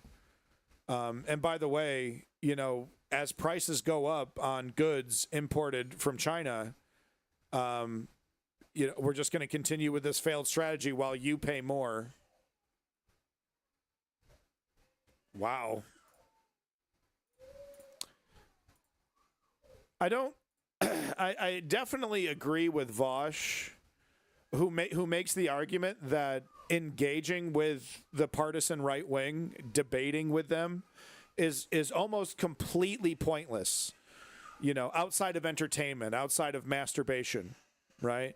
There is no point in speaking to them. And then he always brings up the Sark quote, right? So, I mean, I think they deserve it. Let's, you know. Sark quote on anti-Semitism. Never believe that the anti-Semites are completely unaware of the absurdity of their replies. And we've seen it, with this attack in the chat, right? They understand how absurd they're being. They understand that they're bad actors. They understand that when faced with scrutiny, their ideas fall apart. They get all of that. They know that. Right? So when you get all heated like I do and try to present evidence, right? They smile at you because they know none of that matters. None of that matters. They know that their remarks are frivolous, open to challenge, but they are amusing themselves. That's why they're smiling. For it is their adversary who is obliged to use words responsibly, us, the left. Since he believes in words, right? We believe in reality. We believe in words. The anti-Semites have the right to play, right? They have the right to play with reality and dance around facts and shift goalposts and distract. Oh, I was wrong on that, but what about this? So they have the right to play. They can do whatever they want. They're just dancing around you. They even like to play with discourse by giving ridiculous reasons. They discredit the seriousness of their interlocutors. They know that they're making themselves and their movement look ridiculous. I think that's what that means. They delight in acting in bad faith, since they seek not to persuade by sound argument, but to intimidate and disconcert. If you press them too closely, they will abruptly fall silent, loftily indicating by some phrase that the time for argument is over. And you see this with characters like Steve Bannon, who, like I showed earlier, flags and eagles, and I stand on my principles, and I stand for this, and I'll never leave it, and liberty for life. And then a lefty says something he doesn't like, jail him, kick him out of the country, take over their country, take over their company.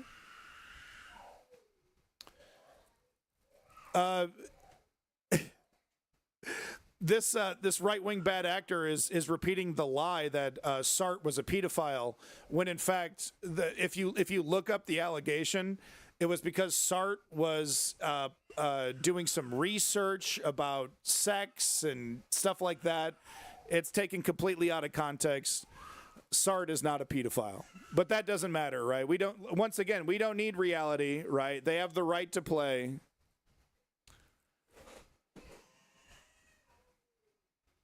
Oh, okay. But once again, going back to this, right? They have a right to play. They're never going to take the conversation serious, ever. This is a game to them. They even like to play with discourse, for by giving ridiculous reasons, they discredit the seriousness of their interlocutors. Which that's not. Let me make sure I know what that means. Yes. Yeah. Okay. Yeah. Exactly. So we're obliged to stick to reality. We're obliged to stick to a world of facts. They're not, and they think we're being triggered. All right, he earned that. I had to bring up the Sart. No, wasn't there allegations? I brought this up in the Discord. I showed an article. I was like, is Sart a pedophile? And I think Woke Patriot pointed out, maybe I'm thinking of the wrong person, but I thought there was allegations of pedophilia against Sart. And yeah, the pedophile allegations against Vosh, I've talked about many times. I think he's successfully apologized enough and kind of moved on for that. He's made his excuses, right? He was spicy in Discords, and we all know how crazy some of these Discord servers can get, really, really nasty and gross, if you know what I mean. So he does have a history. I'm not defending him, Vosh, but I feel like, I'm still okay bringing him up because, he's correct on a lot of things. He's correct on like 85%. But then when it comes to fighting, when it comes to solutions, to organizing, he's just, he agrees that that's what we need to do, but he's so cynical, and he wants to be seen as so smart and so academic. He has the millennial thing where we don't want to stick our neck out.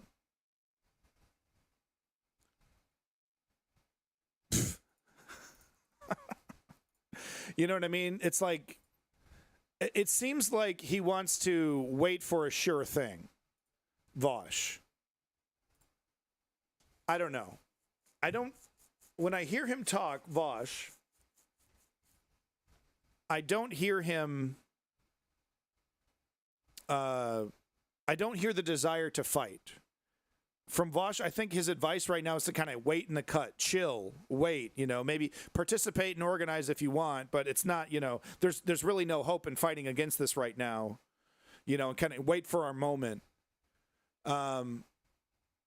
And it's like, yeah, no, I just totally disagree with that take from Vosh. But when it comes to analyzing the zeitgeist and, connecting things to, exploitation, talking about, socialism, how that is the direction we need to be going in, et cetera, et cetera. He's definitely correct on a lot of that. He's not like a Destiny who's just a complete fucking mess. And Hassan, whose heart is in the right place. I have a Hassan clip we're going to watch later if I can get to it. I don't think actually I'll have time to get to it. Ugh, okay, more. Yeah, I'm going to have to do a stream tomorrow. Yeah, here's the Hassan clip I was talking about. He's correct on this, but yeah,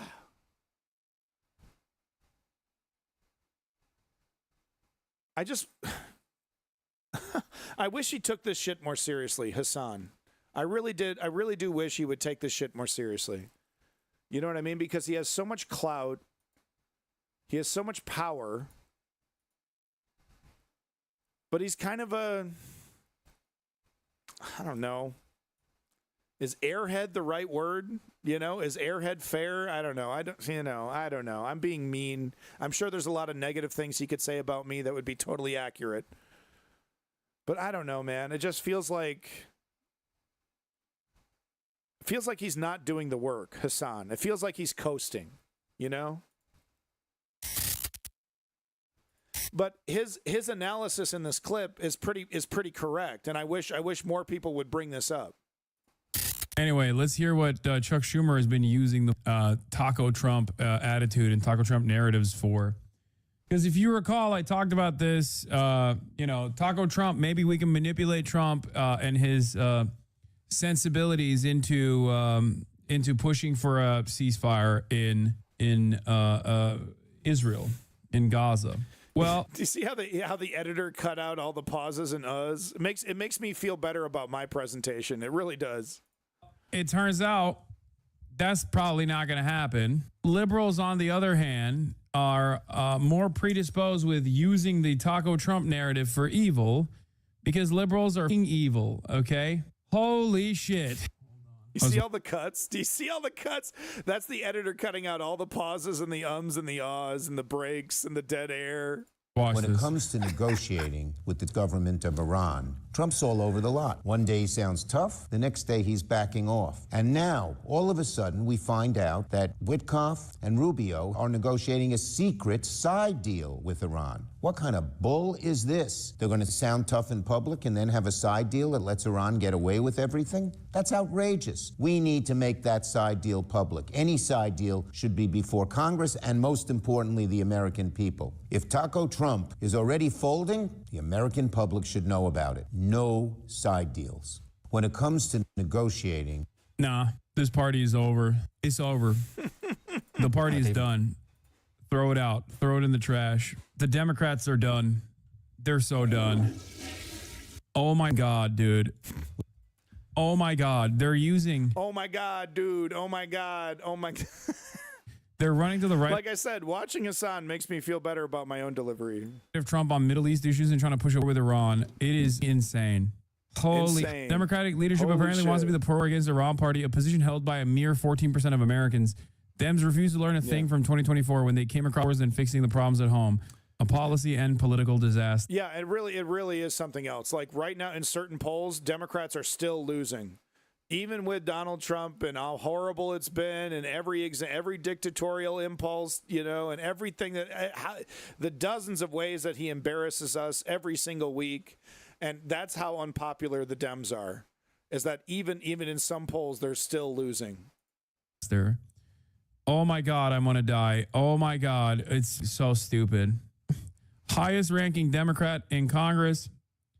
Least popular politician in Congress. What the is going on? Military action in an attempt to destroy Iran's nuclear program. 24% of Republicans, 5% of Democrats. A negotiated agreement limiting Iran's nuclear program to peaceful ends with stringent monitoring, which was Barack Obama. Barack Obama. Chuck Schumer is literally now at odds as the least popular Democrat in Congress, the least popular politician in Congress. He is at odds with the most popular politician in America, Barack fucking Obama. Jesus Christ. Here, by the way, this is what Brett McGurk is saying, architect of Biden's Gaza policy, criticizing Trump admin's ongoing diplomacy with Iran and calls for U.S. attacks on Iran. You got to put some teeth on this. Every negotiation has to have a deadline. Trump said 2 months ago, it'll be 2 months. We're at that point. Barnea, the director of Mossad, someone I know very well, was also in Rome. So eventually he gets to the part where he says this. He is going to arrest every single one of your colleagues. Okay? God damn. You are so stupid. Oh my God. Oh, well, the Americans are going to reject this by voting against the Republican Party. It's like, there's not going to be an election, dude. What then? What? Yeah. So there's actually, he's not being, what he's saying is not too crazy. Trump is absolutely trying to set the stage to arrest. He's arresting aides. And we're getting very close to a Democratic politician getting arrested. And honestly, it's going to be really funny. But it's not going to be great, but it is going to be funny. And this, I don't know. We're going to have an election. That is a guarantee. Tyrants and dictators love elections. It helps solidify their power, because if they steal it successfully, they could say, look, I was democratically elected. What do you want from me? There's a mandate. Et cetera, et cetera. That's what Putin does. That's what Xi Jinping does, et cetera, et cetera. So there's definitely going to be an election, but it is going to be so compromised. It's going to be laughable. It's going to be laughable because it's going to be amateur hour. These, because what you should do when you're stealing it, you steal it by a couple points. It's going to be, they're going to, if they get the kind of control that they have, it's going to be like, 91% voted for Donald Trump. 92% coming in. New York City, 89% Donald Trump. Wow, look at that. Or Trump adjacent, right? Trump friendly candidates, et cetera, et cetera. That's what I think is going to happen. Is that the entire electoral system is going to be captured, dismantled, right? And we're going to be, it's going to be theater. We're going to be filling out our little bubbles. Oh, I'm voting for this, I'm voting for that. And it's, just like China, it's just going to go in the direction that the party decides, regardless of reality. Wanted to show some more evidence, talk about this West Fest thing. So or was it Welcome Fest? So the neoliberalism is currently trying to rebrand itself, trying to find out, how do they win again? And the Ezra Kleins, the Pod Save Americas, the Chuck Schumers, the Nancy Pelosi's, the Hakeem Jeffries types, they think this is the solution. And, what is it? It's, Dems need to drop LGBT support, right? Stop talking about how gay people have rights. They need to start becoming more right-wing. These are the people, I was showing earlier that Cat Abu Ghazala clip. These are the people that are arguing we need, Donald Trump and Elon Musk broke up, that the Democratic Party should court Elon Musk. We need Elon Musk on our side. Completely wrong, right? Completely out of touch. The lesson that you learn from the Elon Musk situation is that do not get involved politically with Elon Musk. He's an incredible failure. And they're like, there was some positive press in the right-wing media. They don't get it. And what's interesting is that there's not a lot of people showing up either. It's kind of a dud. abundance liberalism, welcome fest, right? Right wing, continue the right wing lurch. That's the solution. That's how we get votes. We all turn into Joe Manchin. And speaking of Joe Manchin, some of these fucking people were Joe Manchin super fans, I kid you not, who were wearing sports jerseys with Manchin's name on it. That's the situation. And the Hakeem Jeffries, the leaders of the Democratic Party, this is the direction they want to go in. They love the Ezra Kleins. They love the abundance liberalism bullshit, right? It's a tweaking of the messaging. We don't change anything substantive. We claim we're this, and then we, stick to the plan of shaming anybody that would vote against us as right-wing Republicans. Cherry on top of this Welcome Fest shit show, the co-founder and the MC wearing an unironic Joe Manchin jersey. I never want to hear these guys called a serious political movement again. It does not get lower. It does not get lower. You could wear a garment made out of fecal matter, and it would be less embarrassing and less disgusting.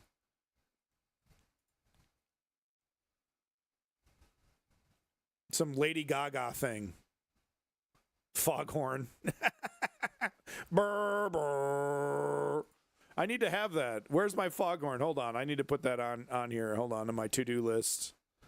Brr, brr, foghorn. I don't need to say anything else. All right, let's finish up the USA section. Maybe I'll do ICE, World, and Gaza tomorrow. So let's just finish up this section. I've been covering this for quite a bit. Women's rights in America completely decimated. Very, very quickly, very, swiftly, women are becoming targets of this tyrannical fascism, just as we've seen throughout history. And we have another example here. Texas hospital discharged woman with untreated ectopic pregnancy. Then said she started bleeding out. Oh my God, I'm dying. One thing I'm kind of noticing, from reporting on these stories, is that there are certain hospitals that kind of want to do this. It's never in these stories do you hear, oh, the hospital really, it was a really long deliberation and there was a discussion and people were, they didn't want to do it, but they had no choice. And the cops were there and the cops were forcing, all the doctors to comply, so they had to kick him out. No, we're talking about ideologically, politically captured doctors and nurses who were like, yeah, kick the slut out. Kick the anti-Christian slut out of this hospital and let her die in the gutter. There's a zeal to it. They want the law to let them do this to the people that they deem as amoral.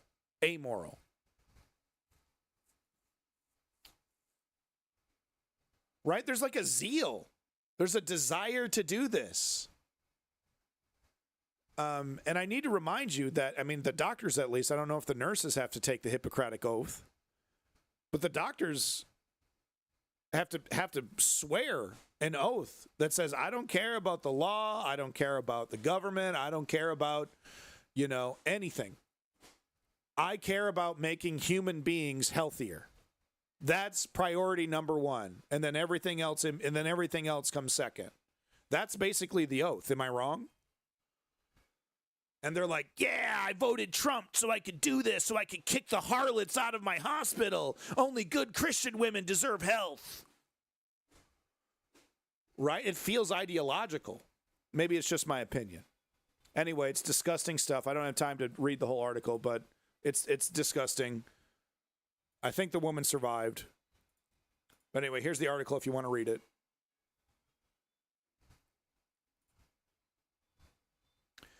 Rotami Idiode, who pays Elon Musk $5 a month for this ridiculous blue check that means fucking nothing, literally. I have quantitative data on that fact. So I don't know why Rotami would think this $5 a month given to Elon Musk is somehow valuable or has a meaning. Rotami should probably cancel that subscription immediately. But anyway, he has a good tweet here. Vance is a real-life Frank Underwood. No beliefs, no morals, just raw ambition. So he's actually responding to this person saying, keep your eye on J.D. Vance. This person who also pays Elon Musk $5 a month, and that's incredibly embarrassing. And why would you embarrass yourself like that? But anyway, this person's responding, and I agree with this because I do think J.D. Vance is an incredibly dangerous fascist who will do exactly what he's told by people who are dedicated to the destruction of American democracy. And I'm talking about Peter Thiel, Curtis Yarvin. I think J.D. Vance is a happy puppet for those incredibly dangerous fascists. I mean, there's more specific words, techno-feudalist, whatever. But, these dangerous fascists, I think J.D. Vance is a happy vessel for their wants and desires. And he's like, as long as I get paid, as long as you build a statue of me, big important J.D. Vance, stroke my ego, I'll stomp on civil rights, I'll stomp on human rights, I'll destroy the Constitution, I'll do exactly what I'm told by my techno-feudalist masters. I agree with this take here that, he's the one we really got to look out for. Vance is the real-life Frank Underwood. No beliefs, no morals, just raw ambition. He once compared Trump to Hitler, then signed up to be his VP. Wouldn't be shocked if he's already reading the tea leaves, figuring out when to turn on Trump to boost himself. Totally agree. I just wanted to point out this tweet. I think this is a legitimate tweet here, but, Donald Trump saying, great job numbers, stock market up big. At the same time, billions pouring in from tariffs. The tariffs came from us, the American people. He's like, oh, we're going to pay, it's amazing, it's money. And it's like, by the way, we don't know where the tariff money is going. It's supposed to be going into some slush fund that Donald Trump gets to do whatever he wants with, right? And we got billions pouring in from the tariffs. So it's a tax on Americans going into some mystery bank account, and benefiting no one. No one's taxes getting cut. Products prices going way up. It's like it's nothing to brag about that your tariff coffers are filling up, because that means that's money coming out of Americans' pockets. That's billions of dollars stolen from America. Cockamamie tax scheme, that one man gets to just raise taxes universally on all Americans. Just like that. No deliberation, no debate. I'm going to make your taxes higher. Boom. Done. I put it on a piece of paper. And, the whole reality is so twisted. He gets to parade around like, oh, look at me. Big victory. Wow, thanks. Thanks, Donald. Thanks for making products more expensive. And we should start. I guess we're going to wait to have this conversation, but we need to have this conversation right now about what is he doing with the money? Where's the money going? Mark Carney in Canada immediately announced what was going to happen with the retaliatory tariffs, where that money was going to go. He said, okay, this is, it's going to go into this fund, and then this fund is going to be used to help people who are affected by the industries that are hurt by these tariffs. Donald Trump, well, we're going to put it in a slush fund, and I'm going to buy Bitcoin with it. What? How in the fuck does that help anybody? Is that your Bitcoin, or is that it's going to be America's Bitcoin? Do I get a Bitcoin out of this? No, not even close. Josh Hawley, who is a bona fide traitor, pro-January 6th, pro-insurrection traitor to the Union, who should be arrested as a treasonous traitor and tried in a court of law and found guilty of treason, Josh Hawley, he said, this is an amazing argument being made by the right wing. Let's see the Trump chart. You don't think it's a little bit anomalous that Trump has so many nationwide injunctions against him? Look at the deep state attacking Trump. It's so unfair. Kate Shaw responds, a very plausible explanation you have to consider is that he's engaged in much more lawless activity than other presidents. I should have the video here because I could show you, whoosh. I mean, intentionally whoosh. Like, he doesn't engage with her response at all, continues with his talking points, knowing that it will be cut out of context and broadcast on Fox News out of context, right? That makes him look, oh, zinger, got him, yeah, got her, whoa, yeah. It's an obvious plot against Trump. Look at how many injunctions they have against Trump. He's just minding his own business. And those dirty liberals come up and they arrest him for stuff that's not even true. Do you have proof, any of that? No, we don't need to talk about proof. It's just so unfair.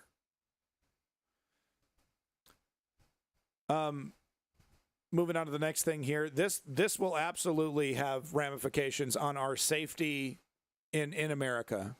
America has never been weaker. Donald Trump is gutting the United States government and installing little bitches like this. The number one reason why? Because he believes this person will do anything that he is told. Not about competence, and that's important for some of these departments. Okay, you can't all just be, have nothing that you have, like the guy in charge of FEMA, right? Has no experience in anything. I mean, that's not good. You know what I mean? But there's certain like the person in charge of libraries, right? If that person doesn't know anything about libraries, not that big a deal. Just throw money at libraries. It's not like 1 + 1 = 2 on that one, right? You don't have to be a genius. But Department of Homeland Security,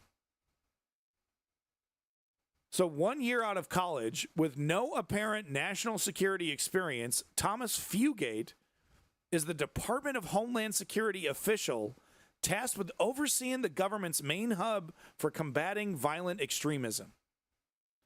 So this little bitch is installed specifically to find brown people committing crimes, to misconstrue that as terrorism, and conveniently avoid all the Kyle Rittenhouses, right? To downplay, obfuscate, change terms. Oh, that wasn't a real massacre. That white Christian nationalist that killed 3 people, that doesn't count as a massacre anymore. That you got to kill at least 5 people for it to count. So that's why he's here. If Donald Trump tells him, destroy the Constitution, make your department into an extension of my executive power. Yes, sir. Yes, sir. Yes, sir. No problem. Yes, sir.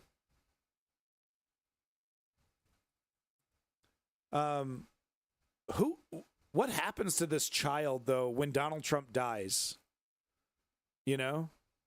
What happens to this child's career? Well, I'm a yes man for MAGA. With the figurehead dead. That's going to be something else when Trump croaks. It's going to be something else.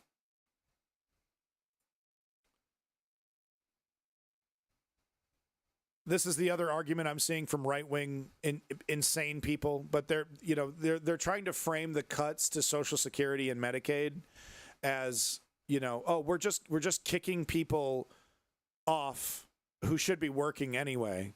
And the reason why they're not working is because they can get health care if they get sick. So this is the argument that they're making. If you can work and you're over the age of 18, you probably ought to go back to work if you want to have the rest of the taxpayers subsidize your health care. Great.